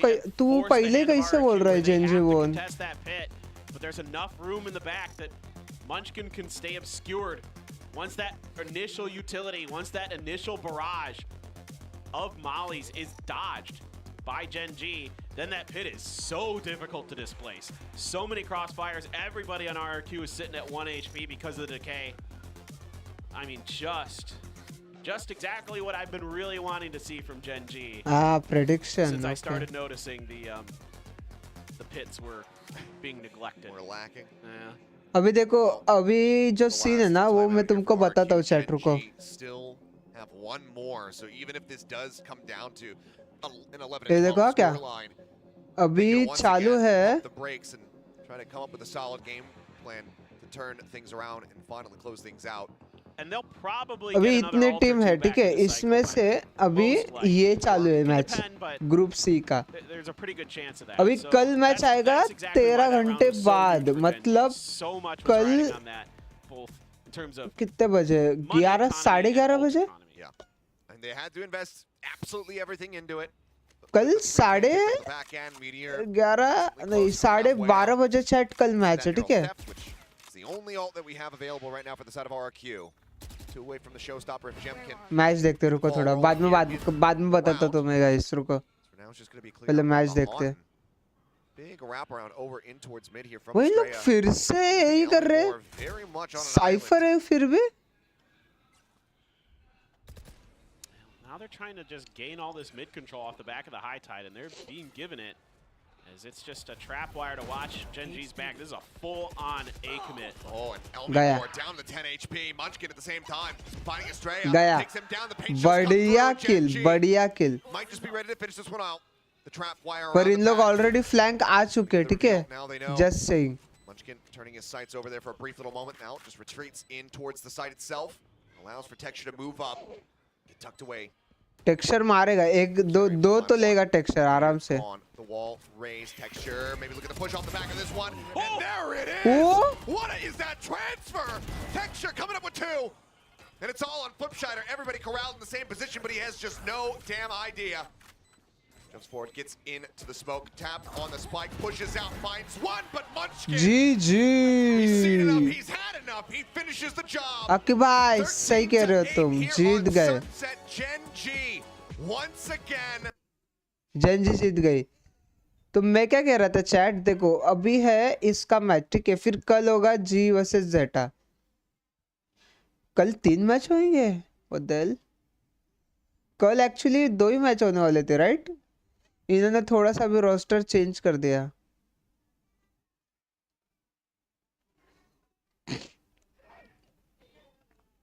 ये देखो अभी ये हो गया आज, ठीक है। अभी कल होगा सीधा 11:30 जेटा वर्सेस जी कल। उसके बाद में होगा टीएस वर्सेस टीएलएन, जो कि नहीं देखेंगे। डीआरएक्स का मैच देख सकते हैं चैट, क्या बोलते हो? 3:30 देखे क्या? मतलब कल 11:30 मैच है जी का। तो मैं दोस्त को बोल के रखता हूँ, उसका एग्ज़ाम है, तो कल तो वही 11:30 के पहले ही आ जा तो।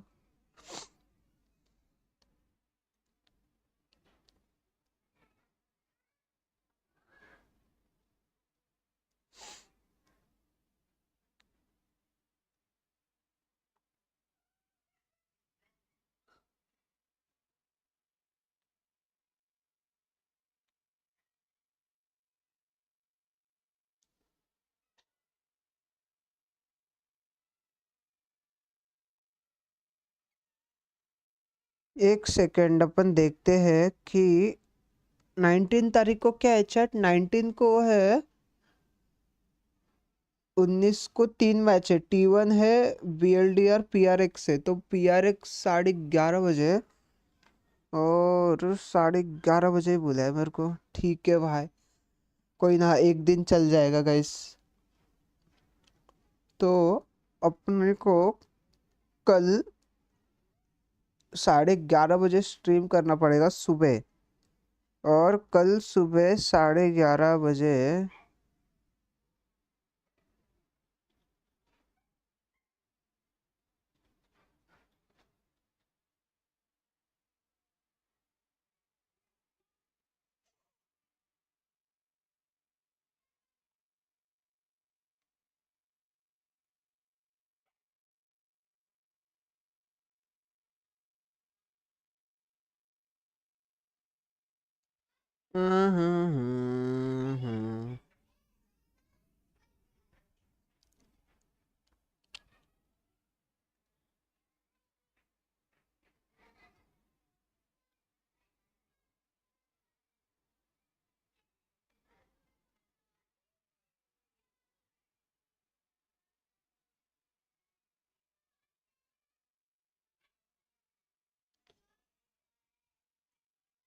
ये सही है गाइस।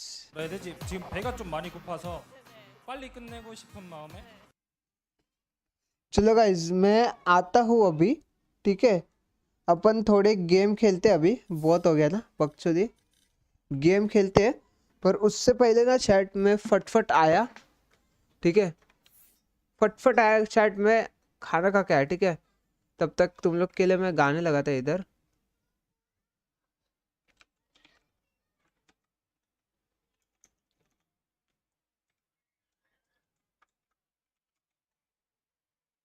गाना लगाता चैट तुम लोग के लिए मैं। तब तक मैं फट से जाके आया, ठीक है chat.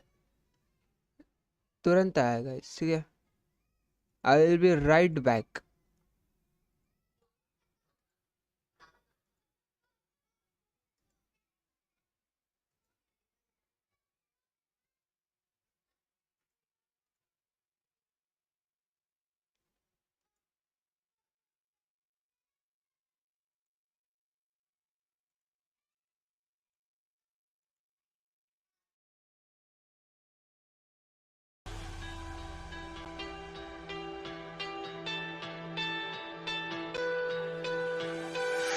Letting love pass by, something I've done so many times.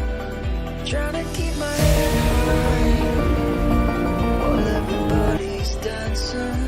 'Cause I know I'm not the only one. I know I'm not the only one. Since you took hold of my broken heart, just like a miracle. You're the angel, the one I've been waiting for.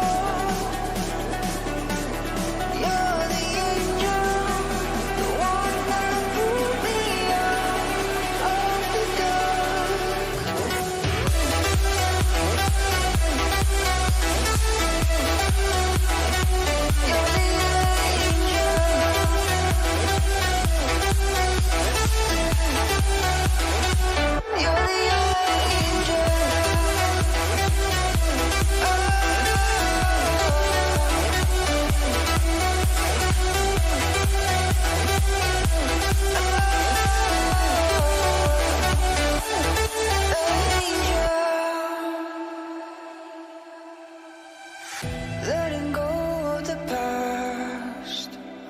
I can never understand.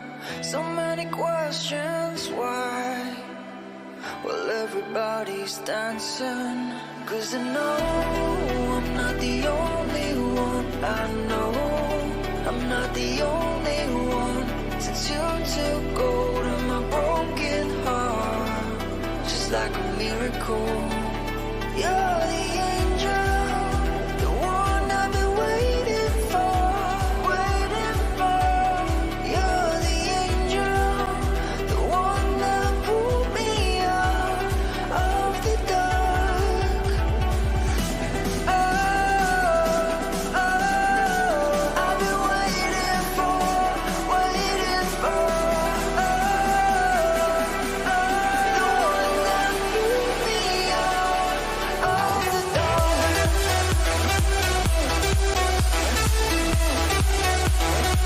You're the angel.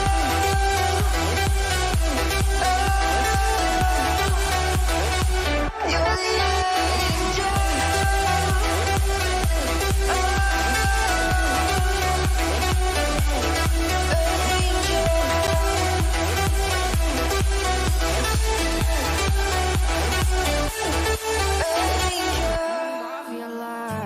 and I lost myself again. You hit just like a drug. This time I won't let you in. You're playing with fire. No, I didn't numb the pain, but this time I won't collapse like I did yesterday. Yesterday, you broke my heart once again. I won't buy the dust in return.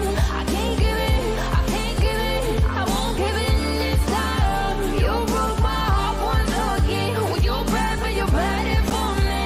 I can't give it, I can't give it.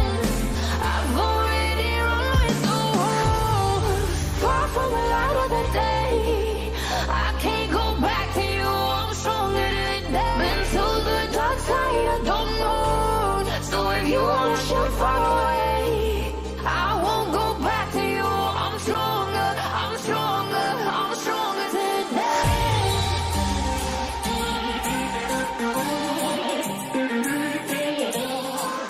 I'm stronger today.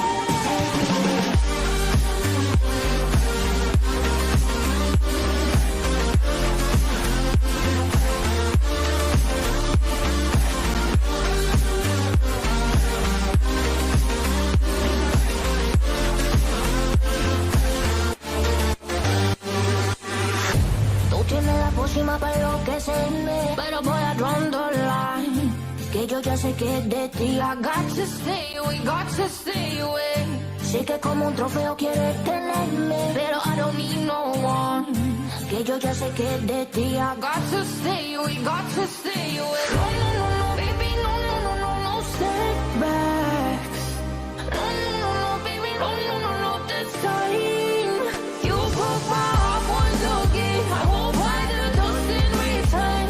I can't give it, I can't give it, I won't give it this time. You broke my heart once again. When you're bad, but you're bad it for me. I can't give it, I can't give it. I've already run with the wolves. Far from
thought I'd feel like this.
constellations.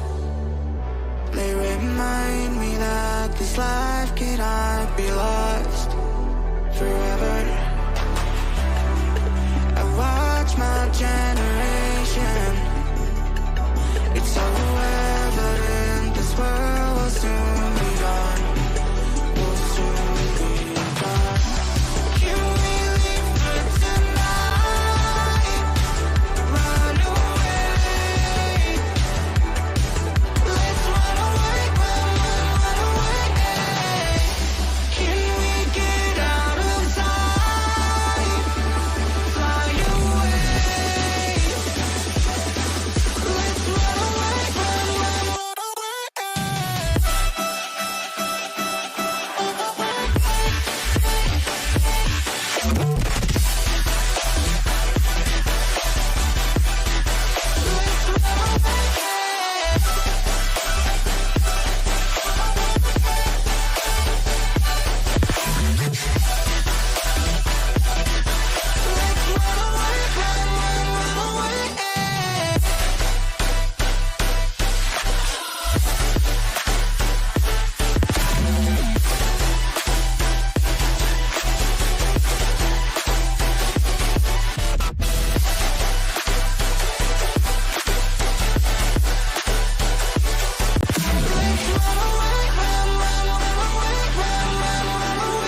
laser light, we're rolling but on the go.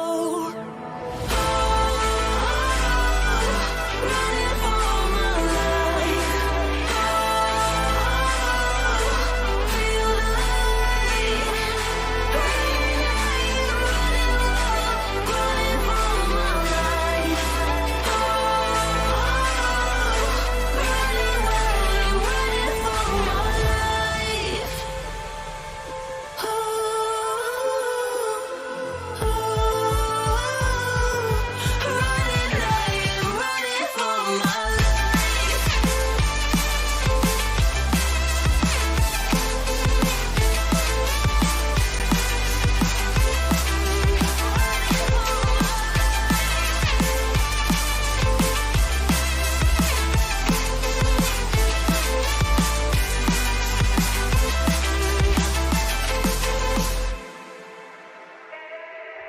Head high, we're alone. Are we taking all in front of us?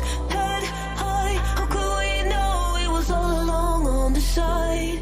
We should read between the lines. Now we're on the right way to go.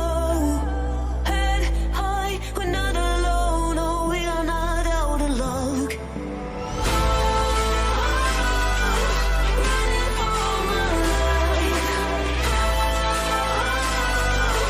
Feel the light. Running for my life. Running for my life. Running for my life.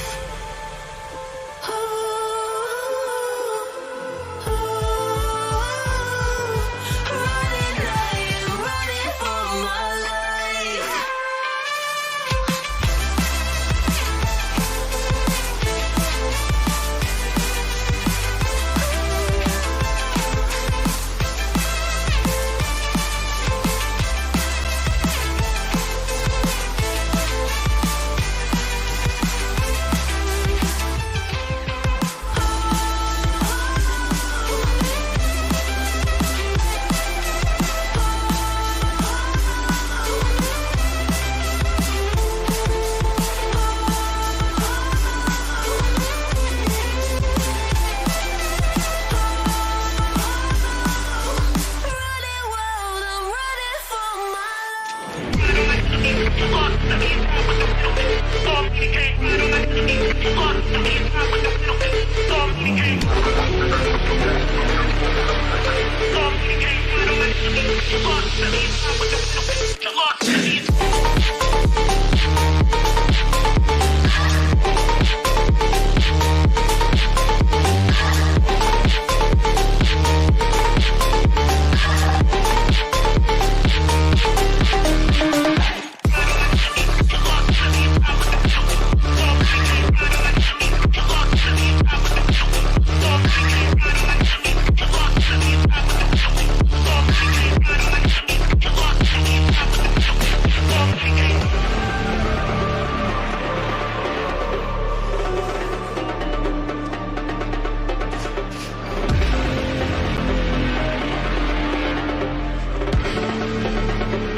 Is this what giving up feels like? I don't know, I don't know. Tell me, have I lost my mind?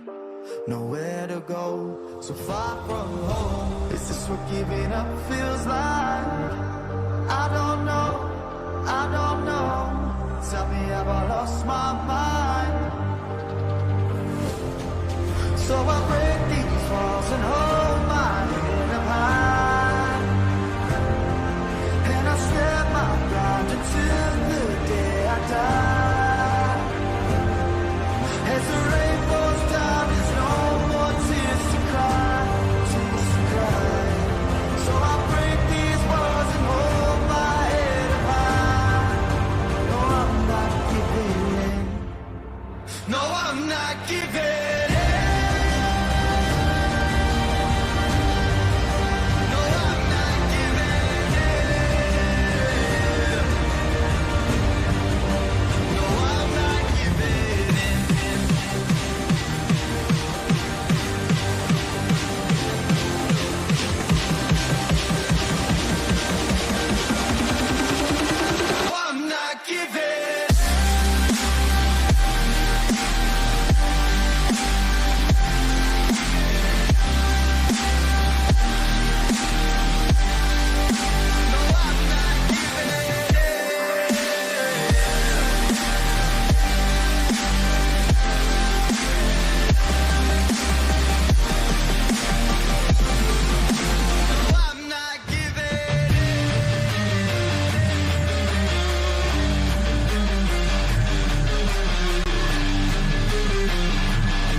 I can't take it anymore. My mind's about to go to war. I need someone to save me from myself, to hear me cry when I call out for help. I blame it on the voices that are in my head, wondering if they'll ever be put to bed. Feels like I am close to reaching my wit's end, holding out, but I'm about to blow it up like a volcano.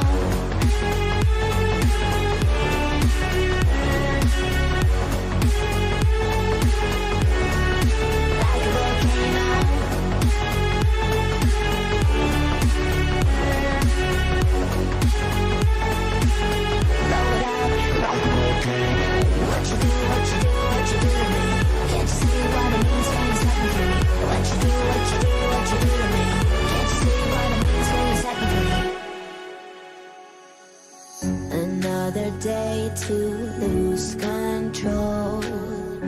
There's a fire in my bones. My sight gets blurry, pushing back the tears. Should take a leap of faith and face my fear. I blame it on the voices that are in my head, wondering if they'll ever be put to bed.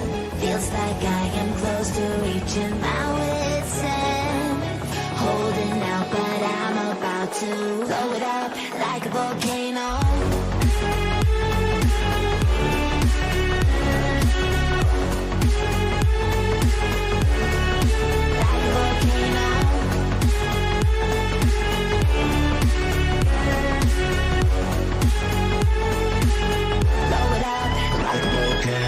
What you do to me?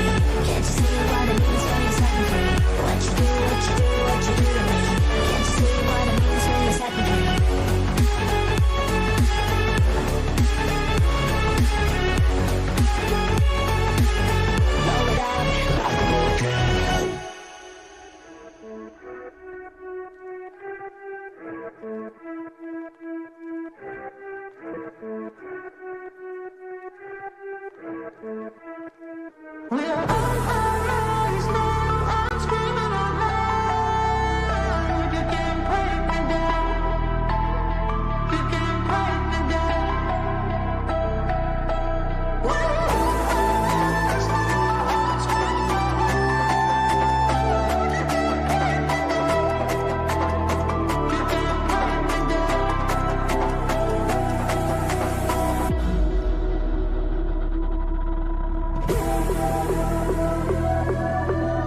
I'm trying to change my life, but so much easier to say than do.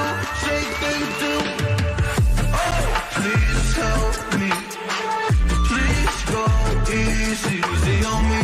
I can't believe it's so hard for me to see that I deserve this. Deserve to feel happy now. So please go easy. Please go easy, easy on me. Go easy on me. Go easy on me. Easy on me. Don't give me a hard time, just let me live my life in peace. My life in peace. Been broken a long time, don't remember the highlights of me. Highlights of me. Oh, please help me. Please go easy, easy on me. I can't believe it's so hard for me to see that I deserve this. Deserve to feel happy now. So please go easy. Please go easy. So hard to unlearn habits we got addicted to, addicted to. I'm trying to change my life, but so much easier to say than do. Say than do. Oh, please help me. Please go easy. Please go easy.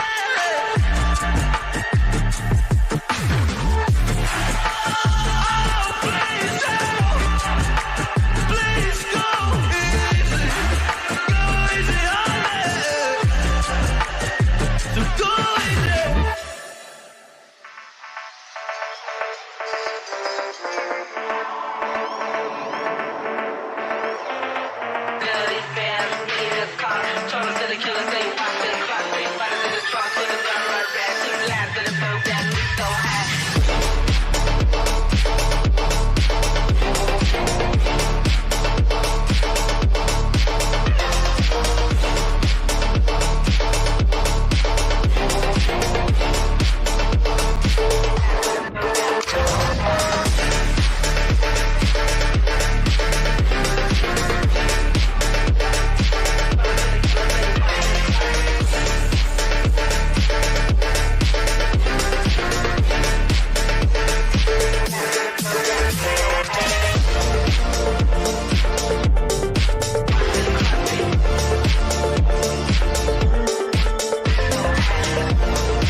We are back again guys. एक आध game खेलते फिर जाते हैं chat, ठीक है? एक game खेलते फिर जाते हैं, ठीक है? एक कॉम्पी हो जाए ना चैट, क्या बोलते हो? कॉम्पी, एक कॉम्पी तो होना चाहिए ना गाइस, बिना कॉम्पी के कैसा मज़ा नहीं आएगा। एक कॉम्पी हो ही जाए फिर जाते हैं अपन। यहाँ पे क्या एरर आ रही है?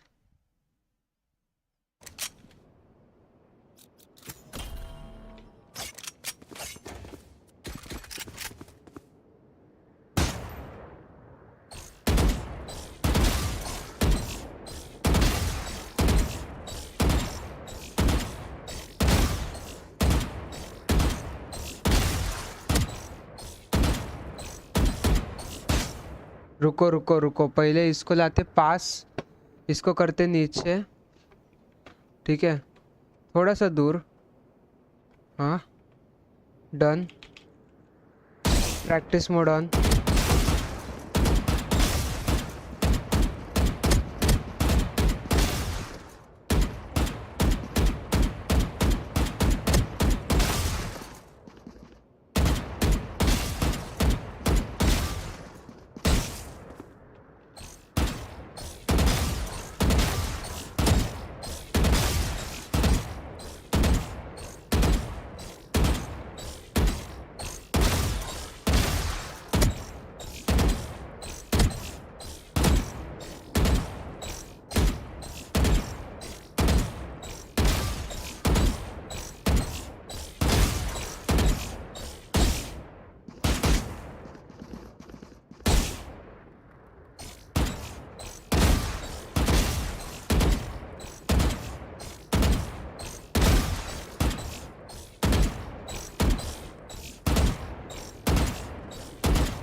यो हाय प्रणव भाई, hi, welcome to the stream.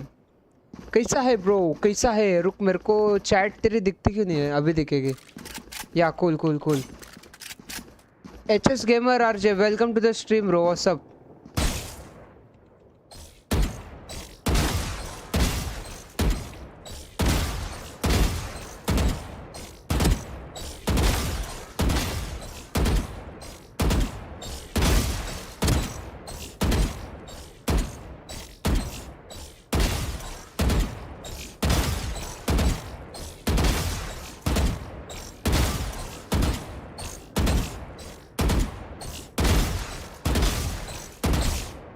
और बता भाई, चैट भी पढ़ लो गरीब इंसानों को। अबे क्या बात कर रहा भाई, चैट पढ़ रहा हूँ ना।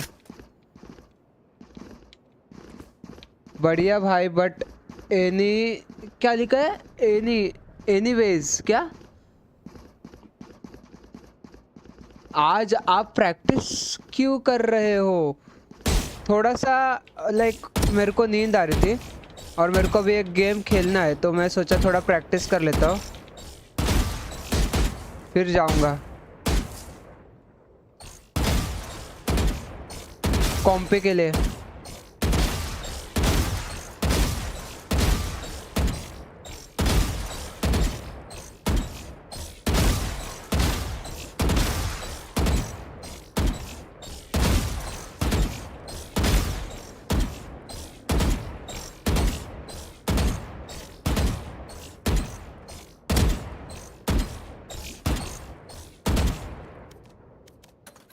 एक BM खेलते हैं। कौन सा गेम? ये वैलोरेंट है ब्रो, वैलोरेंट।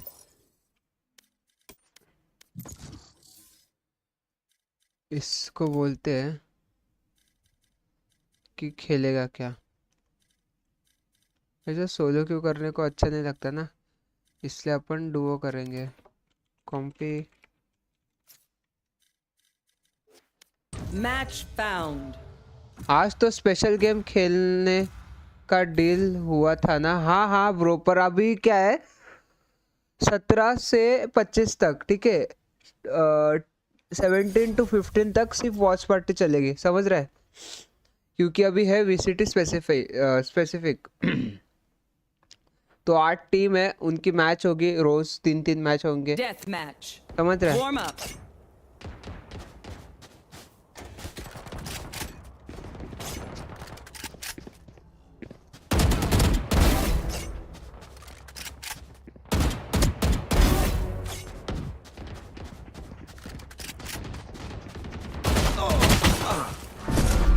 हाँ पता है मेरे को स्पेशल स्ट्रीम पर दो हफ्ते अभी नहीं होगी स्पेशल स्ट्रीम 25 तारीख तक, क्योंकि फिर ये भी खेलना है।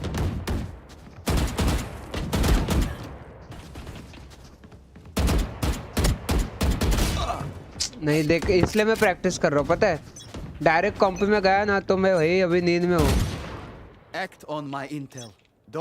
तू बता भाई, तू कैसा है? How are you bro? पढ़ाई विढ़ाई कर रहा है कि नहीं?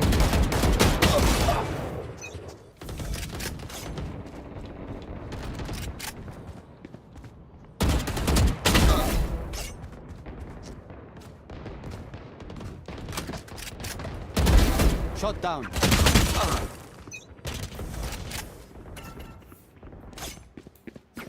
अब ये आ गया, अबे ये आ गया, प्रणय आ गया। वेलो आपका फेवरेट है क्या? कर रहा हूँ पढ़ाई, फ्री ही अभी हुआ हूँ। लो ओके ओके ओके ओके। वेलो मेरा फेवरेट है क्या भाई? वेलो मेरा लाइक पहला FPS नहीं है, पर लाइक वेलो मेरा जो एक FPS है जिससे लाइक मेरा करियर चालू हुआ है गेमिंग का, तो बोल सकता है। हाँ निकल रहा 1 मिनट, प्रैक्टिस नहीं हो रहा है।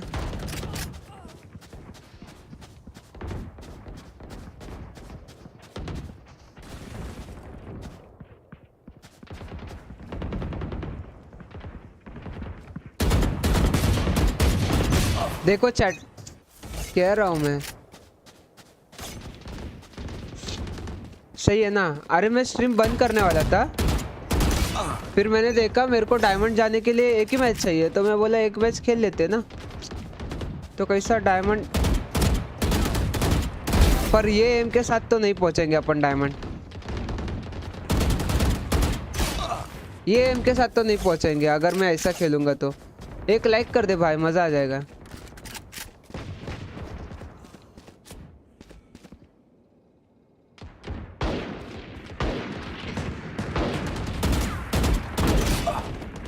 गंदा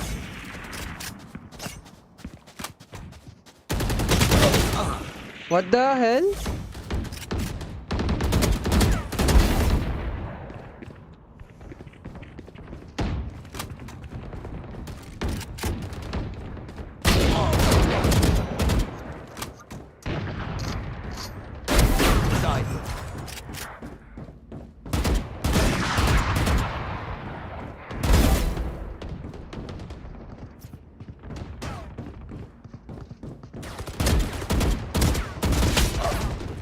यार बहुत गंदा एम चालू है।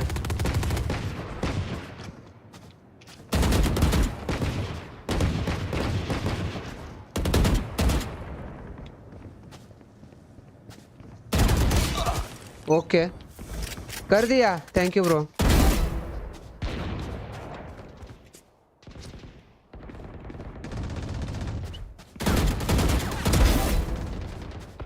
तुझे मैं वन टैप दिखाता, रुक।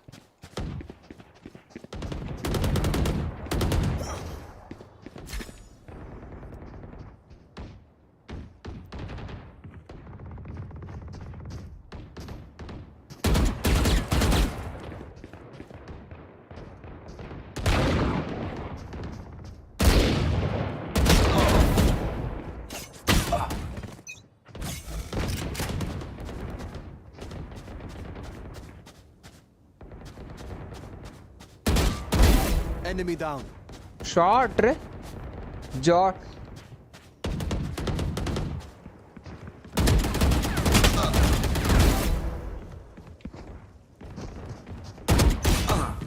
बाहर आ जाता हूँ। इन लोग रुके हैं ना मेरे लिए।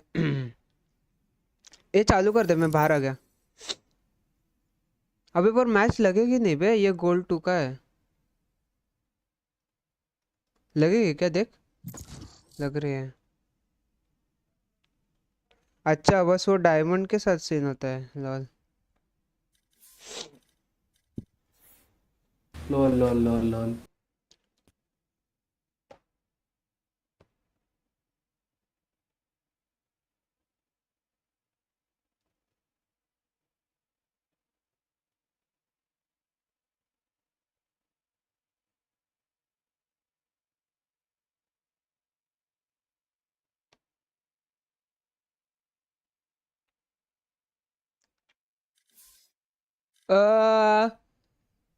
देखो अभी मेरे को चाहिए बस एक मैच।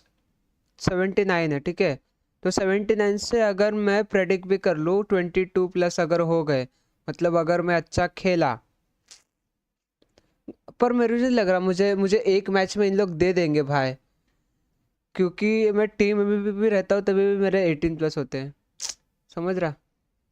तो आई डोंट नो ब्रो, एक मैच में होगा कि नहीं।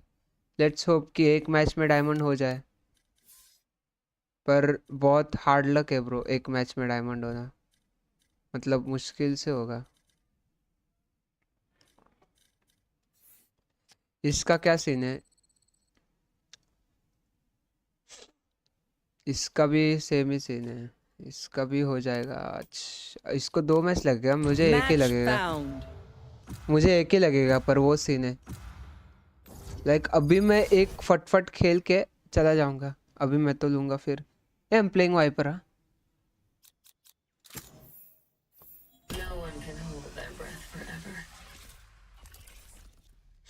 वाइपर लूंगे, वाइपर गाइस। इसके अंदर कोई खेलता नहीं है स्मोकर, अपने अपन खेलेंगे स्मोकर, अपने पास है लिनप्स। 2 में हो जाएगा, वही कह रहा हूँ, 2 Should I में take होएगा। Phoenix or Gecko? We have one initiator. Reyna, I don't know Reyna. We have one initiator, so play देख, तेरे को जो अच्छा whatever you लगता है feel वो ले ले, comfortable. जो अच्छा लगता है Actually ले ले। मैंने रिसेंटली शुरू किया है वैलो, तो मेरे को मतलब यही 2 एजेंट आते हैं ठीक से। फिनिक्स ले ले भाई। Okay okay.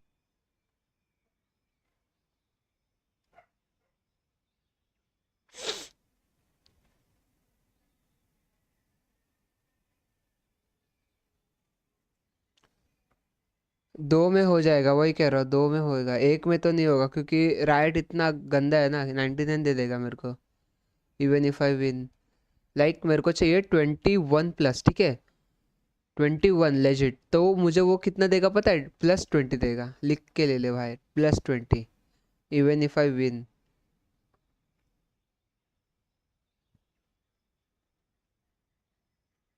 पर अगर मैं समझ टीम एमवीपी भी रहता हूँ तभी भी मेरे को डाउट है भाई, टीम एमवीपी रहने के बाद भी थोड़ा सा डाउट है मेरे को, कि मेरे को +99 पर आके रोकता है, पता है तुझे गेमर? जब रैंक कप मैच रहता है ना तेरा, तब ना वो तुझे 99 पे आके रोक देगा, फिर बोलेगा तू एक और मैच खेल, ऐसा। You lack the patience, friend. Learn that first. Then we'll approach strategy. All right. ऐसे करता है वो, रोकता है इन द सेंस कि जैसे देख अभी तेरा समझ डी रैंक मैच है, ठीक है, अभी तू समझ डायमंड 1 पहुंच गया, डायमंड 1 10, ठीक है, डायमंड 1 10, उसके बाद समझ ले वो मैच तो हारा, तो तेरे माइनस हुए कितने? 15 की तो 13 माइनस हुए, पर तू थे डायमंड 1 10 आरआर पे, तो तेरे 13 माइनस होने के बाद भी डायमंड 1 ही रैंक रहेगी तेरी, समझ रहा है? वो तेरे को देगा डायमंड 1 0 आरआर, जबकि तेरे माइनस होंगे 13 आरआर, पर तुझे कितना देगा वो? 0 आरआर देगा डायमंड। पता है क्यों?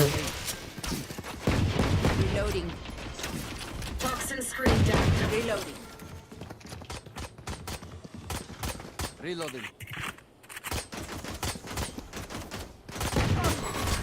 Reloading. Toxins going up. Reloading. Mid doors. Spike down A. Reloading. One enemy remaining. Nice one. Be grateful I killed you quickly. मैं वैलो देखता नहीं हूँ, मैं आपसे ही स्टार्ट हुआ हूँ वैलो देखना। तो अच्छा किया तूने ब्रो, पता है क्यों? क्योंकि अभी मैं खेल रहा हूँ स्मोकर, ठीक है? तो ऐसे कैप्स दबाएगा ना, कैप्स होल्ड करेगा ना कैप्स, तो तुझे दिखेगा, देख ये सब जगह पे कॉल्स है। A bridge, a site, a pyramid, a switch, main, side, back, No prisoners. Wall, shop, rope. समझ रहे मैं किस बात की बात कर रहा हूँ? हाँ, तो तू जब स्मोकर खेलते है ना, तो तेरे पास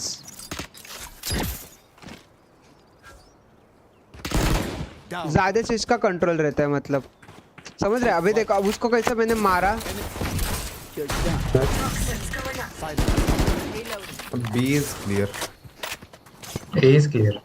Are you sure? Yes, I'm sure. Plant a spike. Raise AFK. Toxin screen down. Okay.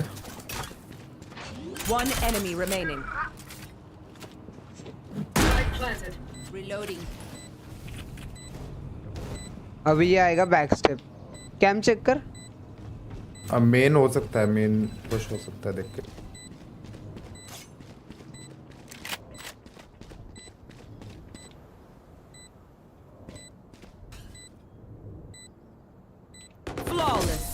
बढ़िया भाई, यहाँ से वॉक करके आ रहा था ये बंदा। Where will they go this time? अभी मेरे को बस दिमाग में इतना याद रखना है कि मुझे फ्रैग लेने। I have to take frags.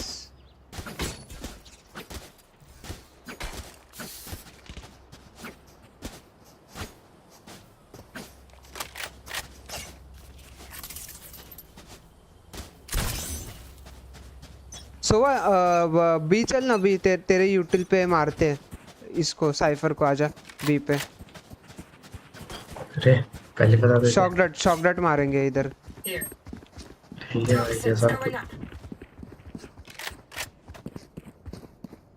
एक मिनट रुकना। Reloading. Shock dart. Toxin screen down. Shock dart. Close उसका ट्रैप है। क्लोज मारा नहीं इसने।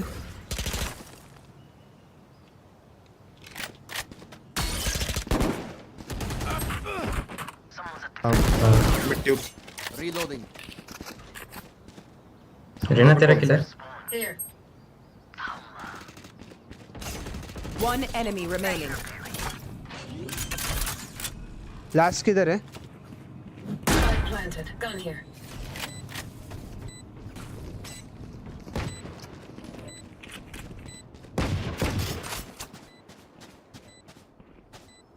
Gun here.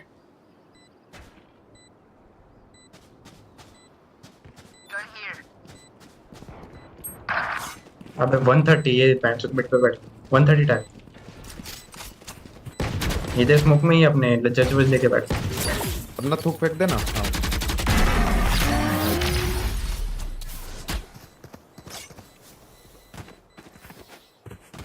I expected better. आप कहाँ रहते हो?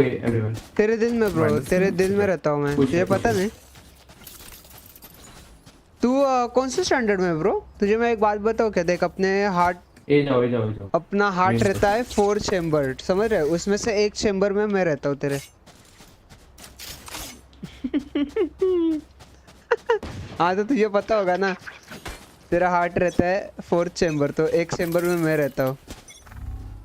यो डिस्क क्या लिखा इसने? क्या लिखा बे तू? Dies of cringe. Reloading. Stealing sight. Toxins going up. Scanning ahead. I know exactly where. There they are. Toxin screen down. Wall down wait. भाई मैं 1 HP। हाँ रुक।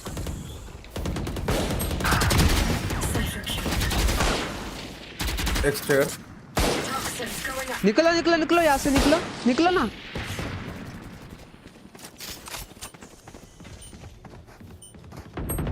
Toxin screen down. हाँ बहुत लॉन्ग भाई तेरा गेम। जा प्लांट कर दे।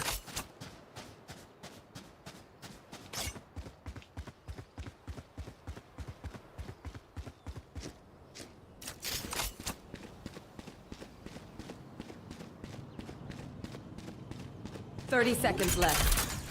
Enemy spotted mid. Spike planted.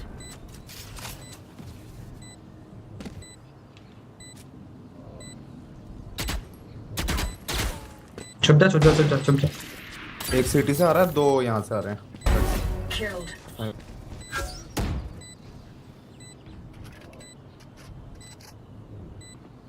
One enemy remaining. 3 down. My ultimate is ready. Don't site है ये।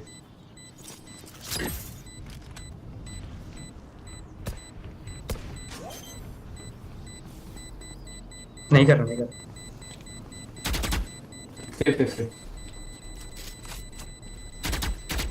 मिड से गया।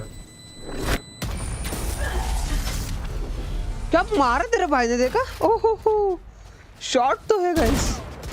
Enemies close.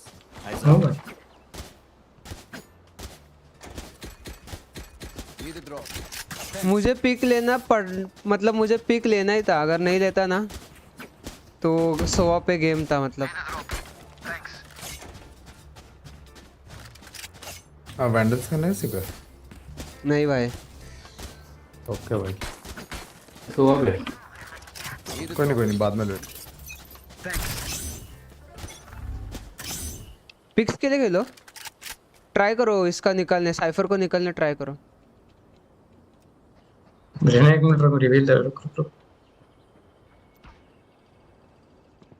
चार्ज। अरे एक मिड पुश कर रहा है, mid doors.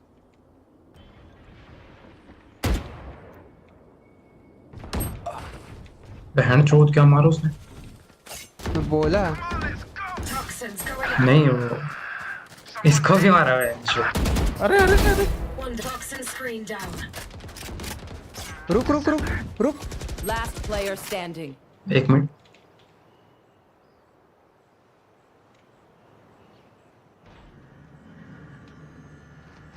One enemy remaining. My way.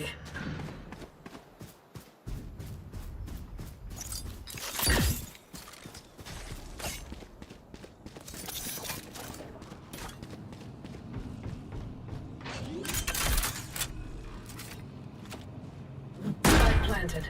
Don't get in my way. Here.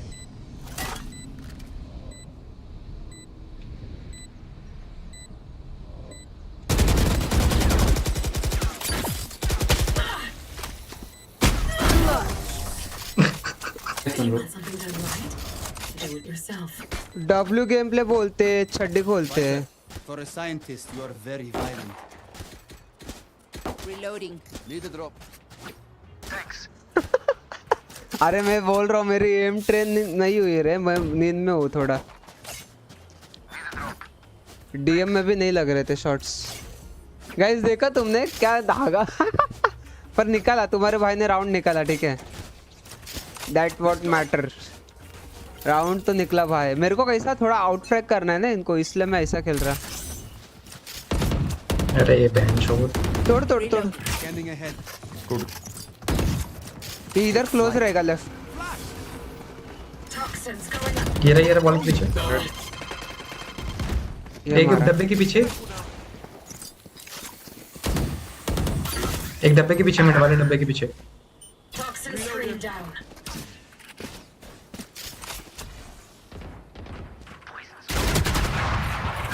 भाग दिया बहन चोद।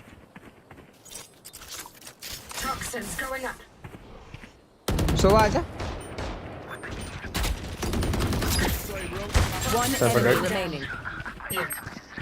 बैक साइड था। डेड।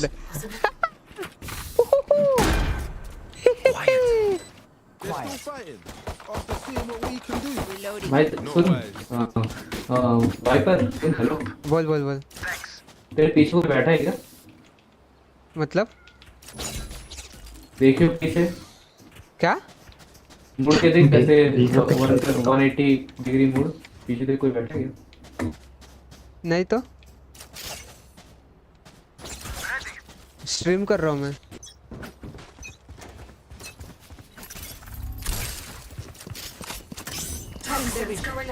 साइफर ट्रैप एक मिनट रुक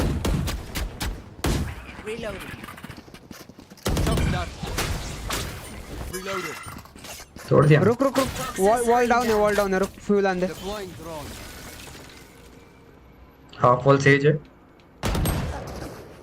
I know exactly where you are. ये बोका चौथा यहाँ पे 3 लोग है इधर निकलो ए पे निकलो 3 लोग है बी पे 2 वहाँ पे हाउस पे। ओह माय गॉड तू लॉग हो गया। अरे भाई तेरे सामने Enemy down.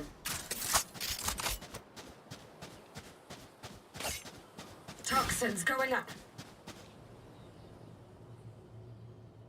Toxin screen down. Cipher से जो आते वाइपर का पता मिट आ रहा है। Ouch. 30 seconds left. Spike planted.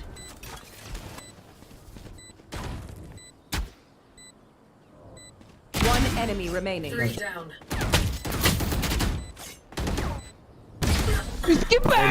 Nice बढ़िया खेला। नहीं यार गंदा खेला गंदा ही खेला ब्रो। आप थकते नहीं हो क्या? फायर की स्ट्रीम नहीं ब्रो ब्रेक लिया था बीच में थोड़ा खाना खा के आ गया। हाँ भाई शॉर्ट के बाद एक भी Lives are so meaningless. Need a drop. Might as well give it. मैंने प्रेडिक्ट नहीं किया था उसका एम थोड़ा अच्छा होगा। मैं भागने का सोचा पर एकदम गंदा भागा मैं उसने कुत्ते में दे दिया। अबे नहीं मैं बहुत स्लो भागा पता है लाइक डिस्टेंस बहुत ज्यादा था। नहीं चला। अरे एमडी गेमर अब आओ क्या काय खेलते अबे आओ क्या आ खेलने क्या बात कर रहा ब्रो तू समझ नहीं रहा ब्रो। अरे आओ सेज है सोवा बी पे है साइड पे। Nice call dude. अल्ट कर रहा 120 नाइस। मेन आ सकता है मेन देखना।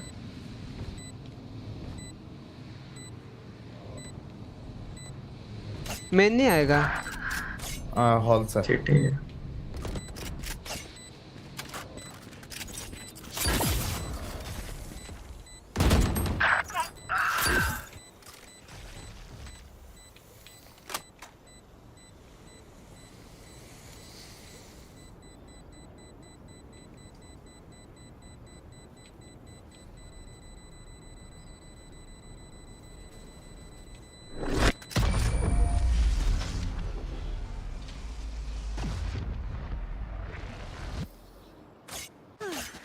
Symphony of Death. Don't worry, you get used to it. मैं बोला तो तुम्हारा भाई वाइपर बढ़िया खेलता भाई। चलो भाई अब मैं जा रहा हूँ बट जाने की इच्छा नहीं है। स्ट्रीम अच्छी नाने का स्ट्रीम छोड़ने का कोई ना ब्रो कोई ना मैं हूँ मन। अच्छा मन है तो ओके कूल। अरे मैं अभी इस मैच के बाद जा रहा हूँ रे लास्ट मैच है मेरा ये। Thank you bro thank you for coming the stream bro welcome and bye guys. जो भी जा रहे हैं पढ़ाई करो गाइस पढ़ाई पे थोड़ा सा फोकस रखो ठीक है। थोड़ा कैसा पीछे भागा स्टेज एयर में क्लोज राइट है स्टेज क्लोज राइट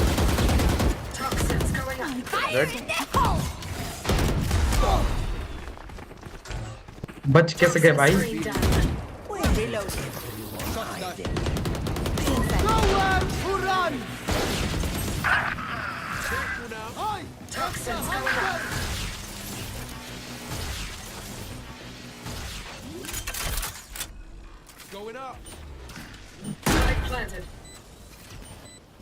अरे ब्लॉक भाई जान के थोड़ी किया।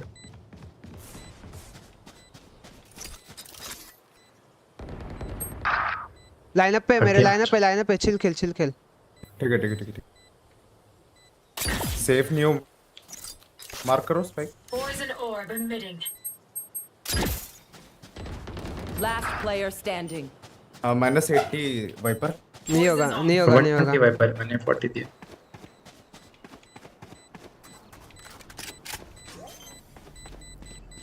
One enemy remaining. 120 1 HP. Nice. You only thought that was close. अरे Darshan Rao welcome to the stream bro. पहचाना क्या भाई ऐसा करेगा ठीक है भाई। भाई फिर से देख पीछे मुड़ के कोई बैठा है। कैसे चालू है? कैसा है वहाँ पे हालचाल bro? Welcome to the stream by the way. Guys जो भी ना एक लाइक कर दो। आपका लास्ट गेम है तो मैं भी रुक जाता हूँ। ओ भाई ऐसा मत कर ब्रो, बड़ा इंपॉर्टेंट है। देख तेरा भाई तो जीत जाएगा ठीक है। देख 14-2 पे खेल रहा तेरा भाई। वैसे तू लक्की तो है ब्रो मेरे लिए। देख अपने में से किसी के पास रिकॉन फैंटम है क्या? कुछ नहीं है ब्रो। ओके मेरे पे तो स्किन ही नहीं है। नहीं सेम हियर। अबे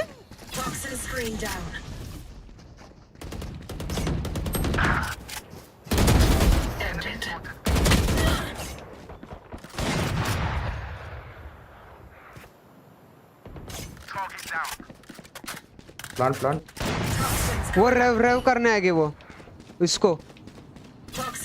You will not kill my allies.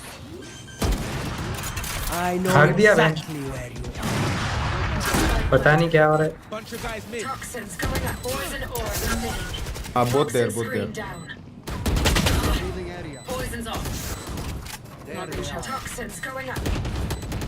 रुक टाइम खेल। शिट। One enemy remaining. रुक टाइम खेल। एंटी चल रहा है मस्त। 1 HP था रे। वही कह रहा हूँ मैं तेरे को, टाइम खेल लेता ना निकल जाता। हाँ मुझे लगा उसको एक्सपेक्टेड नहीं होगा कि मैं निकलूंगा। पागल है तू, ऐसा नहीं एक्सपेक्टेड रहता है तुझे ना। तू अगर साउंड नहीं देता ना तो उसको लगता कि तू कहाँ गया, वो तुझे ढूंढता। मतलब समझ रहा है? जाने दे भाई, किसको बता रहा हूँ मैं भी। इसको रुकना चाहिए था पता है। मस्त चल रहा है क्या? मैं पढ़ ही नहीं सोने जा रहा था। अच्छा तो सुबह कितने बजे उठता है तू?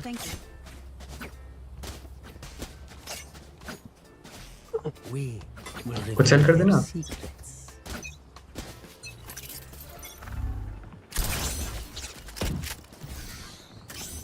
Welcome to my world.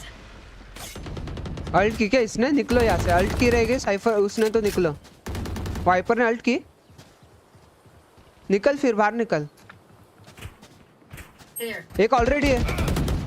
Nice. Wiper को टैग किया। वाइपर खत्म हो गया वाइपर। इसको वॉल बैंक दे। हाँ अरे स्पाइक लेके मिड क्यों आ रहा है? हाँ वाइपर तेरे पास स्पाइक है।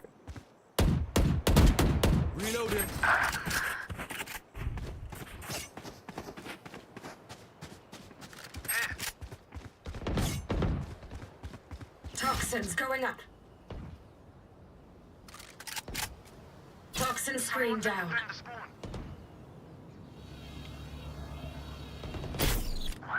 Dead.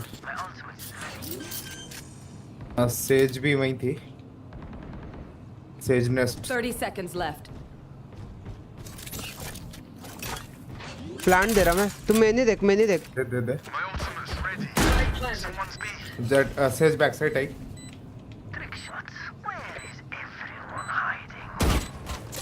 Poison orb emitting.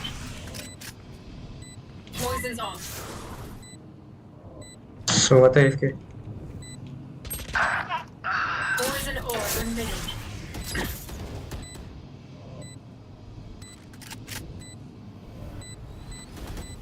One enemy remaining. Free kill bait. Well played. 830 nice. Last camera round नहीं before the रखता switch. रखता हूँ ब्रो, पर अभी बंद किया रे मैंने. लाइक अरे तुम सोमा वैंडल बाय करके दियो. FPS ड्रॉप आते रहे मेरे को. Hello Sagar, welcome to the stream. Vandal buy करके दे. FPS ड्रॉप आते रहे, बहुत बहुत ज्यादा ड्रॉप आते हैं. अभी देख, अभी 120 मेरे को कांस्टेंट गिरते हैं. ठीक है, बाय उठा. इधर ग्राफ दिख रहा है तेरे को राइट साइड में. कोई बाय मांग लो. राइट टॉप में बाय मांग. तो FPS बहुत ड्रॉप होते हैं. अभी कैसा बढ़ाने का इसको, थोड़ा अपग्रेड करने का है. तब तक वेब कैम नो कैम थोड़ा जैसा खेलता हूँ वैसा रखता हूँ भाई. Nice.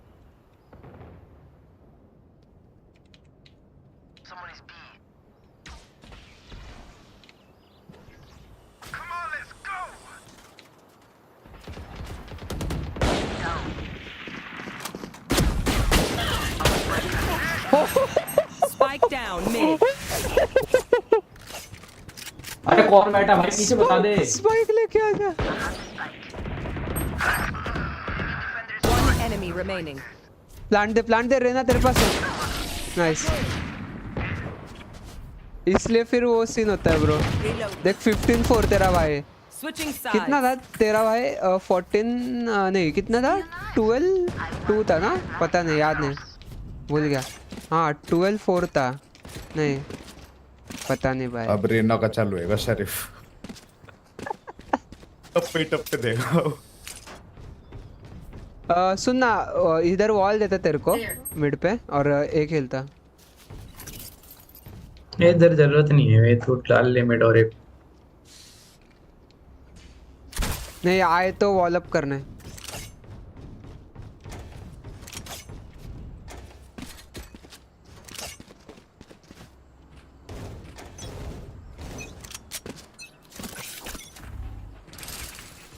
M in multiple sounds. Disappoint me. मारा क्या उसकी तो. हाय. No charges left.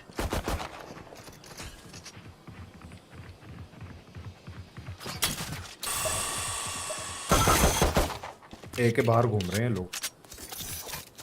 मिड से आएंगे. मैं हूँ इनके स्पॉन पे हूँ. होल्ड कर ले. रेज -100. नाइस. इधर अंदर स्मोक में आना.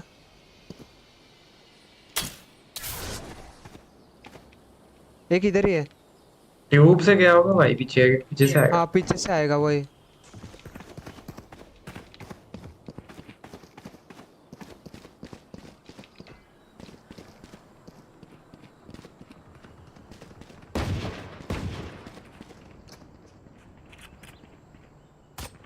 हाँ एक ब्रिज है, वाइपर ब्रिज.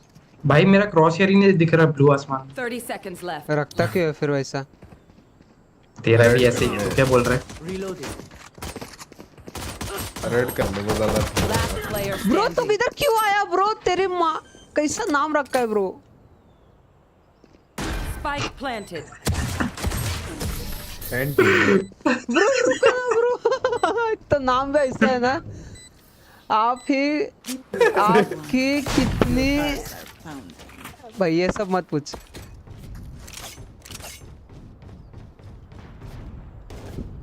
देख अभी तो 12th में ना ब्रो, तो तू यही सब पूछेगा. थोड़ा फड़ाई विड़ाई कर. ISVS बन. ये सब क्या है? भविष्य उज्जवल कर. नहीं रहे. क्या लगता है तेरे को कितनी रहेंगे मेरे? कोई नहीं है bro.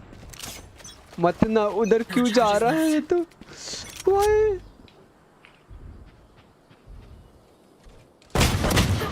104 cipher.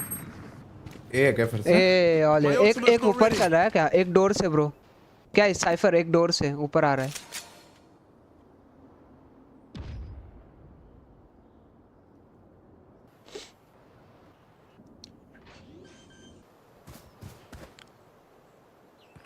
Spike planted. Cipher F K. अपना क्लीन बेबी एक बॉल माय बैड एंटे माय बैड नहीं ब्रो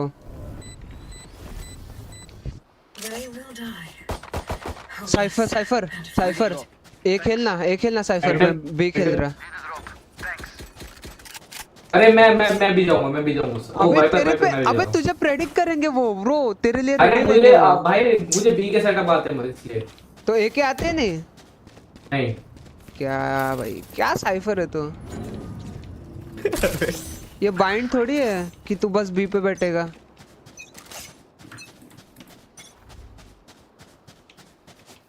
ए बॉल फिर से एक बॉल स्प्लिट आ रहे मिड से आ रहे ओके ओके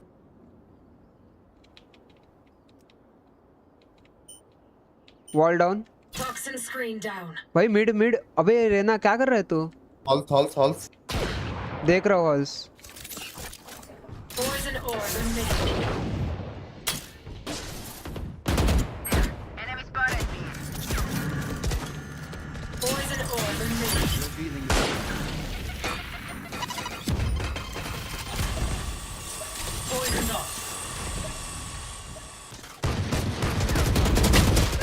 एक 120 ले सेव राउंड है उनका गन मत लेने दे आने आएंगे लेने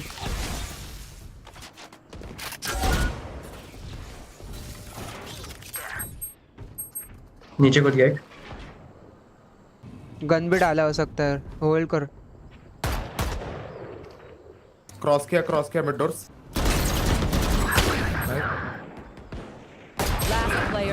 अरे यार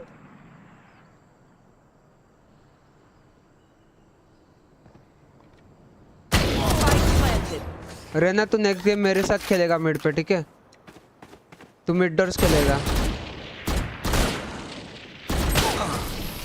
तुझे बी जाने की जरूरत नहीं है बी पे उसके ट्रैप से वो कॉल देगा तब आ जाने मिड खेल मिड डोर्स खेल मेरे साथ इको कर लेते हैं भाई एक हार रहे हैं अरे वो साइफर को निकालो रे वो ये खेल रहा है मैं मारा था उसको 120 मार पाया अरे ये प्रॉपर इको कर लो भाई नहीं आ रहा किसी का एक इको कर लो तगड़ा सा अगले राउंड से मैच मार लेते हैं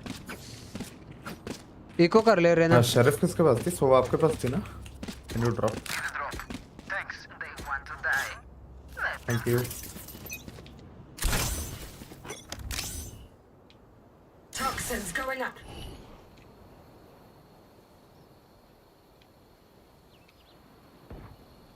पिरामिड करे wall down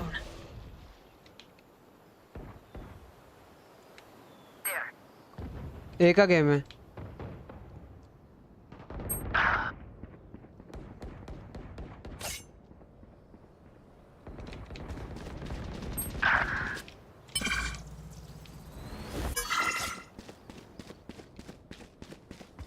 Spike planted. Left में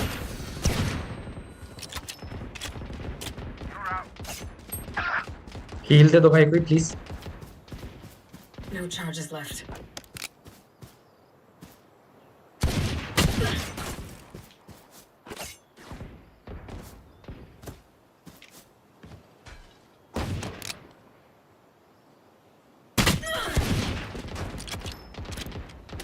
Last player standing.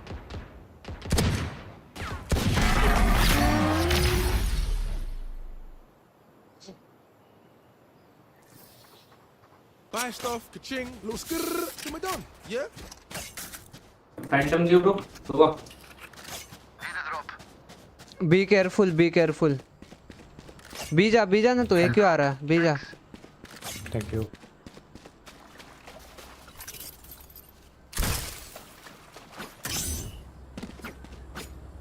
है क्या मिड देखना मेरे दे देख रहा हूँ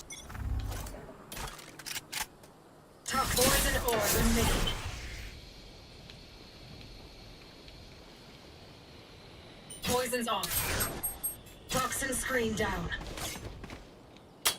क्लियर है बी है, पुश मत कर रहे ना, रुक हमें आने दे। बी है। नाइस।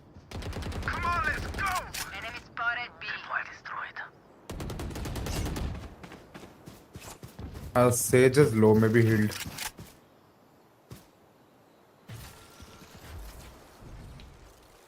Toxins going up.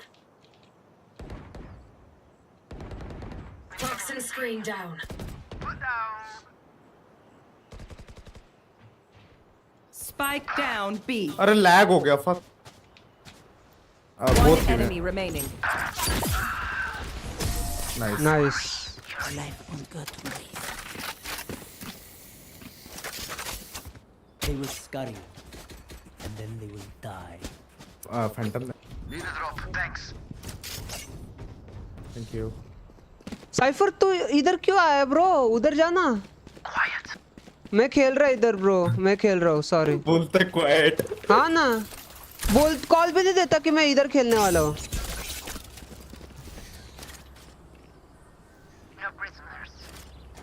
गलत कर रहा है क्या तू?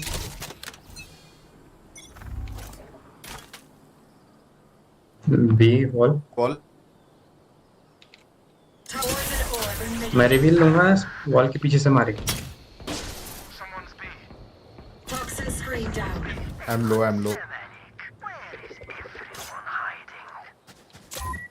Here. ओ भाई। Welcome to my world. मैं बोला इसको वाइपर बी अल्ट मारेगी।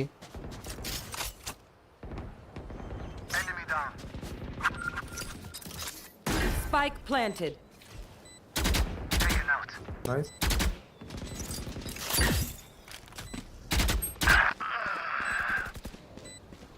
One enemy remaining.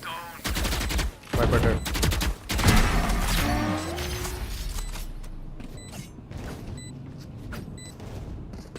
भाई सुना कर रहे। We good.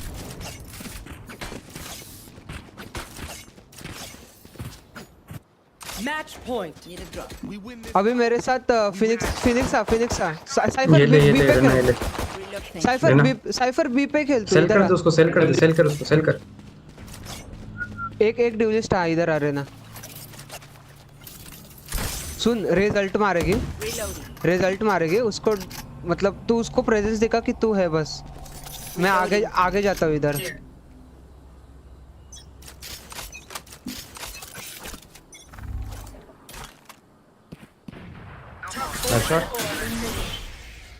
Mid Toxin screen down.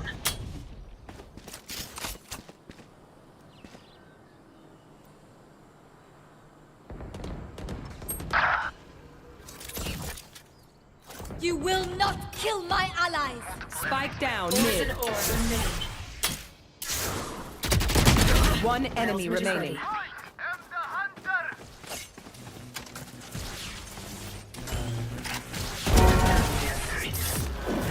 Defenders win. क्या लग रहा है गाइस, रैंक अप होगा चैट? मुझे लग रहा है होना तो चाहिए, पर ये पता नहीं यार, राइट वाले बहुत गंदे 99 पे आके रोक देंगे, पता है क्या? नहीं देंगे रैंक अप। हरामी है राइट वाले भी।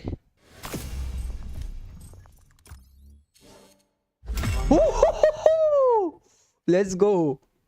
We are back guys. Let's go. Bye-bye. Let's fucking go.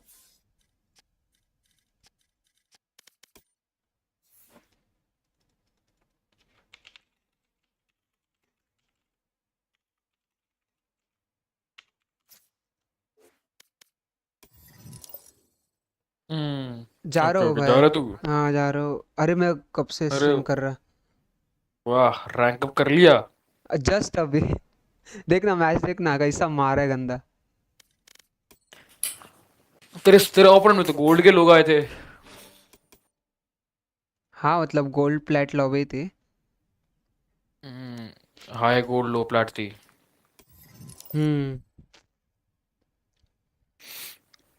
मजा आया पर। दो बंदे तेरे को कैरी कर रहे हैं इस मैच में, पेंगुइन और वो मिस्टीरियस। मेरे को कैरी कर रहे हैं। हाँ अनरैंक्ड था तुम्हारा जेट भाई 27 किल करके गया। ब्रो तू फिर किसका मैच देख मिस्टीरियस ने रहा कैरी है? किया। किसका मैच देख रहा है ब्रो? तू मेरा देख तू। तेरा ही देख रहा हूँ और किसको देख रहा हूँ? देख तू कॉम्पी देख। कॉम्पी देख रहा हूँ भाई देख। वाइपर के अंदर तूने मैच एमवीपी और टीम एमवीपी किया, फिर दूसरे नीचे 2 सेज वाले मैप में कैरी हुआ, फिर एक और सेज वाले मैप के अंदर नहीं उसके अंदर तू खेला, अच्छा खेला है ना। फिर जिसके अंदर हारे हो उसके अंदर गोल्ड प्लेयर से कैरी हुआ भैंचोद। अबे बात कैरी की नहीं है, जब सेज खेलता हो तब कभी कभी पता है ना तुझे एग्रेसिव नहीं खेलने को होता है। टीम प्लेयर है सेज वाइपर ये सब। तू खेलता ही सिर्फ ये है, तो सिर्फ खेलता ही है और क्या। Hello Viper here, yes sir. मैं कैरी करने के लिए नहीं खेलता भाई, तुझे पता है मेरे एजेंट्स ही वैसे। मैं ड्यूलिस्ट खेलूंगा तो मैं कब का आगे हाँ पहुंच गया रहता फिर। मेरा अकाउंट पहुंच गया #59 पे। ओ ये ओ सॉरी आई वाज और साइफर। क्या ब्रो एक लाइक और सब्सक्राइब कर दे मेरे भाई, कैसा है तू? 59 पे 57 पे शॉट। रुक इसका इसका अकाउंट देखते हैं अपन, चैट रुको। चैट तू वो कर रहा है क्या, स्ट्रीम कर रहा है? हाँ सीक्रेट एजेंट है, नहीं देख पाएगा ऐसे अकाउंट तक। मैं फोटो भेज दूंगा अकाउंट की। ठीक है भाई। हाँ हेलो। अरे भाई भाई हाँ हेलो केजे हेलो। से मैच एमवीपी निकाला था मैंने, केजे से।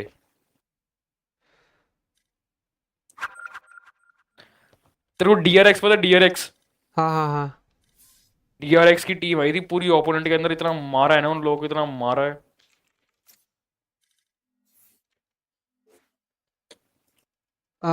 सुनना मुझे जाना पड़ेगा रे, मम्मी बुला रही है। क्यों? I have to go, mom's calling. मम्मी बुला रही है? Yes sir. ओके चलो जल्दी ऐसे ओके भी बाय। बाय, खेलते बाद में ब्रो। अरे एकदम एकदम। अरे मैं वॉच पार्टी कर रहा था भेंडी, पता है ना आज सीन क्या वॉच पार्टी का, इसलिए ब्रो। वॉच पार्टी तेरे को तो बस अलाउंस है क्या वॉच पार्टी की? तो फिर 6 घंटे स्ट्रीम हो गई अभी। अरे प्रणय समझ रहे? प्रणय हाँ वॉच पार्टी की अलाउंस है तेरे पास?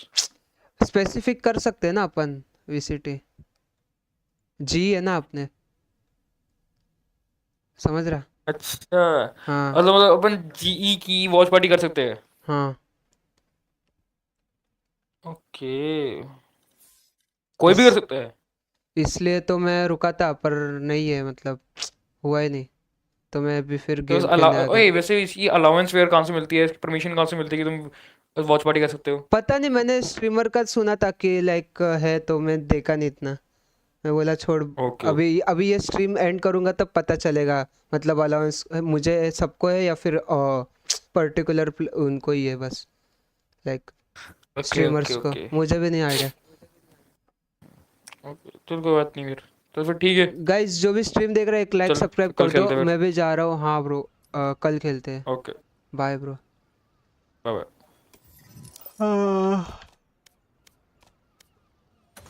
चलो guys bye, see you tomorrow. कल मिलते हैं, कल खेलेंगे गाइस अपन बढ़िया। ओ भाई ये क्या दिख गया? कल खेलते हैं चैट, ठीक है? अभी मुझे जाना पड़ेगा, mom is calling and I have to go. Guys एक लाइक और एक सब्सक्राइब कर दो गाइस, जो भी स्ट्रीम देख रहा। साइफर मेरे भाई, और कौन देख रहा स्ट्रीम अपने? साइफर वाइपर देख रहा ना? वाइपर एक लाइक कर दे bro. Oh sorry I was Cypher lol. Cypher like कर दे ब्रो एक, मजा आ जाएगा, मजा आ जाएगा, मजा मजा मजा आ जाएगा, मजा। फिर थंबनेल भी बनाना है अपने को चैट, क्या बोलते हो? थंबनेल बनाए कि नहीं? बनाना तो पड़ेगा, ठीक है? मैं आया चैट, ठीक है? फटाक से फुर होके आया चैट में, कैसा? फटाक से फुर। चलो गाइस सी यू सून। बंद करता हूँ इसको मैं अभी, 3 2 1 बाय। अभी मैं थंबनेल स्ट्रीम करूँगा शायद अभी रात को फिर से। अभी थोड़ा रुकोगे ना तुम 5-10 मिनट, तो फिर से थंबनेल स्ट्रीम चालू हो जाएगी इधर ही, ठीक है? मिलते हैं गाइस, 10 मिनट में मिलते हैं इधर ही, ठीक है? चलो गाइस बाय।